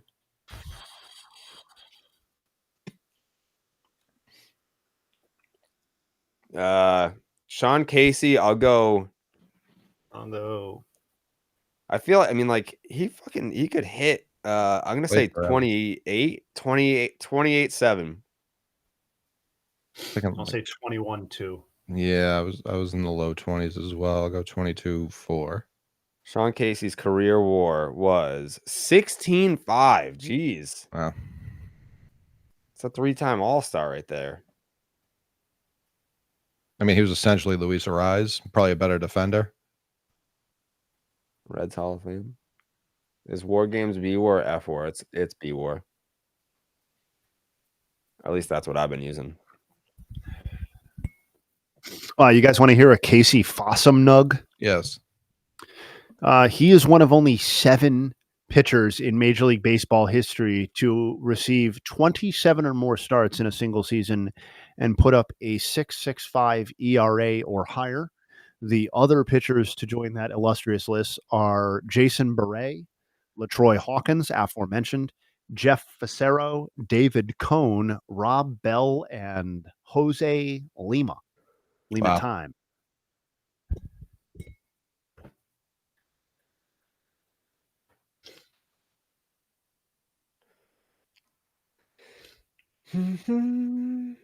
Didn't think we were going to get a Fossum nug today, but I'm glad we did. Just need one base for Jared's picks to hit. Who do I need? Kurtz? Probably. So it's a lock then? Wow. Kurtz against a righty is a lock. No, Kurtz has a hit. Ohtani then, probably. Ohtani. Kurtz is unbelievably good. It's Ohtani. Patrick Bailey hit. Yeah, I just need Ohtani's over 2. What a loser.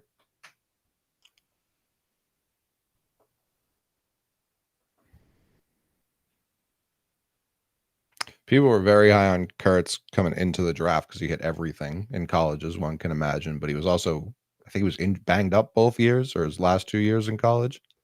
Was Kurtz 4th overall? I believe so. It was high. Nick Kurtz. Nick Kurtz was first round, 4th overall in last year's draft. There was some talk like he may fall to where we picked, and that would have been unbelievable. Who has a tiebreaker between the Stros and the Tigers? I'll tell you right now. That would be the Detroit Tigers. They went 4-2 against Houston this year.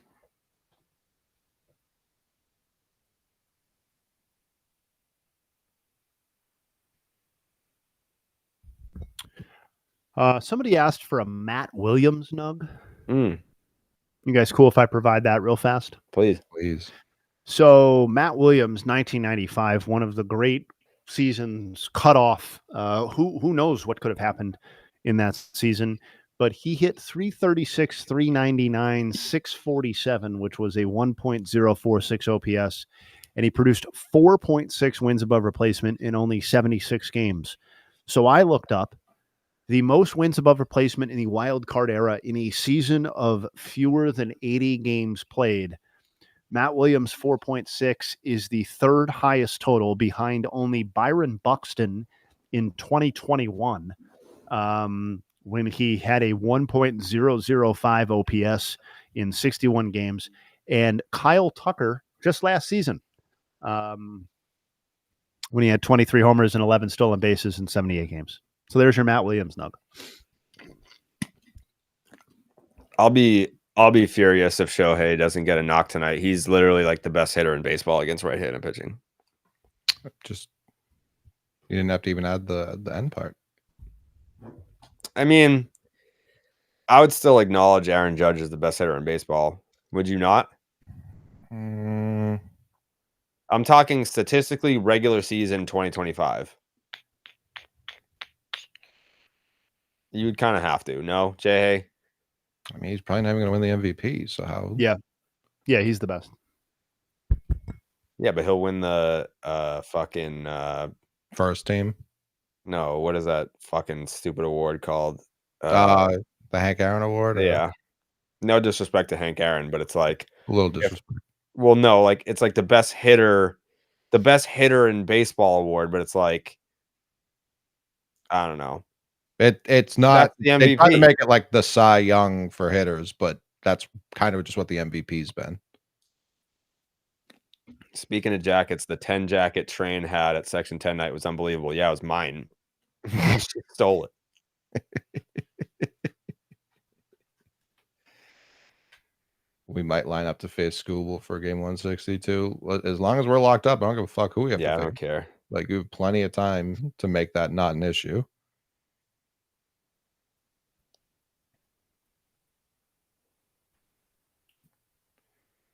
Need a game. You can't all go to commercial. Can't do it, won't do it. Bryce Miller and butt cheeks this year.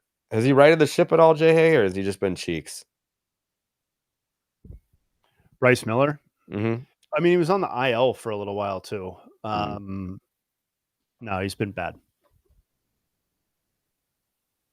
Scooble. I was looking to see if he's been any better since he came back from the IL, but the answer to that is unequivocally no. He had a 5.73 ERA before he went down, and he's got a 5.34 since he's come back. The Red Sox also handed Scooble one of his worst outings of the season. Yeah, I just don't know that I would prefer to face him. Assume that would happen again. You know what also, I mean? if you're Detroit, never mind. That was stupid to say. I was gonna say I feel like they would have had something locked up, and they would. I mean, I don't know. If you have a playoff spot locked up going into 162, are you throwing Scooble or are you holding them?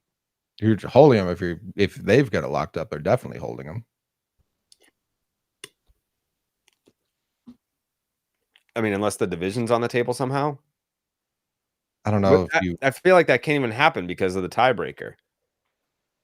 Like, I don't think is there new rules in place to where like a game 163 is no longer relevant? Can't happen. I don't know, dude. Too many rules. They just don't do them anymore. Deplatform Wade Boggs.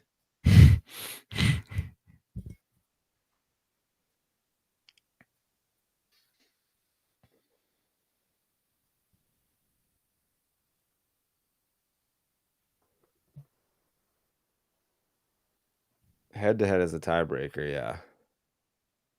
Yeah, and then it's like record and division. Like I think there's another one if for some reason that Interdivision record.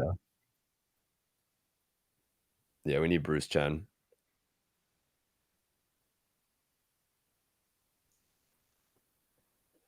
I have nothing against Wade Boggs. I don't think his number should be retired.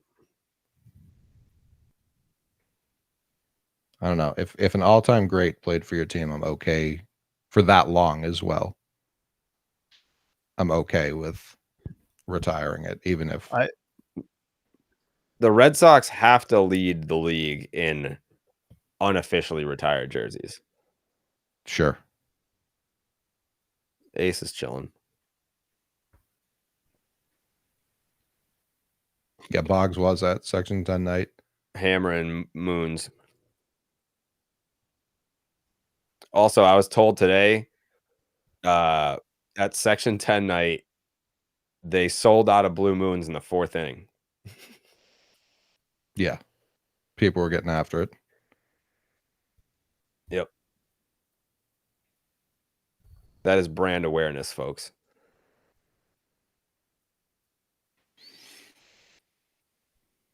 JP Crawford having a sneaky great year. I feel like he's just been good since he got to the Mariners. He was brutal last year, though. It was last year, right? Like he had a one like kind of cratered year. Yeah, it was last year. In general, he has been rock solid for them. Do we have any Mariners fans in the chat? People were calling for the Raleigh at bats. Well, they were just probably thirsty for a Joby after I fucked up the last one. Yeah. I think it was one area that it was sold out in, not the entire. Oh, yeah, it was on the deck we were at. Yeah. Someone asked if outside of Skeens, who's my top trade target. I don't think Skeens is getting moved this offseason. I just think every team with the ability to pay him should be making those calls already, letting them know, like, don't trade him without talking to us type calls. Mine would be playing in this game right here. It'd be Ketel Marte. That'd be my top realistic trade target.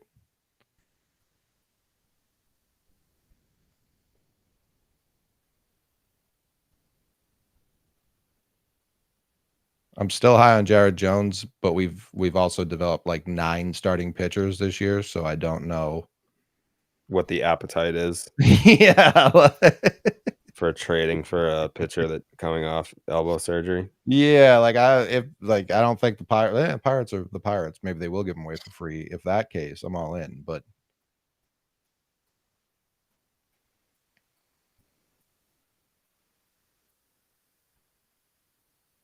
would I sign Naylor to play first? Probably not. Listen, I get it. Blame Passan. He was the one who started that shit. March 1st this year? I would like if the Pirates signed him to a lifetime deal, that'd be the best thing that ever happened to the Pittsburgh Pirates. I just don't foresee that.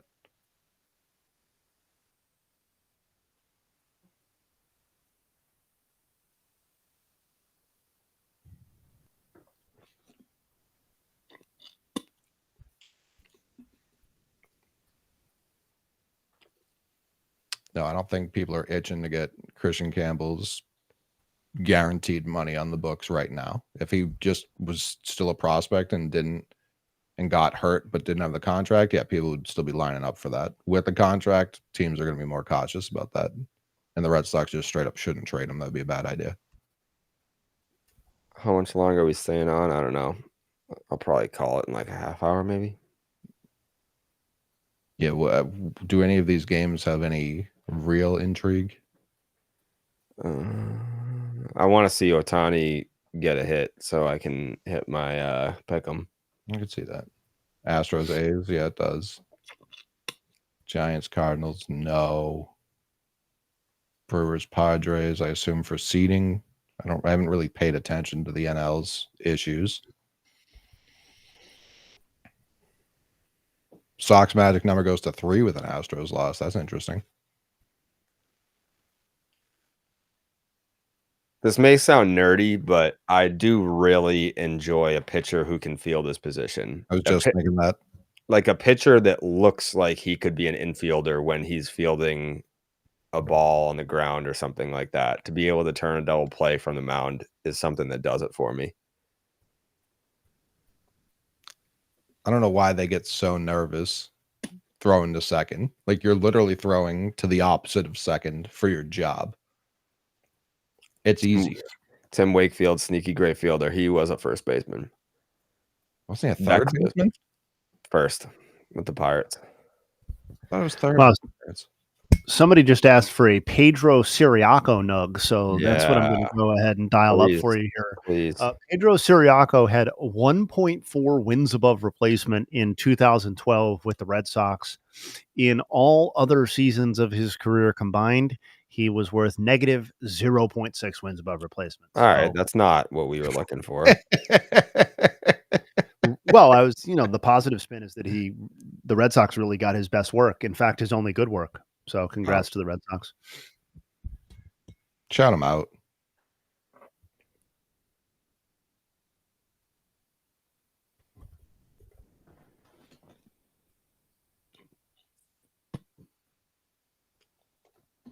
Does Mackenzie Gore get traded this offseason? I was kind of surprised, not necessarily that he didn't get moved, but that there wasn't more Mackenzie Gore trade buzz. It never made sense to me why he would get moved now from the Nationals' perspective. Well, I think the thinking was that it's a new front office now overseeing that team. They don't necessarily have the attachment to Mackenzie Gore and him being part of the Juan Soto trade. And I do think we sort of talked about this on BID, I think, at the time, but like you're going to run into a situation with the Nationals very quickly where his free agency and their timeline for being genuinely competitive are not going to line up. You got something, Rocket? Question for Jay Hay. We call it BID. How do you feel about everyone else at Underdog calling it bid? Yeah. I don't love it, if I'm being honest. Yeah. It's it's not something I'm going to pick a fight about, but it's not bid to me. It's not bid. It's BID. It's baseball is dead. Yeah. I mean, do you disagree with me on that, or? I obviously hear people call it bid, and I don't say like don't call it bid or it shouldn't be called bid, but I call it BID. Yeah. As long as you and I are on the same page, everybody else at Underdog can call it whatever they want.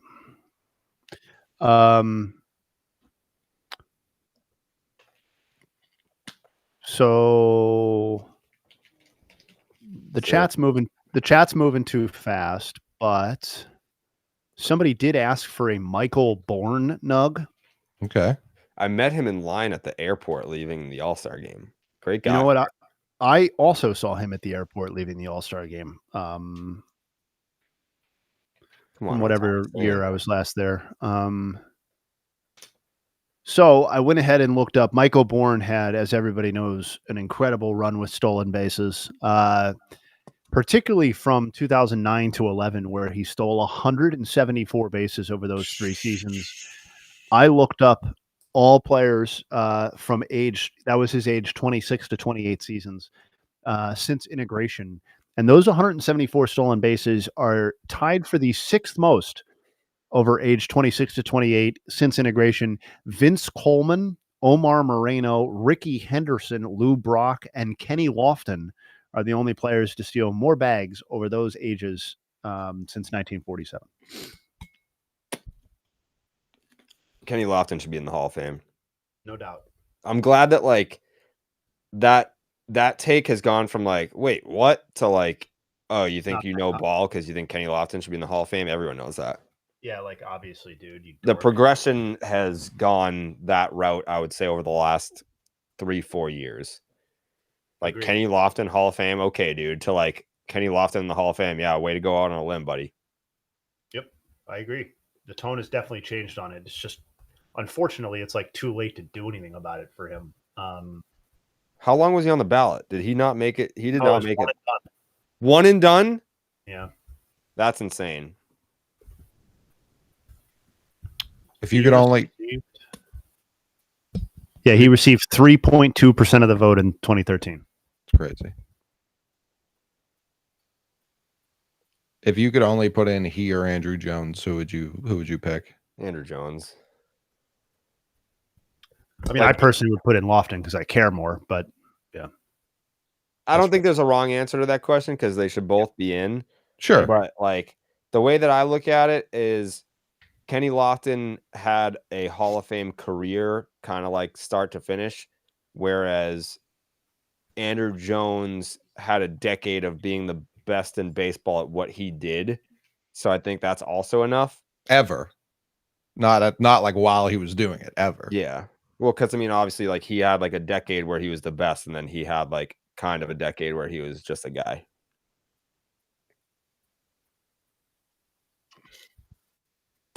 Like, he had that 1 year where he got fat and hit like 40 or 50 home runs. But like, what do you think his WAR was in the year where he went off? I think, was that with the Yankees? I think he was decent with the Yankees. What was the year that I'm going to look it up right now. Like the second half of his career was just like fascinating to like look at, as like this guy used to be a god in center field and now he's this. Let's see. Was it 2005? I want to say. Oh, he was still with the Braves. All right, yeah, he hit 51 home runs, drove in 128 runs, and had a 6.7 WAR that year. 6.7. And then he hit 41 the next year. Yeah, so I was way off with the Yankee thing. He was playable with the Yankees, though, wasn't he? No. Interesting. I mean, he didn't even have one full WAR with the Yankees in either year. He hit 247 with an 851 OPS, so solid, I guess, but 09 WAR. And then his final year in the big leagues with the Yankees, age 35 season, hit 197 with a 701 OPS. Yeah, that's no good. Chat only Nug. Wow. You think you know a guy?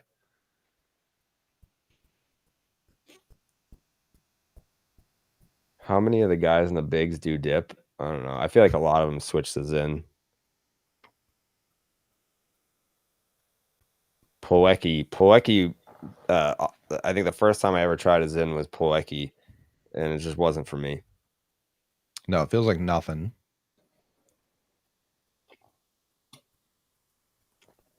Would you start earlier Harrison over Giolito in the playoffs? I think I would start Giolito and have those guys, maybe both of them, warming up at the very start of the game. Actually, no. My thought was, I think Toley's a perfect backpack for Giolito. You start Giolito for however long, and then you just pull the Toley cord and bring him in. 4 good ones from Giolito.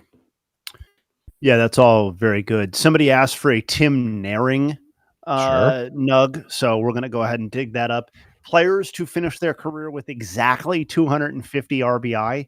Those players are Gene Robertson, Henry Spearman, Billy Klaus, Lyman Bostic. We all remember Lyman Bostic. Tim Naring, Mark Sweeney, Ryan Garco, and Jeremy Hermida. Wow. Jeremy Hermida was supposed to be a big deal. Remember that? Yeah. Oh yeah, he was a huge prospect. Yeah, he was supposed to be the next big thing. Didn't end up being that, but I was still stoked to have him on the Sox. Big time. I was like, yeah, those idiots didn't know what they were doing. Yeah, no, he was supposed to be a big deal. Who were you more excited about the prospect of? Jeremy Hermida or Grady Sizemore? This is just with the Sox, not like at the onset of their career. Hermida, I didn't buy the Sizemore slop at all. I just and then I I thought I was wrong because he got off to didn't he have an amazing opening day? He had a home run on opening day, and that was kind of it. So I was like, fuck, I was wrong, and then wasn't. So I was in on Hermida. I want to say I have a picture with Hermida. Probably. Yeah, I did like the fan on the field day, and I was like, sorry, Josh Beckett and whoever else. I need a picture. This was 2010 because I remember I did get a picture with Adrian Beltre. Oh hell yeah! But yeah, I got one with Hermida. Went home happy. Did the Sox get anything from Mickey Gasper? I'm pretty sure it was Giovanni Moran.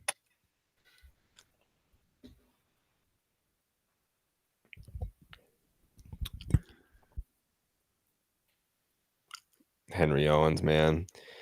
Yeah, I remember because I was also following Vladdy very closely when he was in Double-A. That I bought like the minor league baseball equivalent of MLB TV, and my password was it was like Owen Swihart 15. It was very high on both of them. They both failed me. Swihart was after Bryce, but it was like, hey, there's another high school catcher coming out of Texas, might be the real deal. Yeah. I mean, you just look at him and you're like, this is not like a catcher, a stud big league catcher. No.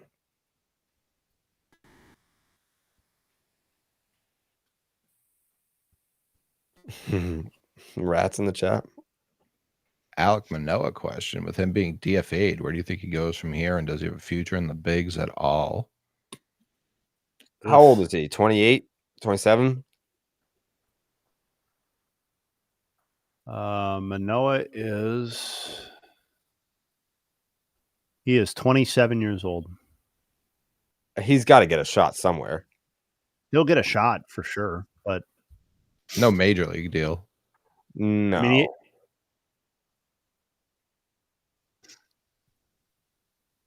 I thought people were saying Castellanos Jovi'd. He just had tied the game.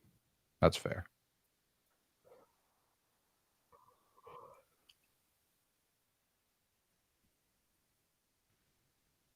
So Spider Tack took the careers of a lot of pitchers. Did the pitch clock take anyone's career other than Alec Manoah's? No, I remember when people were saying it was going to happen to Kenley because like he was so slow and out of shape. But... Oh, James Karinchak.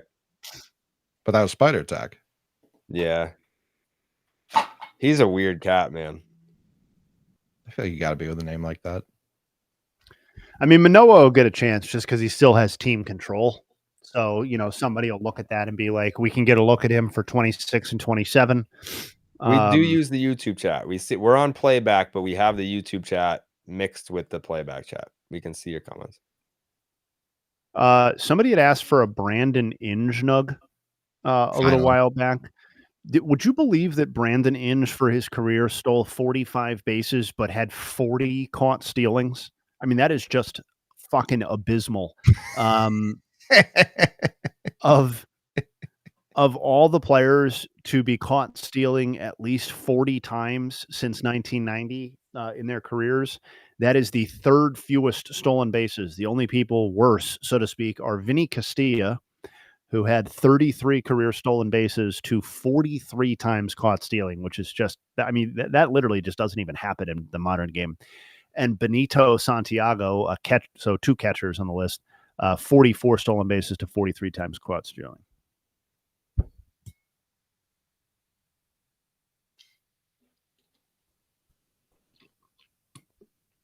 Brandon Inge was electric when he was going.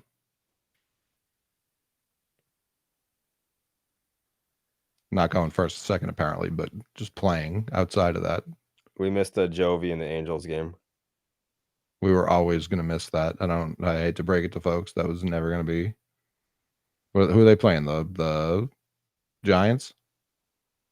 The Royals. Yeah, no, that was never coming on. Yeah. I don't even think we touched Twins Rangers. No, and no one said anything in the chat, so I don't think anything happened there.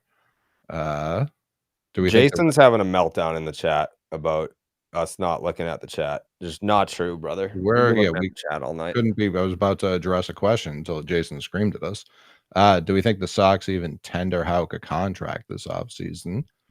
We're seeing Jason's messages from YouTube here in the chat. So we are seeing all of those messages. In fact, I'm answering questions from that chat as well. So yeah, Jay couldn't be answering more questions directly from the chat. But no, I don't think Tanner Houck will get tendered. I think it's the exact same situation as the Patrick Sandoval. Yeah, especially that's if they sad. think it is. It's not a great way for it to end, but I don't think they're as aggressive with both Tolley and Connolly early, adding them to the 40-man if they didn't already factor in that someone like Houck would get non-tendered.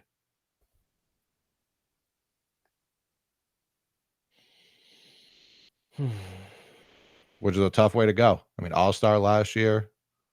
Most people had him penciled in as number 2 on this year's staff, and just out. Yeah, I feel bad for Tanner.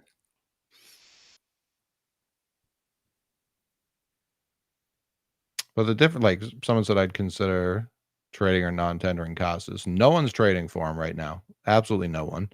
And non-tendering him, like we don't have another option there, as opposed to we have 1,000 pitchers right now. I could still see a world, especially with the ABS coming in, where Casas is back to looking like a guy next year. Yeah. I think, I could see Casas rebounding next year. Why not? For sure.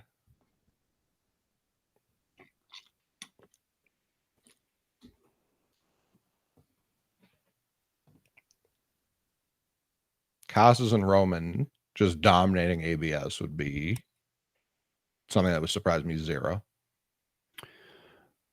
Someone asked for a Brandon Webb nug. Happily, we'll cook that up.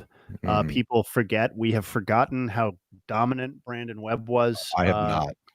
Quick reminder, Brandon Webb was insanely good through his first 6 seasons and then literally could not pitch anymore because of his shoulder. He went from being a literal Cy Young contender to being out of baseball.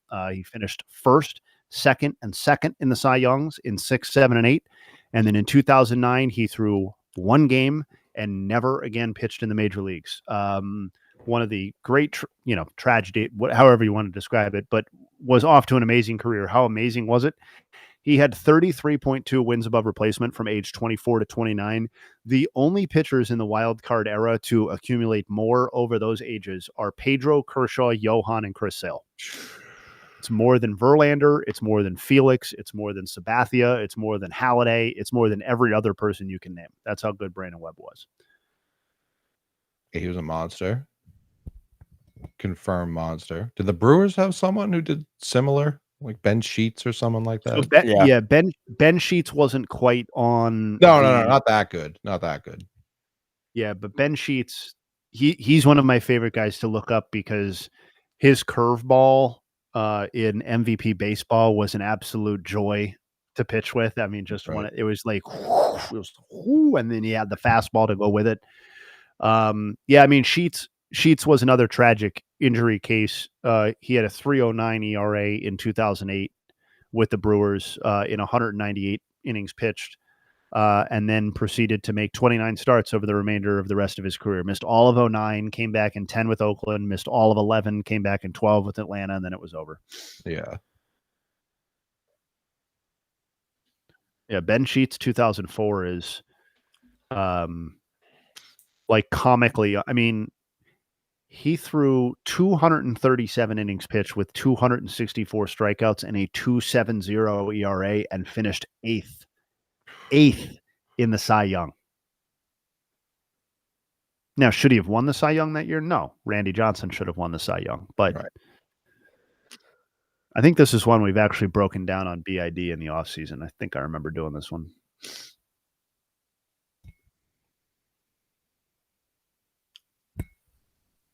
It bothers. Does anyone in chat have the old Billingsley tweet? Chad Billingsley. I can't remember. It feels like a Nightingale thing, but I don't want to just put it on him. One of the reporters, when Billingsley and Kershaw first came up, was adamant. Oh, I remember that. Yeah, I can't remember who it was, and I can't. I've searched every baseball writer Billingsley, and I can't remember who said it. But like one of the all-time incorrect calls is the moral of the story. Was it Heyman? I could see Heyman doing that too.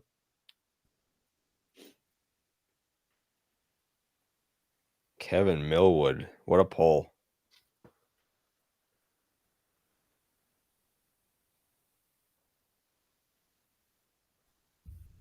You know, I mean, it's textbook Nightingale too. A lot of the old baseball writers have some insane takes, which is why we love them.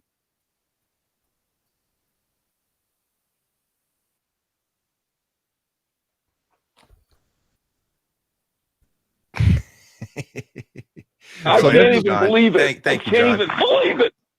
This is even a different one because this is very funny too. Kershaw may be regressing faster than Billingsley. Not sure. Close competition. Hashtag how can Brad Penny be better than both? It was May 4th, 2010, which certainly didn't age well. But there was another one that was just like, you can have Kershaw. Give me Billingsley every day of the week. Like that was also a take people felt the need to like rush to have.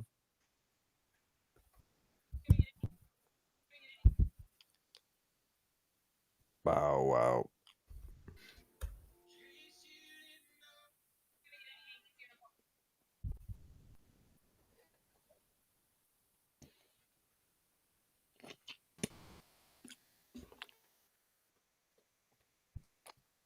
Yeah, 2010 hashtags were out of control. Remember Follow Friday? Awful. Yeah, all the trends via hashtags were pretty bad. Like up until T came on Name Redacted, I had to like tell him to stop using hashtags. It's like they don't do anything on this app. They don't. It's crazy. Yeah, Man Crush Monday, Follow Friday, hashtag Reds. He would tweet everything hashtag Red Sox. I'm like, dude, don't. Women Crush Wednesday. Mm-hmm.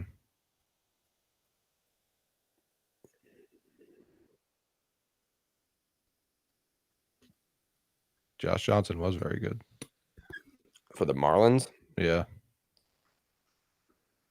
Somebody asked for a Kaz Matsui nug. Would you believe that Kaz Matsui's season with the Rockies is the only season, that's 2007, is the only season in franchise history to be worth at least 3.4 wins above replacement while producing an OPS plus of 87 or lower? Wow.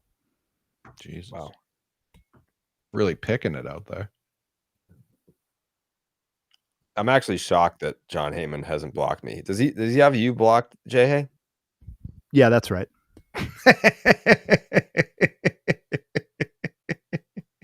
Been a good long run blocked up with that guy. Yeah. I don't know why he hasn't blocked me because he definitely knows of me and definitely does not like me. Maybe he just like has me muted and forgot. He needs access to me via you so he can run with some rumors in the off season. My theory is that he probably uses me for engagement. Like if I quote tweet him or something, he doesn't want to not have that. Sure, probably. But I have definitely gone at him a few times. What did Beckett do? I don't know, I won't tell the whole story, but he was rude to a little kid and it turned me off. I was like, this is not the guy that I thought Josh Beckett was, but anyone can have a bad day, I guess. So I won't give him a pass, but maybe you will. Hank Blaylock, real hooper.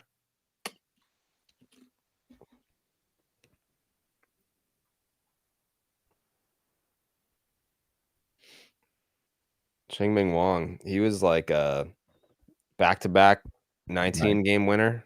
Yep. Got hurt running to first. All right. Hank Blaylock cooked up a Hank Blaylock nug real fast for the person requesting that. Hank Blaylock in 2004 had a 32 homer, 110 RBI, 107 run season. I looked at the lowest adjusted OPS for a 30, 100, 100 season in the wild card era because Blaylock's was only 113 that season, which seemed kind of low. Yeah. That is tied for the 8th lowest in the wild card era. The only players lower: Andrew Jones in 2001, Bichette in 99, Ozzie Albies in 2021, Alfonso Soriano in 05, Miguel Tejada twice in 2000 and 2001, and actually Bichette twice because I missed this. It's 96 and 99 for Bichette. So 4 of the seasons that were worse than Blaylock by this standard were Bichette or Miguel Tejada.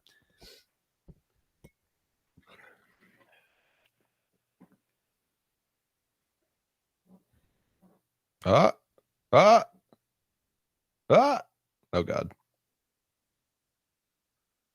Shohei ERA watch 2.87.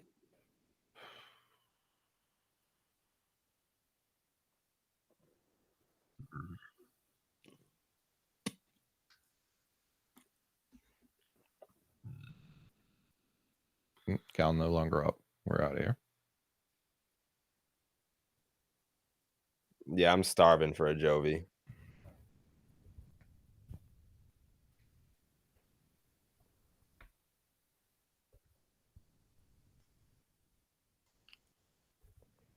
I have a soft spot in my heart for the A's organization because of Dallas and the doc that he did with Mikey. But man, do I get a kick out of it when people call them homeless. It's just funny. It's funny.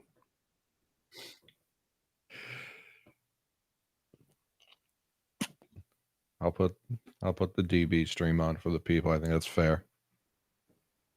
Yeah, he never came on. No, he sure didn't. I got all day, brother. I'll be popping in, brother.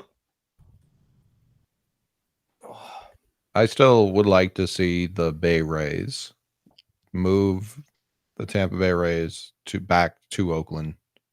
Obviously not back for them, but Oakland deserves a sports team. They lost all of them within a 5-year stretch.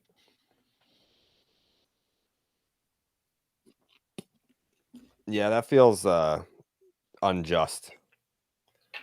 Yeah, someone did remind. Yeah, Fug Out of Here reminded me, and I had forgotten. A genius idea. There's Mikey in the chat. Shout out, Mikey. Shout him out. Mikey putting in work in the Rocket Performance Center today.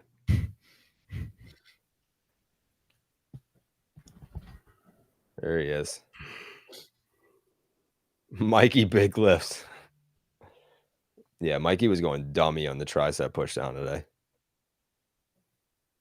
He did a little full body. He was doing the tricep pushdown. He was doing the shoulder press. He was doing the cable flies. Just cranking it.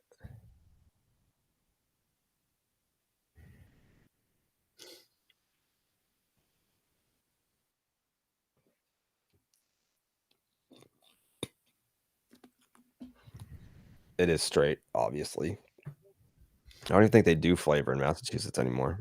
No, they haven't since 2020. Maybe even 19, but certainly 20. I was never a flavor guy anyway. A little spearmint was a nice little treat, but yeah, just give me some mint. I'm not looking for an apple or a grape, anything crazy like that. Yeah, I was never a peach guy. Citrus was my first ever only because I saw Pedroia doing it. I got a rat on the guy. I told him this. No, I know. I've always been a mint guy. Every once in a while I'll fiend a cherry bomb, but that hasn't been in a long time. Yeah, I can't do fruity flavors. Seen skull cherry in decades. From the dog, Shohei's last 4 starts, 19 2/3, 27 strikeouts, 0.46 ERA, 0.71 WHIP. Wow. Pretty good. On your screen now as we speak as well. That was great timing. Pitched into the 6th inning for the first time since 2023.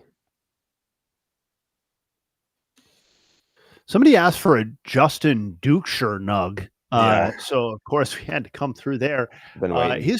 His 2008 season, featured a 2.54 ERA and 22 starts, but just a 6.0 K per nine.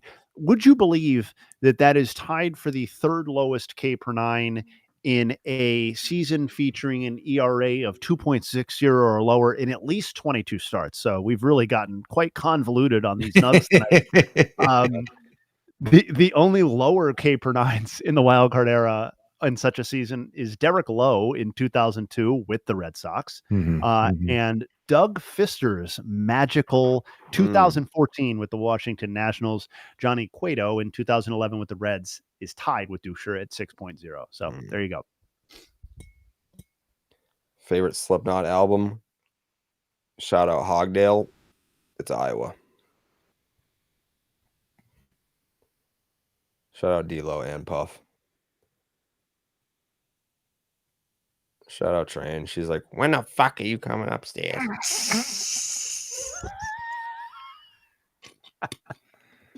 Jesus fucking Christ. Jesus.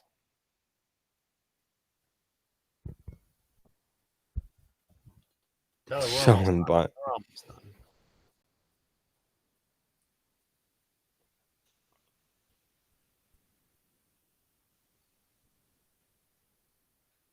Jesus Christ.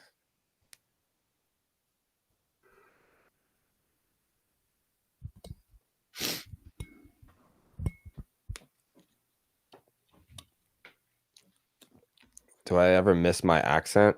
It comes out sometimes. I don't know.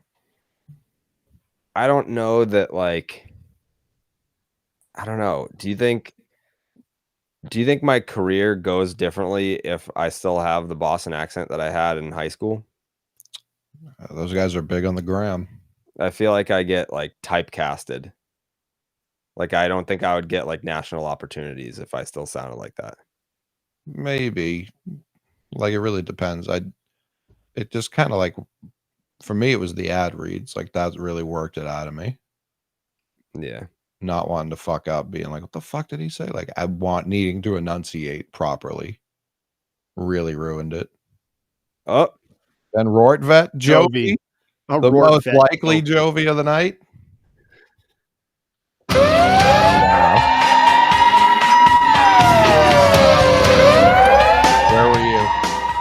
Where were you when Rortvet brought out the Jovi? Oh, his first Dodgers home run? We were right here, Joviing.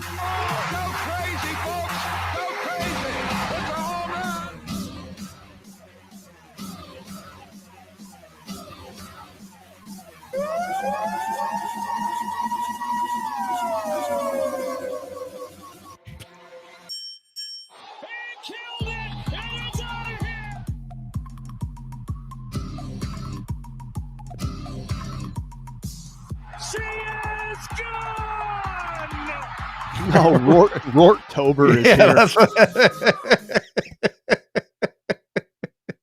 Rorttober has finally arrived. Yeah. Wow. Let's bookend Big Cricket. Let's bookend that Jovi with a Justin Masterson nug. Yeah. Of course. He had 77 hit by pitches from age 25 to 30. The only pitchers in the wild card era with more hit by pitches over that age span were Chan-Ho Park and Matt Clement. Shout out Matt Clement. Saw him at the training facility that Mason Miller used this offseason when we shot that Slab Lab episode. Matt Clement was there hanging out. Didn't have the little thing though. Still, I gotta say, yeah, he had glasses and no hair patch there. He looked better now. Yeah. That was, you talking about a guy I thought was coming in to do some real damage for the Sox, Jerry. Is Dallas getting drunk? Hammered.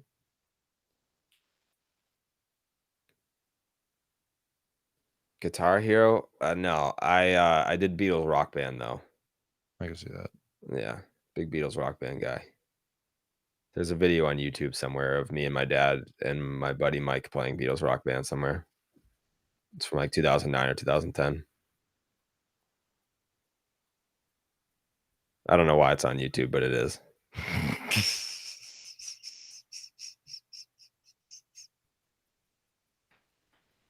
Yeah, Clement did he make the All-Star team with the Red Sox? 05. And then he was just from there on out, it was nothing. Well, he got hit with that comebacker and like No, for sure. I'm not saying he was like an asshole or anything, but I thought we were like getting a true number 2 with that signing.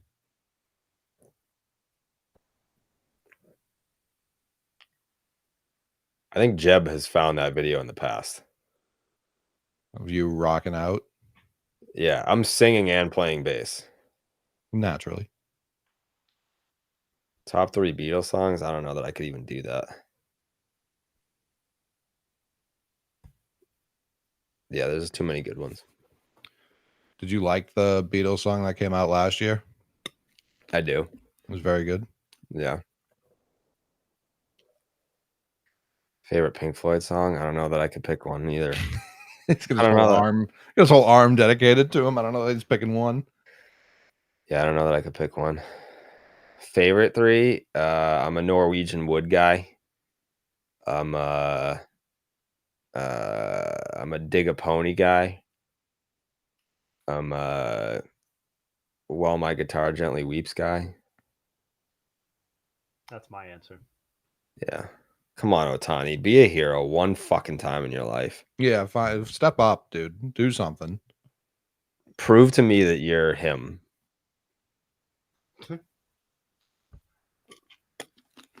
Do it for the pick'em people. David Gilmour story is all time funny. Yeah, I don't think I've recovered from that, if we're being honest.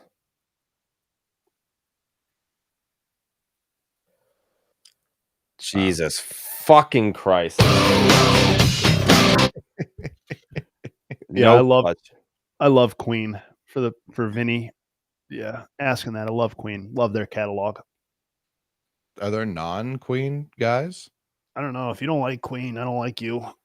I actually a couple nights ago, whenever the off night was, I watched a Freddie Mercury documentary.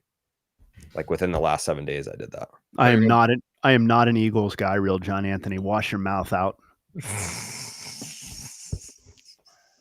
I don't know how you could be a sports fan and not a Queen guy. Like they feel pretty hand in hand to me. I'm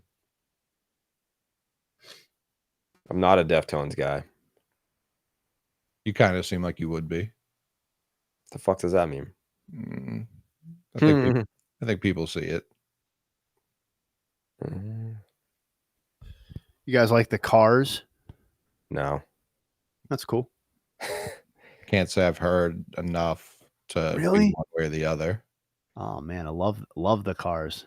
I don't know who Lana Del Rey is. We sometimes before the 10 we'll listen to Phil Collins. That's true. She had never heard In the Air Tonight. Yeah, he was like, this is that Drake beat, right? He did say that, which was a wild scene. Are you a Death Grips guy, Jerry? Or is that too modern for you? I don't know who that is. Okay.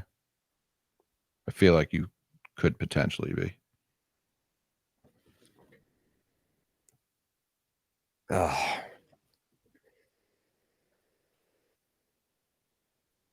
What's the heaviest band that I like? I mean, heavier than Slipknot? Godsmack? Nah, Slipknot's heavier. They literally have Smacking God as their name. I guess. It's pretty heavy, dude. Slipknot has a song that opens up and says, I want to slit your throat and fuck the wound. I can see that. Gotta think it would be warm. Yeah. At first. JPEG Mafia can rap, but it's not someone I'm like going out of my way. When him and Danny Brown did the album together, I was seated, but yeah, Alice in Chains is pretty hard. That's fair.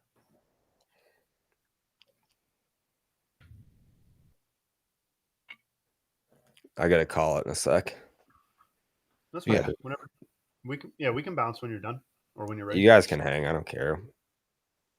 I mean, I'm Yeah, we're pretty content. We got that Roar Vet. I wanted one more Jovi, and it felt premature to sign off before October began. But now that it's the calendar's turned, Rorttober.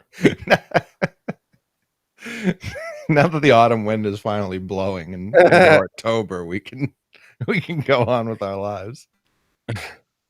Wasn't leaving without it.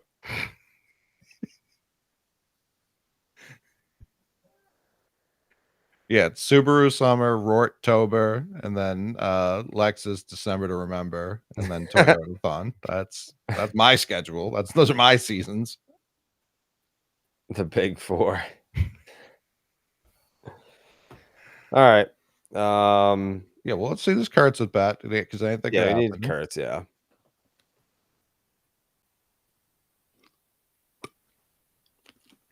We're going down with Kurtz. Yeah, very happy Honda days to those who observe. Win or lose, we still Kurtz. Jake Wallinger from Pot on Lansdowne calls him Nick Long Pause Kurtz. And I thought that was unbelievably funny. Yeah, that's good. Nick Kurtz. Yeah, Yes. it's all settled down. It's all settled down. Well, it's like Steve Kerr's son has the same first name, and his name doesn't have the TZ at the end. Like it's like he did that. I can only assume he did that on purpose. That's a crazy move. Yeah. Well, all right. It's been a disappointing night.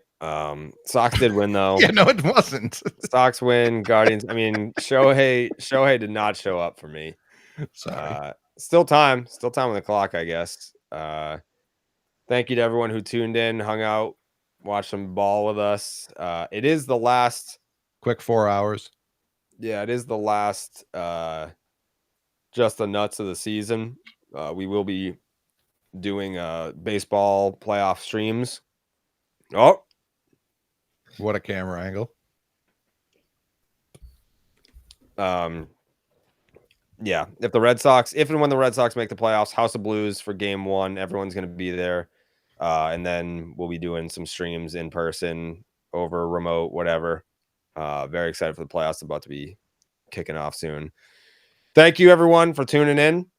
On behalf of the McMahon, Justin Havens, we'll see you tomorrow morning for Baseball is Dead. Thanks for watching Just the Nuts. Thanks, everybody.